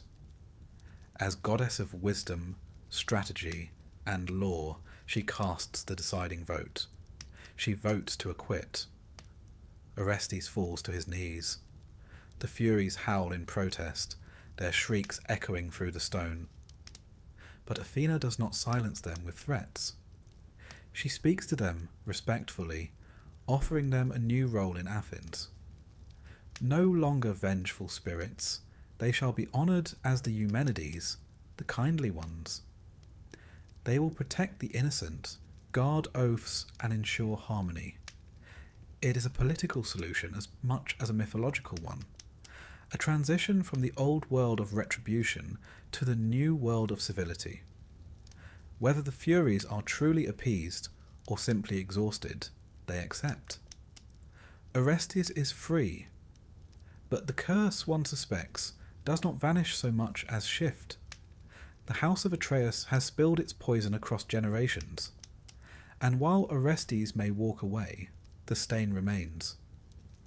Let us pause for a moment here, because this trial, this strange little courtroom drama with gods on the witness stand, holds an odd significance. To the ancient Greeks, the story of Orestes wasn't just a myth, it was an allegory for the evolution of their society. From chaos to order, from family vendettas to civic responsibility. It told them that even the darkest crimes could be addressed without bloodshed, that a jury, not a sword, could end a cycle. Of course, whether the jury always got it right is another matter. But myth, like law, is as much about hope as it is about precedent. And what of Orestes? His life after the trial was not peaceful, but it was quieter. He returned to Mycenae, reclaimed the throne, and eventually married Hermione, daughter of Menelaus and Helen, which, yes, made her his cousin. But by Greek royal standards, that was practically progressive. Some stories say he later killed Neoptolemus, the son of Achilles, over a territorial dispute or possibly over Hermione herself. Others say he died peacefully, bitten by a snake in Arcadia. Either way, his life remained entangled in myth, a half-hero wandering the edges of a world that never quite forgave him.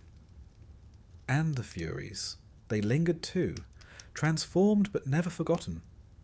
In tragedy, in temple rites, In whispered prayers before oath-taking, they stood in the background, dark, waiting, occasionally merciful. Even today, when we speak of someone being hounded by guilt, we invoke something very old, a sense that conscience is not just internal, but ancestral, that some voices come not from within, but from the past, dragging iron chains and ancient expectations. So now, close your eyes and imagine Athens at dusk.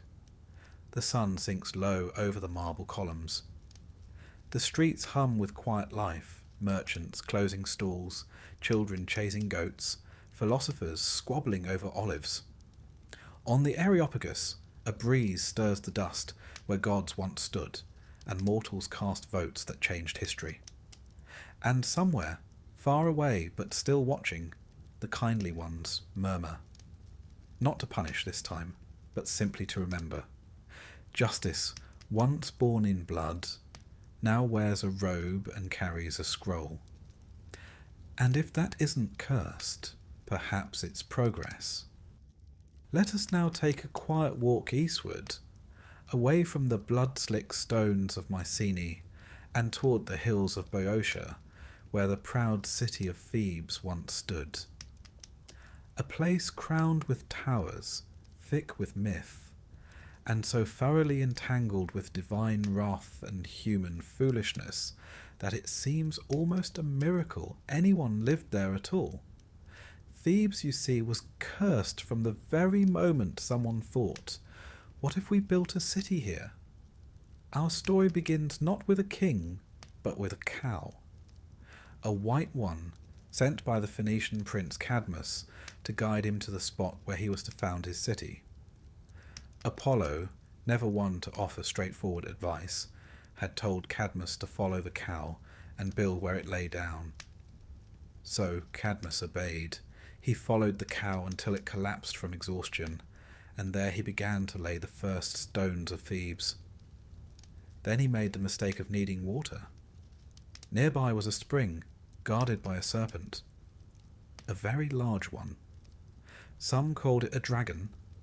Others said it was sacred to Ares, god of war.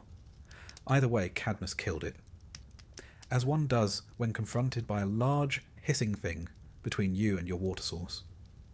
The gods, predictably, were unimpressed. Ares in particular held a grudge. As punishment, Cadmus was sentenced to serve Ares for 8 years. Something not many mortals lived to describe. But more importantly, before leaving the spring, Cadmus buried the serpent's teeth into the soil. Whether this was divine instruction or a peculiar gardening impulse is unclear. What matters is what grew. Warriors. Fully formed, armoured men, erupting from the earth like crops. They were called the Sparti, or sown men, and they immediately started killing each other. Cadmus, sensibly, threw a rock among them, tricking them into thinking one of their own had attacked first. By the end of it, only 5 remained. These 5 would become the ancestors of Thebes' noble families. Yes, the ruling houses of Thebes descended from magically grown murderers born of a dragon's tooth. That rather sets the tone. Cadmus eventually completed his punishment and was allowed to marry Harmonia, daughter of Ares and Aphrodite. A diplomatic union if ever there was one. Their wedding was a grand affair. The gods attended. They brought gifts. Harmonia received a necklace from Hephaestus, the god of the forge. A beautiful thing. Possibly cursed, almost certainly cursed. Because you see, nothing given by a wronged god is ever free of strings. And Hephaestus had reason to be bitter. Aphrodite, his wife, had cheated on him with Ares, many times, publicly. So perhaps this necklace was not so much a gift as a time-delayed act of pettiness. Regardless, it would travel through generations of Theban women, bringing tragedy wherever it went. A sort of deadly family heirloom, passed down with care and blood. Cadmus and Harmonia eventually left Thebes behind, transformed into serpents by the gods, and slithered off to live in exile. One of the few happy endings, if you're fond of scales. But their descendants stayed, and the curse remained. Several generations later, we come to King Laius. Laius was descended from Cadmus and inherited the Theban throne. Unfortunately, he had a prophecy problem. The oracle at Delphi warned him never to have children, as any son he fathered would one day kill him. Now, Laius might have avoided this fate if he had followed the very basic rule of not angering both the gods and his wife. But alas, he failed at both. He assaulted a young man named Chrysippus. Yes, assaulted, which earned the wrath of both the gods and the boy's father, King Pelops. And then, despite the prophecy, he fathered a child with his queen Jocasta. Upon the boy's birth, Laius panicked. He ordered the infant to be exposed on a mountainside, abandoned to die with a spike through his ankles. A shepherd was tasked with the deed, but in true mythological fashion, he passed the boy to another shepherd, who passed him to another, and eventually the child ended up in Corinth, raised by the king and queen there, who had been childless and were delighted by the mysterious bundle of doom. They named him Oedipus. Yes, that Oedipus. His name, incidentally, means swollen foot, in reference to the wounds from the spike, a charming reminder of infant trauma. He grew up thinking he was the Prince of Corinth, until one day someone at a party called him a bastard, as one does when one has run out of wine and things to insult. Oedipus, disturbed, went to the oracle at Delphi for answers. The oracle did not tell him who his parents were. Instead it said, quite cheerfully, "You will kill your father and marry your mother." Most of us would have asked for a second opinion. Oedipus simply fled Corinth, determined never to return, and thus, he believed, to avoid his fate. And here the gods must have smiled, for nothing delights them more than a mortal trying to outrun destiny. On the road to Thebes, Oedipus encountered an older man and his entourage at crossroads. A quarrel broke out, perhaps over who had right of way, or perhaps because Greek roads seemed to encourage homicide. Oedipus, trained in combat, killed the man and continued on his way. Of course, that man was Laius, his biological father. And so, with admirable efficiency, the first half of the prophecy was fulfilled.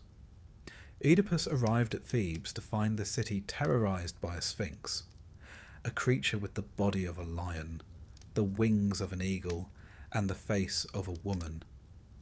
She had parked herself outside the gates and demanded passers-by answer her riddle. What walks on 4 legs in the morning, 2 at noon, and 3 in the evening? Many had tried. Most had died. Oedipus, cleverer than he looked, answered correctly. Man, crawling as a baby, walking upright, and leaning on a cane in old age. The Sphinx, defeated, threw herself off a cliff, as was customary, and Thebes was saved. In gratitude, the Thebans offered Oedipus the throne and the hand of their widowed queen, Jocasta. Yes, she was his mother. He accepted, of course, not knowing. They married, had children, 4 of them, and for a time Thebes prospered, until a plague struck. The crops failed, women miscarried, livestock dropped dead. The city stank of rot and fear. The people cried out for answers, and Oedipus, ever the responsible king, sent for the oracle. The answer returned. The plague is punishment. The land is unclean. A murderer walks among you, unpunished. And so Oedipus, with tragic resolve, begins to investigate. He follows the clues like a detective, In a very grim procedural drama, bit by bit, the truth emerges. The man he killed on the road was Laius. The queen he married is his mother. His children are his siblings. The prophecy has been fulfilled in full. Jocasta, upon realizing the truth, hangs herself. Oedipus stabs out his eyes with the pins from her dress. There's a certain symmetry in it. He who was blind to the truth now literally blinds himself. He abdicates the throne and wanders into exile, led by his daughter Antigone. Now, if this were any other story, this would be the end. But this is Thebes. The curse has more work to do. Oedipus's sons, Eteocles and Polynices, inherit the kingdom. They agree to share power, ruling in alternate years. But Eteocles refuses to step down when his turn is over. Polynices, furious, raises an army and marches on the city. This becomes the War of the Seven against Thebes, a doomed venture in which almost everyone dies, including the two brothers, who kill each other in single combat. Creon, Jocasta's brother, takes the throne. He declares that Eteocles shall be buried with honour, and Polynices shall be left to rot in the sun. Antigone, Oedipus's daughter, defies this order and buries her brother anyway. Creon, a man who has never read a single tragedy in his life, sentences her to death. She hangs herself. Her fiancé, Creon's son, kills himself beside her. Creon's wife kills herself in grief. Thebes is soaked once again in royal blood, and the gods are silent. Perhaps asleep. Perhaps simply tired of being ignored. Thebes by now is less a city and more a cautionary tale. Founded on dragon's teeth, ruled by men who try to defy fate, protected by no one. Its legacy is not glory or gold, but the soft, suffocating weight of inevitability. And still, the people endure. Brick by brick, they rebuild. Children are born. Festivals are held. The streets echo with laughter and market stalls, even if the ghosts outnumber the living. And somewhere, buried beneath the stones, is the necklace of Harmonia, glinting faintly, waiting for the next hand foolish enough to wear it. Thebes has never been known for its restful silence. For centuries, it has echoed with curses, prophecies, accidental incest, and the sort of family reunions that end in bloodshed. So it's almost comforting, almost predictable, that even after the Great War of the Seven against Thebes, even after Oedipus's tragic unravelling and the bitter clash between his sons, there is still one more story to play out. A final, quiet rebellion. One that doesn't involve swords or kings, but simply a girl, a body, and a handful of dust. Antigone, daughter of Oedipus and Jocasta, which also makes her, in the tangled roots of that unfortunate tree, both the daughter and the granddaughter of her own mother. But Greek myth rarely stops to check for genealogical neatness. Antigone has always seemed set apart, dignified, unshaken. Even as a child in Sophocles' plays, she is the one who guides her father, Oedipus, into exile, shielding him from shame and harsh roads with a sort of grim adult grace. By the time her brothers Eteocles and Polynices have died killing one another in a civil war, Antigone has already outlived most of her family and much of her faith in kings. Let's pause briefly here. The conflict between the two brothers was supposedly over power. Eteocles refused to give up the throne when his time as co-ruler was over, and Polynices brought an army to take it by force. But in a deeper sense, it was simply the next step in Thebes' family curse. Oedipus's sins falling like black snow on the next generation. The brothers fell by each other's hands, and in death they left Thebes in the hands of their uncle, Creon. Creon, by all accounts, was a competent ruler, or at least he tried to be. He had witnessed Oedipus's rise and ruin, Jocasta's death, the war, and the collapse of what little peace the city ever had. So when he came to power, he did what many leaders do when chaos surrounds them. He doubled down on control, structure, obedience, law, the kind that doesn't bend even when the wind howls. And so, to establish order, Creon issued a decree. Eteocles, who had defended the city, would be buried with full honours. Polynices, who had attacked it, would be denied all burial. His body would lie unburied outside the city walls, exposed to the sun, the dogs, the crows. No funeral rites, no mourning, just public disgrace. Now, in ancient Greek religion, this was more than symbolic cruelty. The soul of the unburied dead could not cross into the afterlife. It would wander, lost, unable to rest, a ghost with nowhere to go, a curse within a curse.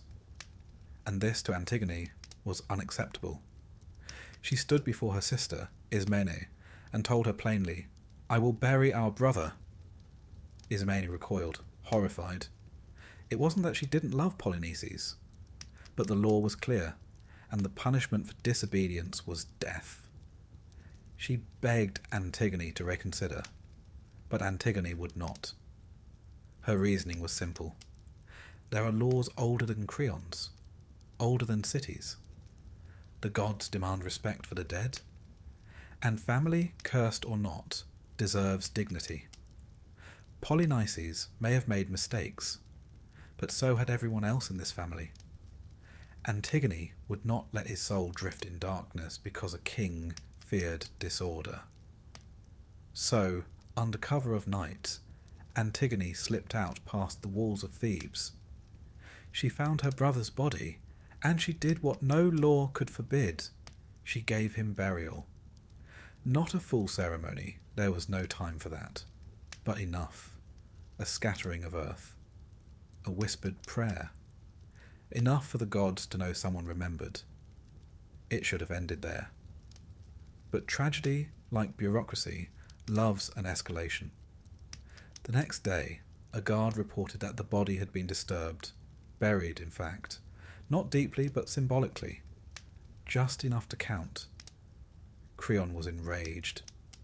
He ordered the culprit found, and soon, the guards, terrified of being blamed, set a trap. They uncovered the body and waited. Antigone returned. Perhaps she knew they were watching. Perhaps she didn't care. Either way, she approached the corpse again and began to rebury it. The guards seized her and brought her to Creon. And now the tragedy sharpens. Creon is faced with the niece of his late sister, the woman engaged to his son Haman, and a citizen of noble blood. But none of that matters to him. The law, he insists, is the law. If it is broken without consequence, what is the point of any order? If one woman is allowed to ignore a decree, who else will follow? Antigone does not flinch. She admits to the burial. She says she would do it again. She says the law of the gods is higher than the law of kings. And she says it all calmly, with a serenity that unsettles everyone present. Creon, though shaken, sentences her to death. Haman arrives and pleads for her life. He tries to reason with his father.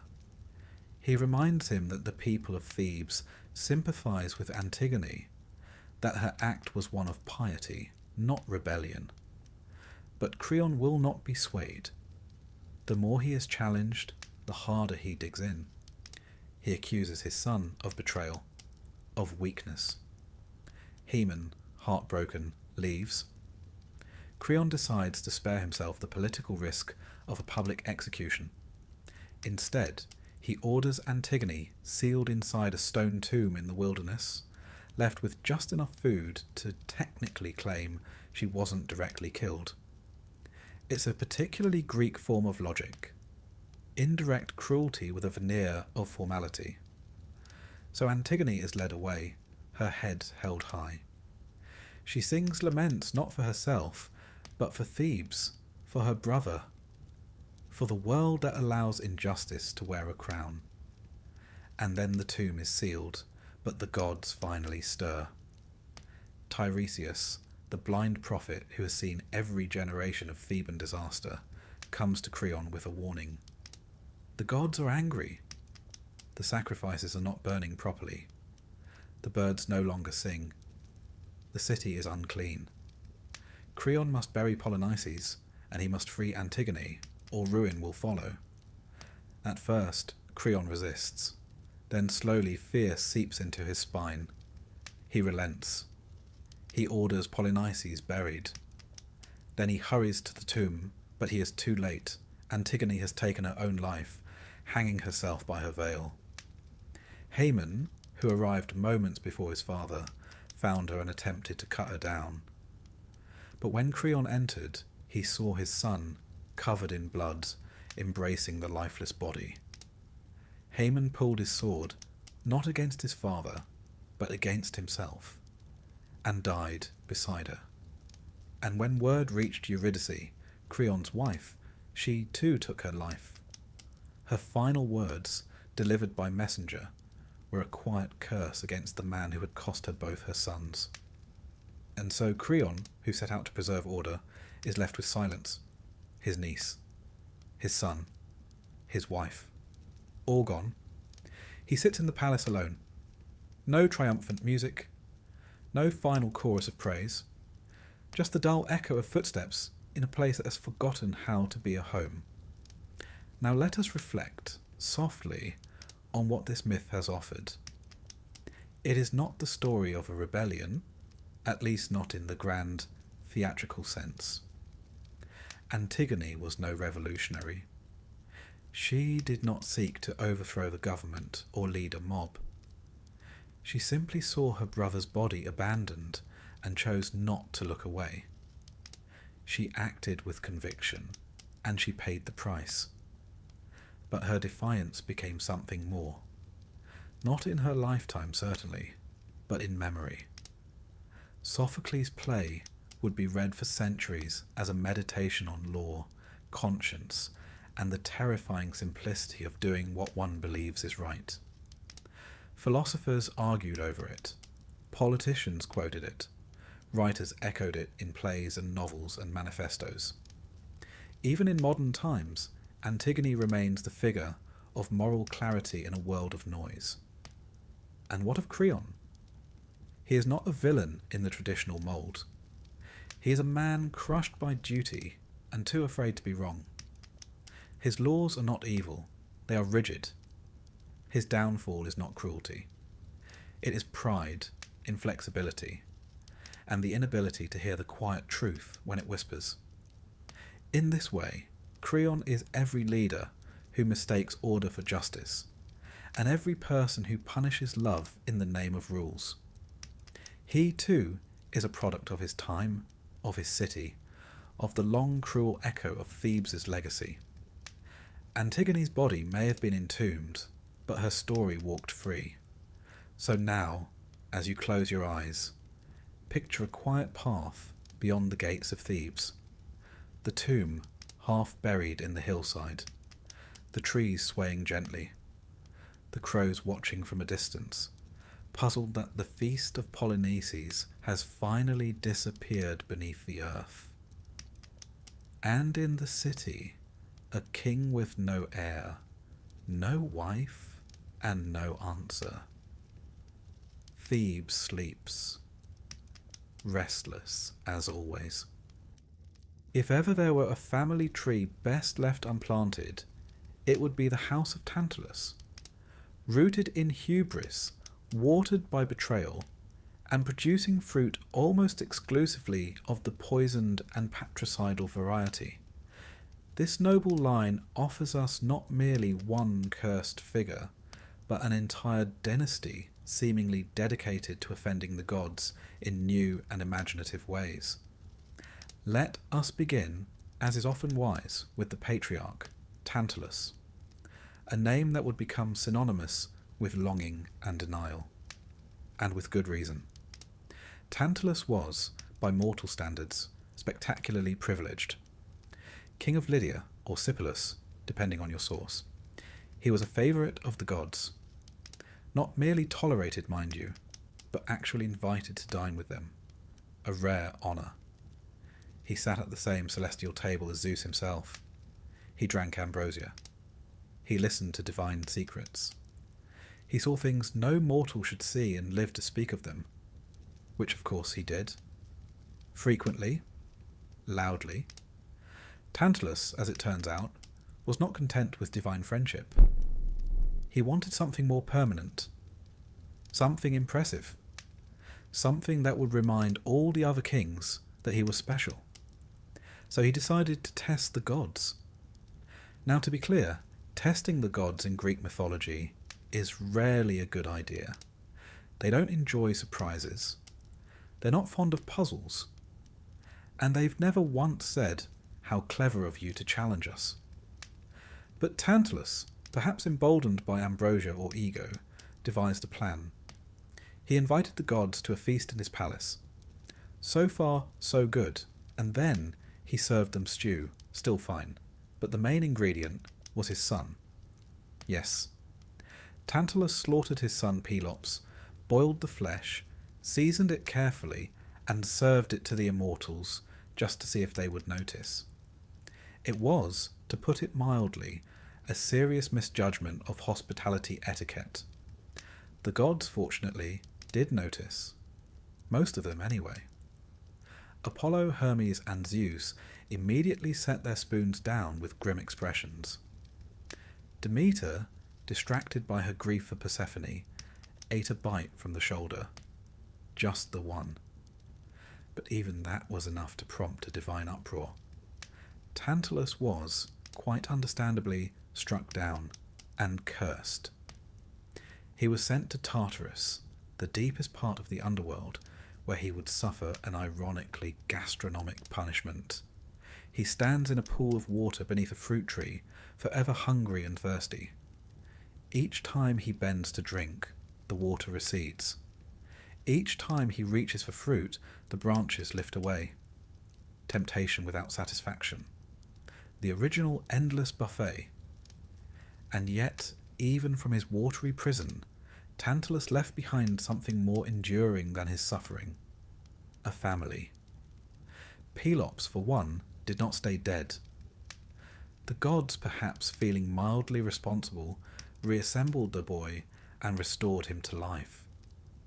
Demeter even replaced the missing shoulder with one made of ivory, a lovely detail that says more about divine craftsmanship than maternal remorse. Thus restored, Pelops was whisked away to the Peloponnesus, which would eventually bear his name. Now Pelops, despite his unusual beginning, grew into a handsome and ambitious young man. And, predictably, he found himself in pursuit of a princess. Her name was Hippodamia, daughter of King Oenomaus, who, like most Greek kings with attractive daughters, was deeply reluctant to let her marry. Oenomaus had been told by an oracle that he would die at the hands of his son-in-law, which put something of a damper on wedding plans. So he devised a clever system to ensure that Hippodamia remained single. Anyone who wanted to marry her had to defeat him in a chariot race. If they lost, they were killed. Simple enough. To ensure victory, Oenomaus used divine horses given to him by Ares, fast, tireless, and rather inconvenient for any mortal with ordinary beasts. 13 suitors died trying. Pelops, however, was not like the others. He had charm, he had ambition, and he had no qualms about cheating. He bribed the royal charioteer, a man named Myrtilus, to sabotage Oenomaus' chariot, promising him half the kingdom and, disturbingly, a night with Hippodamia. The charioteer agreed. Wax pins were placed in the wheels.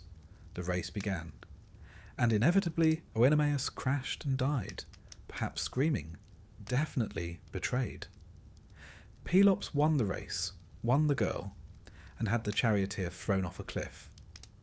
One imagines he explained the reward was metaphorical. As Myrtilus plummeted, he cursed Pelops and all his descendants. This is, mythologically speaking, where the housewarming party ends and the bloodbath begins. Pelops and Hippodamia had many children, but two in particular would carry the curse forward: Atreus and Thyestes. Brothers, rivals, and very much cut from the same gory cloth. The kingdom eventually passed to Atreus, but Thyestes, ever ambitious, seduced Atreus' wife and stole the throne. In response, Atreus invited his brother to a reconciliation feast. You can see where this is going. Atreus killed Thyestes' sons, cooked them, and served them to their father. When Thyestes had finished eating, Atreus revealed the truth by showing him the severed heads and hands. Yes, again with the feast. One must assume Theban dinner invitations were viewed with some suspicion at this point in mythological history. Thyestes, understandably devastated, fled, but the curse was not done. In exile, he was told by the oracle that he must father a child with his own daughter, Pelopia. The child of this incestuous union, another horrific echo of Oedipus, would kill Atreus. That child's name was Aegisthus. Now, let's pause to reflect on the architecture of this curse. We have betrayal, murder, incest, cannibalism, and revenge, layered generation upon generation, each new horror echoing the last. The gods are largely silent, as if even they are too weary to intervene any more. Aegisthus was raised by Atreus, who believed him to be his nephew. Later, when the truth emerged, Aegisthus killed Atreus and returned the throne to Thyestes. For a moment, the curse seemed to shift into a holding pattern. And then came Agamemnon, son of Atreus, leader of the Greeks at Troy, brother to Menelaus, husband to Clytemnestra, father to Iphigenia, Electra, and Orestes. A man whose own choices would once again light the fuse. Agamemnon, as we've already seen in earlier chapters, sacrificed his daughter to win fair winds for the war. He returned home after 10 years to find Clytemnestra bitter, Aegisthus ambitious, and fate waiting with a familiar net and a sharpened blade. Agamemnon was murdered in his bath. Aegisthus and Clytemnestra ruled for a time, and then Orestes returned, and the cycle completed another grim rotation, with yet more blood and yet more madness. And so, what began with Tantalus's pride became a lineage of unrelenting tragedy. The house of Tantalus, like the fruit that forever eluded its founder, was cursed never to find peace. Every gain led to loss. Every victory fed the fire of the next calamity. But here's the curious thing. For all the horror, for all the sleepless guilt and divine silence, the myths do not end in despair. Not quite. Orestes, after his trial in Athens, was acquitted. He founded cities. He married. He ruled. Some say the curse was lifted with him. Others say it simply went quiet. Pelops' ivory shoulder remained as a symbol, perhaps of restoration, perhaps of artifice. His descendants would continue to shape the Greek world, founding dynasties, erecting temples, commissioning poets to sing of their lineage. Even as whispers of cannibalism and betrayal clung to their names like shadows. And Tantalus still stands in Tartarus, still thirsting, still reaching. A reminder that some appetites, once indulged, never leave you. So as you drift into sleep tonight, think not of the boiling pots or crumbling thrones. Think instead of the quiet ripples in a cursed family line. How one moment of pride, one terrible meal, can echo for centuries. And perhaps Somewhere in the dark, Pelops' ivory shoulder gleams faintly. Whole again. Almost, almost. There are curses that cling like shadows, and others that blaze like fire, consuming everything in sight. The Labdacus line, the royal house of Thebes before and during the reign of Oedipus, was burdened with both. If the house of Tantalus gave us banquets of horror, the Labdacus dynasty gave us psychological ruin, political disaster, and more botched prophecies than should reasonably occur within 3 generations. Let's take a quiet walk, once again, through the troubled streets of Thebes, city of 100 gates and one unending headache. It begins, as it often does in Greek tragedy, with a choice. Labdacus was the grandson of Cadmus, the city's founder, and the son of Polydorus, who had ruled briefly before dying young, presumably from being related to Cadmus. Thebes was still a young city then, old enough to have towers but not old enough to have learned its lessons. Labdacus inherited the throne, but not for long. He died while his son, Laius, was still a child. Some say Labdacus died in battle. Others say he offended the gods by defying the cult of Dionysus, and that divine retribution swiftly followed. But one way or another, the throne of Thebes was once again left in the uncertain hands of regents and whispers. Young Laius, the last male of his line, was raised under the care of Lycus, the regent of Thebes, and later taken in by another noble household in exile. One might have hoped that absence from Thebes would bring clarity, maybe even a chance to escape the family curse. Unfortunately, exile did little to polish Laius's moral compass. When staying with Pelops, yes, that Pelops, he of ivory shoulder and cursed banquet fame, Laius repaid his host's hospitality by abducting Pelops' son, Chrysippus. Not just abducted. Some versions say he seduced the boy. Others say he raped him. Either way, Laius committed an act of profound violation, one that would echo down through the generations. Chrysippus died by suicide, murder, or shame, and Pelops, understandably enraged, laid a curse upon Laius and all his descendants. This, in case you're keeping track, is curse number 2. Thebes was already dealing with Cadmus's dragon-tooth warriors and the cursed necklace of Harmonia, and now it inherited a brand new curse from the house of Pelops. It's a wonder the gods didn't just fence off the entire city and label it uninhabitable due to mythological hazards. When Laius returned to Thebes, he became king. He married Jocasta, a descendant of the Spartoi, the Sown men, and might have enjoyed a quiet reign if not for the minor problem of another prophecy. This time, the oracle at Delphi warned Laius not to have children. If he did, his son would kill him and marry his wife. Now most kings faced with this sort of prophecy either abstain, consult a priest, or ignore it entirely while preparing for disappointment. Laius and Jocasta chose the last option. They had a son, and immediately regretted it. In a panic, Laius ordered the child exposed, abandoned to die on the mountainside.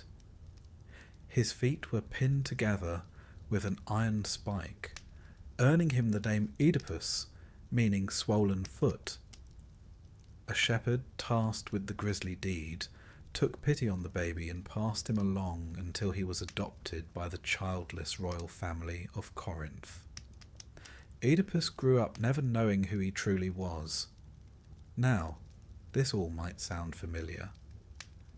The myth of Oedipus is among the most famous in Western literature, thanks largely to Sophocles, who gave us the most enduring version. But it's worth pausing not just on what Oedipus did, but how thoroughly his life was shaped by a curse he never asked for.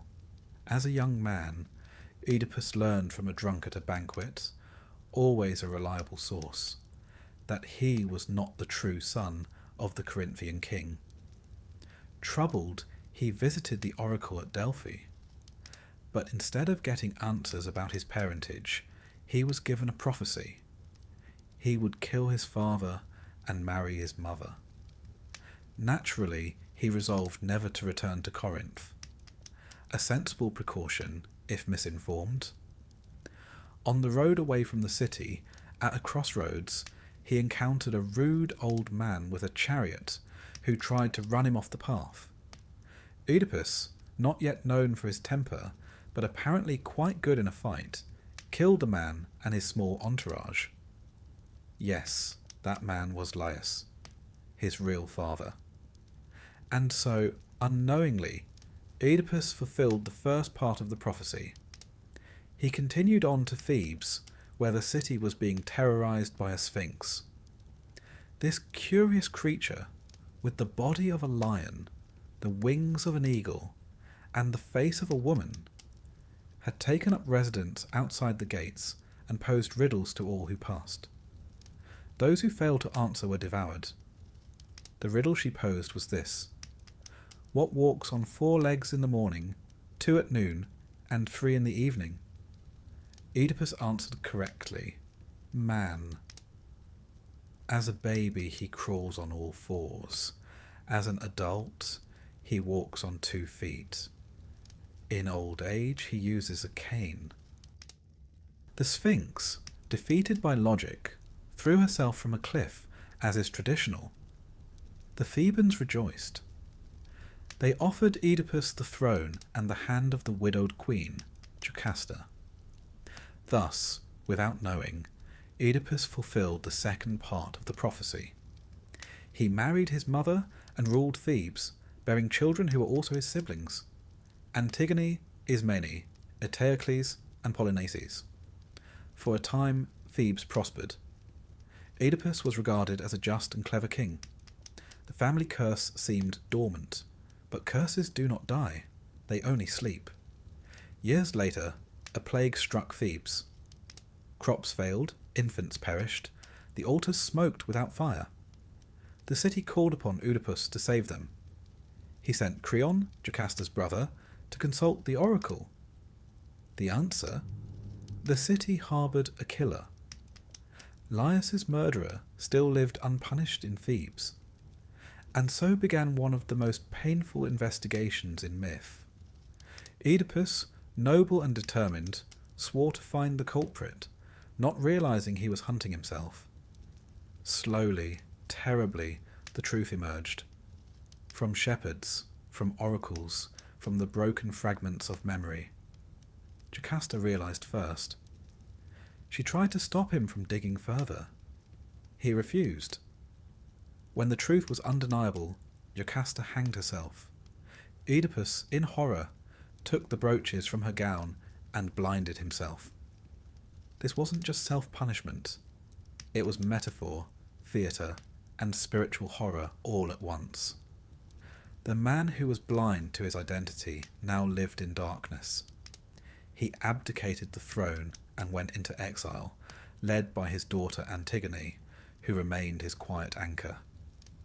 And thus the Labdacus line once again spiralled into ruin. But it doesn't end there, of course. Greek families never settle for one tragedy when 3 or 4 will do. Oedipus's sons, Eteocles and Polynices, inherited the throne. Rather than rule together, they agreed to alternate years. Eteocles ruled first, then refused to step down. Polynices raised an army, the famed 7 against Thebes, and marched on the city. The brothers killed each other in single combat. The war ended with Thebes bloodied, broken, and under the rule of Creon. It's worth noting that Creon, despite his later errors, was not of the cursed line. He was merely unlucky enough to marry into it. And then came Antigone's tale, the quiet defiance, the unburied corpse of Polynices, the tomb, the suicides. You know it by now. The curse of the Labdacus family had burned through every name, leaving only ash. At the centre of it all, like a cracked mirror, stands Oedipus, a man punished for the sins of his parents, doomed by prophecy, ruined by knowledge. And yet, even in ruin, he remains strangely dignified. He never denies his actions. He does not rail against the gods. He accepts what he is and what he has done. His story is not about guilt, but fate, about the terrible price of trying to escape what is written. The Labdacus line is often remembered only through Oedipus's name, so much so that Freud borrowed it to describe an entire psychological complex. But it is, in truth, the story of Thebes itself, a city born in violence, ruled by men who tried to outwit the divine, and undone not by monsters, but by ordinary human choices. The gods, for once, did not need to intervene. The humans did it all themselves. So now, as you settle in, picture Thebes at night. The stones are quiet, the Sphinx is gone, the palaces are dark. Somewhere in the hills, the ghost of Oedipus walks slowly, hand on his daughter's shoulder. In the dust behind them, nothing but footsteps and silence.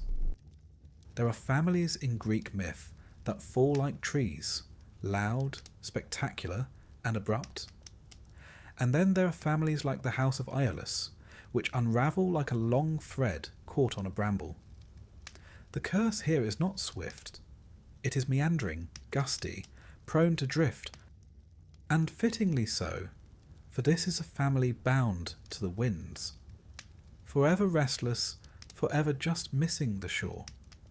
Now there were several figures in myth called Aeolus, which makes things deliciously complicated.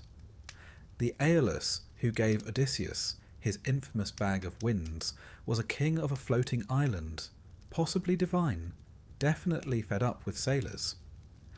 But the Aeolus we'll concern ourselves with here is his mortal namesake, grandson of Helen, the progenitor of the Hellenes, not the one with the face that launched ships, and forefather to a series of individuals whose biographies read like an inventory of Greek misfortunes. We begin with Athamas, grandson of Aeolus, a respectable start, king of Orchomenus in Boeotia, lord of rich fields, and at first glance not particularly mad. He married Nephele, a cloud nymph, wispy, yes, but respectable in mythological circles. She bore him 2 children, Phrixus and Helle. Now Nephele was not Athamas's only love. At some point, likely distracted by earthly affairs, Athamas decided to marry again, this time to Ino, daughter of Cadmus and sister of Semele. Ino was not a cloud. She was very much flesh, blood, and teeth. And though she may have had her charms, she regarded her stepchildren as unfortunate clutter. It wasn't that she didn't want children around. She simply preferred her own. So Ino devised a plan. First, she roasted the kingdom's seed grain in secret, ensuring that nothing would grow. Then, as famine settled in, she bribed the messengers sent to consult the oracle. Their fabricated reply? That the gods demanded the sacrifice of young Phrixus. A delicate solution if your idea of parenting includes ritual murder. Athamas, ever the sponge in a toga, agreed. Perhaps he wept. Perhaps he frowned thoughtfully. But either way, he ordered the boy to be taken to the altar. Just as the knife was raised, Nephele intervened. She hadn't vanished entirely, just hovered nearby, as clouds do. She sent a miraculous creature, a golden ram with wings, a gift from the gods to rescue her children. The ram scooped up Phrixus and Helle, and off they flew across the Aegean, safe for a moment, then tragedy. Somewhere above the narrow strait between Europe and Asia, Helle lost her grip and tumbled into the sea. The waters would thereafter bear her name, the Hellespont. Her fall is one of the quieter tragedies in mythology. No scream, no fury, just a girl lost to the wind, and a sea that forgot to be merciful. Phrixus survived. He landed in Colchis, far to the east, where he sacrificed the ram in thanks. The fleece, gleaming divine, absurdly valuable, was nailed to a tree and guarded by a dragon. As you may recall, this golden fleece would one day lure Jason and the Argonauts into their own dismal epic. But for now, it simply shimmered. A monument to a family's escape, and to a sister who did not. Meanwhile, back in Boeotia, things were unravelling. Having failed at stepmotherhood and crop management, Ino focused on her own children. She and Athamas had 2 sons together, Lurcus and Melicertes. But her nephew, Dionysus, god of wine and inconvenient truths, had recently been born under chaotic circumstances. Zeus had incinerated Semele, Ino's sister, by showing her his full divinity. As a result, baby Dionysus was dropped off with Ino for safekeeping.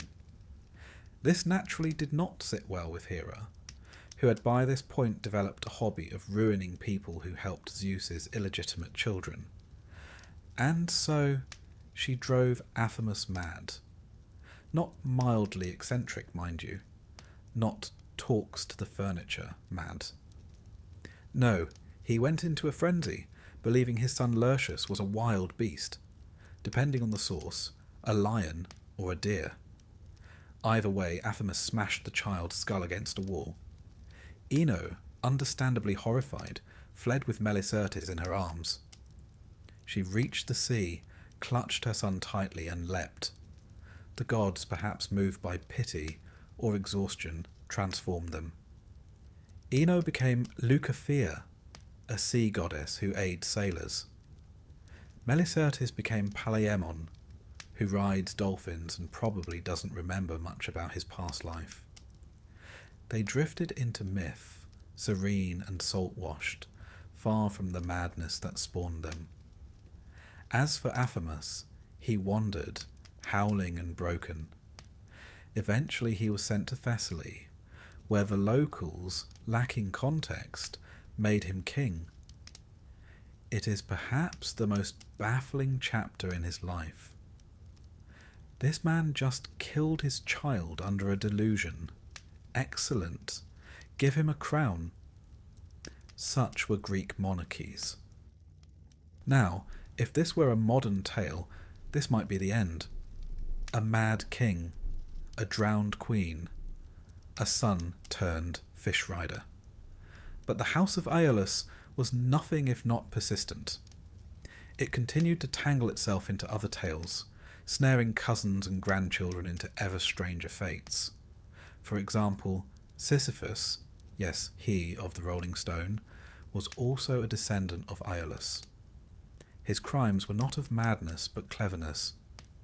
He tricked death, chained Thanatos, and ratted out Zeus's abduction of a nymph. As punishment, he was condemned to roll a boulder uphill for eternity. So here we have the 2 poles of Aeolian doom. On one end, madness and child sacrifice. On the other, brilliant defiance, followed by absurd punishment. Whether you screamed into the sea or rolled rocks forever, you were still part of the club. There is also Odysseus, whose lineage, according to some sources, includes ties to Autolycus, son of Hermes and another Aeolid. Autolycus was a thief, a shapeshifter, and a liar. Traits which, filtered through a few generations, became Odysseus's defining virtues. And so, when Odysseus lands on the island of Aeolia during his wanderings, he's unknowingly revisiting family. This Aeolus, keeper of the winds, is yet another bearer of the name, living on a floating bronze island surrounded by cliffs. Aeolus receives Odysseus warmly and gives him a leather bag filled with all the winds, save the west wind, which will blow him straight home. But Odysseus, being Odysseus, doesn't tell his crew what's in the bag. They assume treasure, gold, jewels, secrets. So while Odysseus sleeps, a dangerous habit of his, they open the bag. The winds burst forth, and the ship is hurled backward, away from Ithaca, to the edge of the world. They return to Aeolus, begging for help. But he, seeing their misfortune, declares that they must be cursed by the gods. He refuses to assist again, a rare moment of divine boundaries. Even the man who commands the winds knows when to walk away. The Aeolian family's curse, then, is not a single blow like the house of Atreus. It is a weather system, sudden gusts of disaster, lulls of hope, and then another gale. Children are lifted into the sky, only to fall into the sea. Kings go mad. Queens become gods. Sailors are blown off course.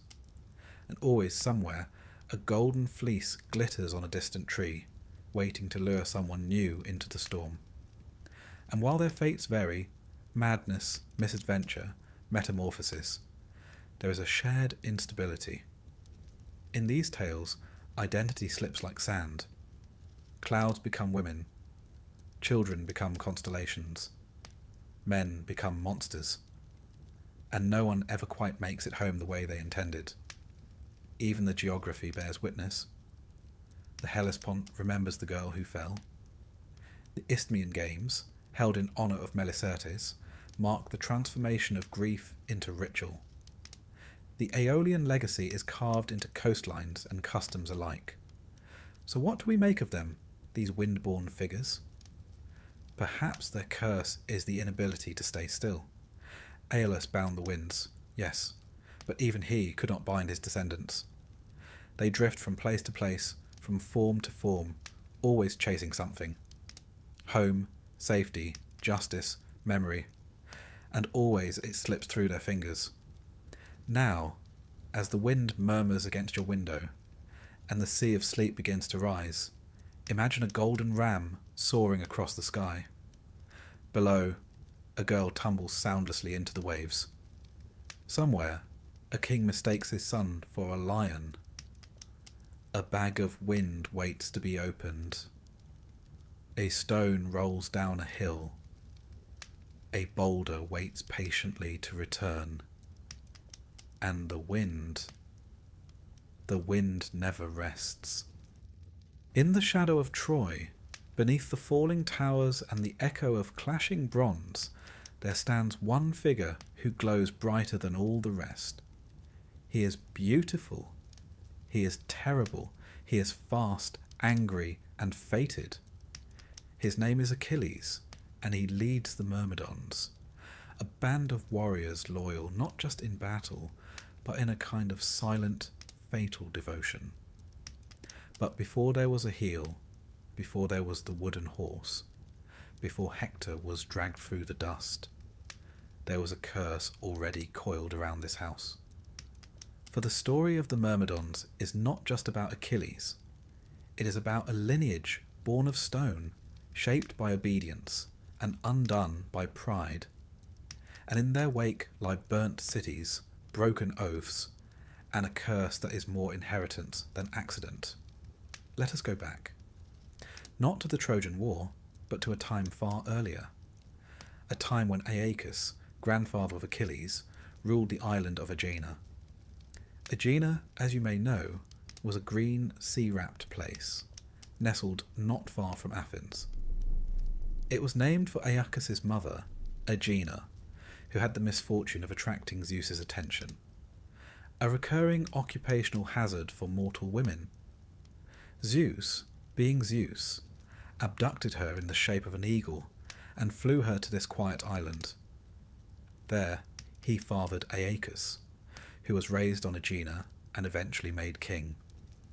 A lonely reign, though, for the people of the island were wiped out by a plague, sent, depending on the version, either by Hera, for the usual reasons, or simply because the gods were in a mood. Aeacus, desperate, prayed to Zeus to repopulate his kingdom. Zeus, ever inventive, took the ants crawling on an old oak tree and transformed them into people. Thus were born the Myrmidons.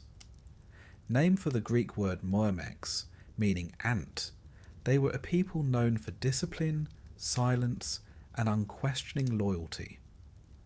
They followed their leader like a hive, fought like a swarm, and, some said, never forgot a command. It's all quite poetic until you consider the implications.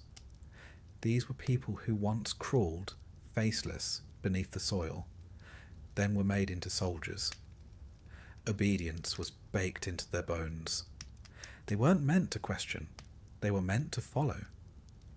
Aeacus' line was noble, but not immune to divine interference. He had sons, Peleus and Telamon, and, as so often happens with mythological brothers, things went badly. Telamon, father of the great Ajax, was eventually exiled after being implicated in the murder of their half-brother. Peleus, too, was driven out, although his crime is more ambiguous. Possibly accidental murder, possibly just politics as usual. Peleus fled to Phthia, where he was purified by King Eurytion and married his daughter. But that wife died. Eventually Peleus remarried, this time to a sea goddess. Not just any goddess either. Thetis, daughter of Nereus, shapeshifter of the sea, and former companion of Artemis. This union was not born of romance. Thetis had once caught Zeus's eye, but prophecy warned that any son born to her would outshine his father. So, rather than risk a divine uprising, Zeus married her off to a mortal. One could argue that Thetis never quite forgave him for it. Her wedding was legendary. The gods came down from Olympus, bringing gifts, wine, and unfortunately Eris, goddess of strife. Denied a seat at the banquet, she tossed in a golden apple inscribed, "To the fairest." You know what came next? A beauty contest, a bribe, a stolen queen, and a war that would consume a generation. But first, Thetis had a son, Achilles. Now, there are many versions of how she tried to make him immortal. Some say she dipped him in the river Styx, holding him by the heel. Others say she anointed him with ambrosia and placed him in fire each night to burn away his mortality. Either way, the attempt failed, or half succeeded. Achilles became nearly invulnerable, but not invincible. And Thetis, frustrated, left Peleus and disappeared into the sea. Achilles was raised by Chiron, the wise centaur. Chiron taught him medicine, music, and war. He taught him restraint, which he would later forget, and mercy, which he would rarely use. But above all, Chiron tried to teach him what it meant to be human. It didn't quite take.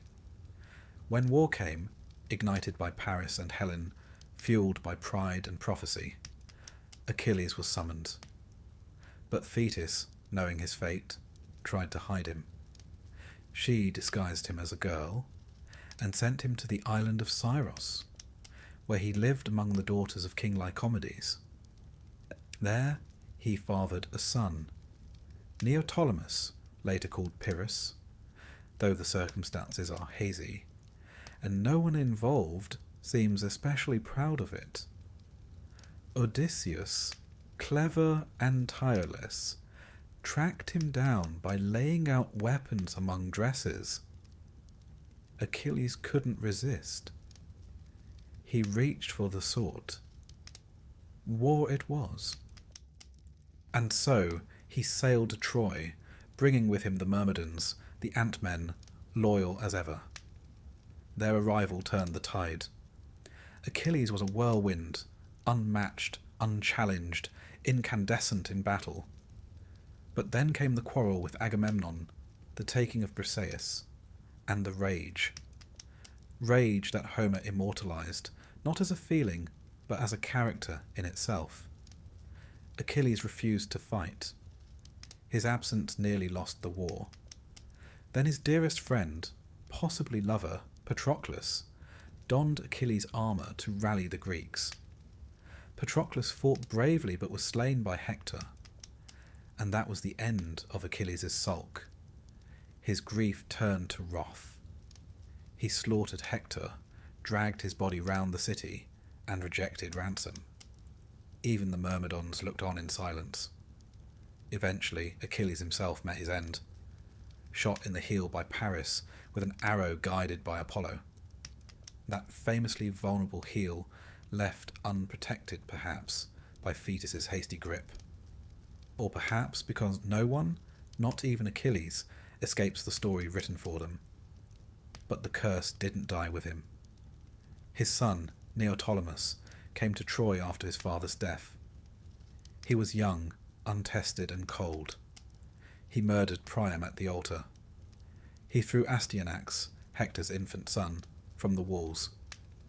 He was not his father's equal in glory, but he surpassed him in cruelty. After the war, Neoptolemus took Andromache, Hector's widow, as a concubine. They had children, but peace eluded them. Later, he married Hermione, daughter of Helen and Menelaus, another fraught union. That marriage ended in betrayal, vengeance, and finally Neoptolemus's murder, either at Delphi or by a rival suitor. His remains were buried near the sanctuary, but his shade lingered. Even in death, the line of Achilles demanded attention. What, then, is the curse of the Myrmidons? It isn't divine punishment in the traditional sense. The gods do not hover overhead, flinging lightning or transforming mortals into trees. Rather, it is a curse of glory, of being made too perfect, too essential, too early. Achilles was designed for war, and so war consumed him. His son inherited that same fire, but none of the wisdom. His people, the Myrmidons, followed without question, even into slaughter. Obedience, you see, is a curse in itself. These warriors, once ants, never asked why. They were remade into men, but never taught to hesitate. They represent the human cost of greatness, the lives built not for peace or reflection, but for loyalty, silence and blood. And Achilles? He is remembered not as a man, but as a symbol. His name lives on in poetry, in tragedy, in every story where strength becomes a weakness and love turns to fury. But you'll find no statues of Patroclus, no hymns for Astyanax. The Myrmidons, so fierce in battle, fade into the background of history, anonymous as they began. And so, as night settles and the war drums fade, imagine a quiet island where ants once crawled beneath a sacred tree. A boy stands on the shore, his feet too perfect, his mother watching from beneath the waves. Far away Troy burns. A horse stands silent, and a swarm of men, born of obedience, wait for orders they no longer understand. The war is over, but the curse endures. Imagine, if you will, an enormous line of women in long white robes, each holding a jar of water. The jars are heavy, the women are silent, and they are walking toward a great stone basin. They tip the jars in, pour the water out, and turn back again to refill. Only the basin has a hole in the bottom. The water never rises. The work is eternal. This is the punishment of the Danaids, the 50 daughters of Danaus, and they have been carrying water into a leaky tub for over 2,000 years. In mythological terms, this is a metaphor. In family terms, it's a legacy. Let's begin, as one must, with the genealogy. Danaus was a king of Libya, twin brother to Aegyptus, who ruled nearby Egypt. Now these two brothers, Danaus and Aegyptus, did not get along. That alone should not be surprising. Twinship in Greek myth is less about matching tunics and more about divine rivalry, betrayal, and, more often than not, homicide. Aegyptus had 50 sons. Yes, 50-50. Perhaps he was competitive. Perhaps he simply had a productive household. Danaus, not to be outdone, had 50 daughters by several different women. In time, Aegyptus proposed that the sons marry the daughters, uniting the two houses. Danaus, however, suspected treachery. Whether this suspicion was justified or simply the result of having 50 teenage daughters is unclear, but Danaus fled.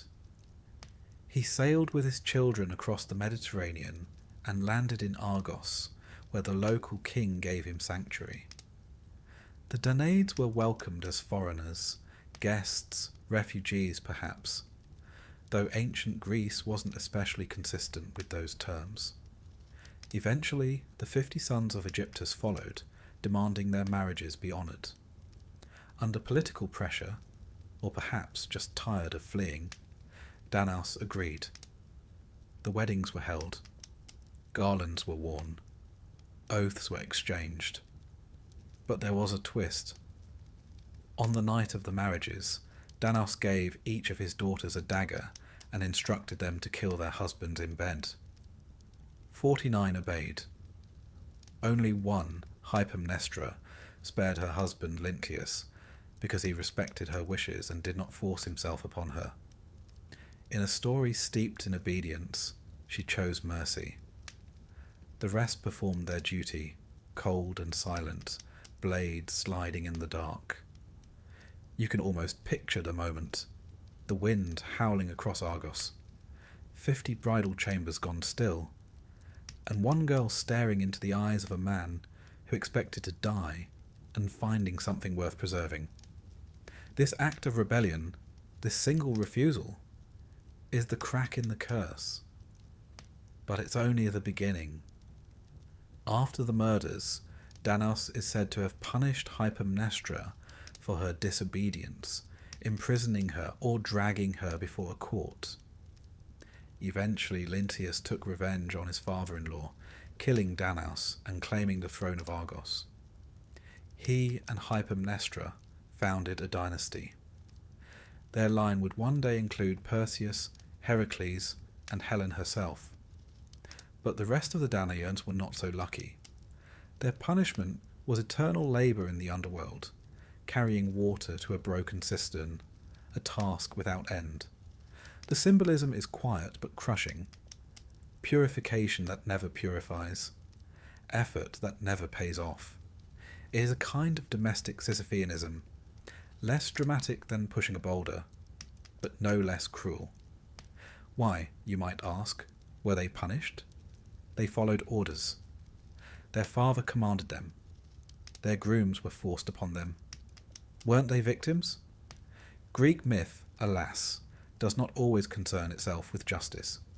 It prefers patterns. And the pattern here is disobedience cloaked as duty. A refusal to submit, followed by a submission to something darker. The Danaids became symbols, not of loyalty or rebellion, but of women caught in a net of male decisions and mythic necessity. Still, if you look closely, each Danaid had a name. The ancient poets listed them one by one in genealogies more precise than telephone books. Names like Amymone, Autonoe, Cleopatra, Eubule, Rhode, and Theano. Each had a story, however fleeting. Some were said to have children. Some vanished.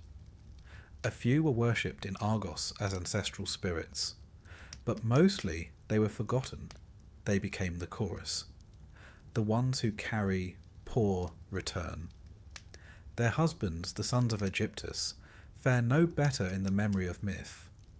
They were blank slates, symbolic figures more than individuals. It's unclear if they were cruel, passive, or simply convenient sacrifices. The story doesn't linger on their personalities. They are remembered primarily for dying on their wedding night. A different kind of matrimonial misfortune. Now, Hypermnestra and Lynceus, our lone surviving couple, became the ancestors of a notably powerful bloodline. Their descendants ruled Mycenae, Argos, and Tiryns.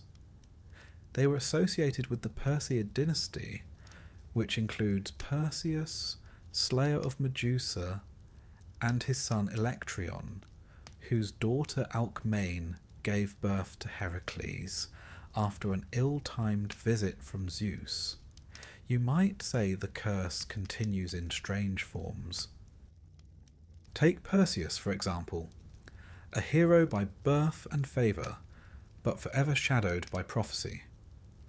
He killed Medusa, yes, but his grandfather had tried to prevent his birth, fearing a prediction that Perseus would cause his death. Which, of course, he eventually did, accidentally with a discus. Then there's Heracles, greatest of Greek heroes, who spent his life atoning for a madness inflicted by Hera. He too killed his children. He too laboured in vain for years. A man of strength, undone by forces beyond his control, echoing the quiet futility of these endless jars of water. The Danaids, then, are not just a tale of brides and blades. They are the starting note in a long chord of curses. Their story contains the DNA of every Greek tragedy: prophecy, flight, exile, obedience, regret. The image of women carrying water that will never stay is not just a punishment. It is a portrait of the human condition, painted in soft, repetitive strokes. There are also local traditions, especially in Argos, where the Danaids were revered, not reviled. Springs were named after them. Temples bore their names. Amymone, in particular, was associated with water sources and wells, often depicted as a nymph or minor goddess. Some stories claim Poseidon loved her and struck the earth with his trident to create a spring in her honour. So perhaps they were not cursed forever. Perhaps, in some quiet version of the myth, the water finally stays in the jar. Perhaps the basin, once cracked, is mended by time or prayer. The stories contradict themselves, as Greek myths often do. One moment they are murderesses. The next they are deified. The truth, as ever, rests somewhere in between. It's worth noting that the Danaid story was frequently adapted into Greek tragedy. Aeschylus wrote a play, The Suppliants, in which the daughters of Danaus flee to Argos, begging for sanctuary from forced marriage. In this version, they are not brides but refugees. The city must decide whether to defend them or send them back. It's an ancient reflection on asylum, agency, and the strange, thin line between sanctuary and sacrifice.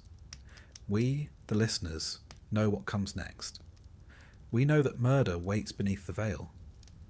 But for a moment, in the city square, they are simply women seeking a place to live freely. And Argos, noble Argos, chooses to protect them.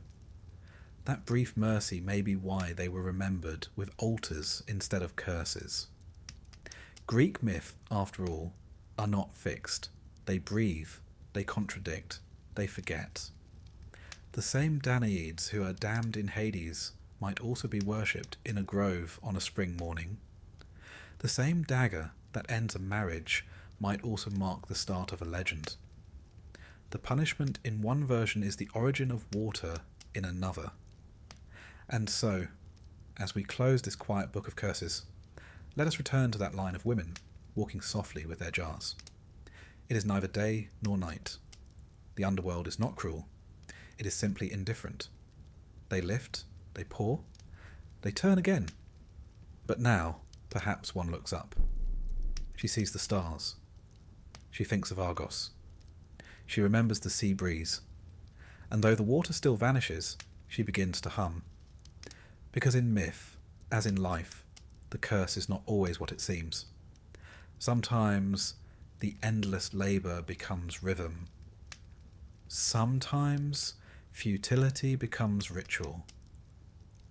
And sometimes the quietest voice, like Hypermnestra's, is the one that endures.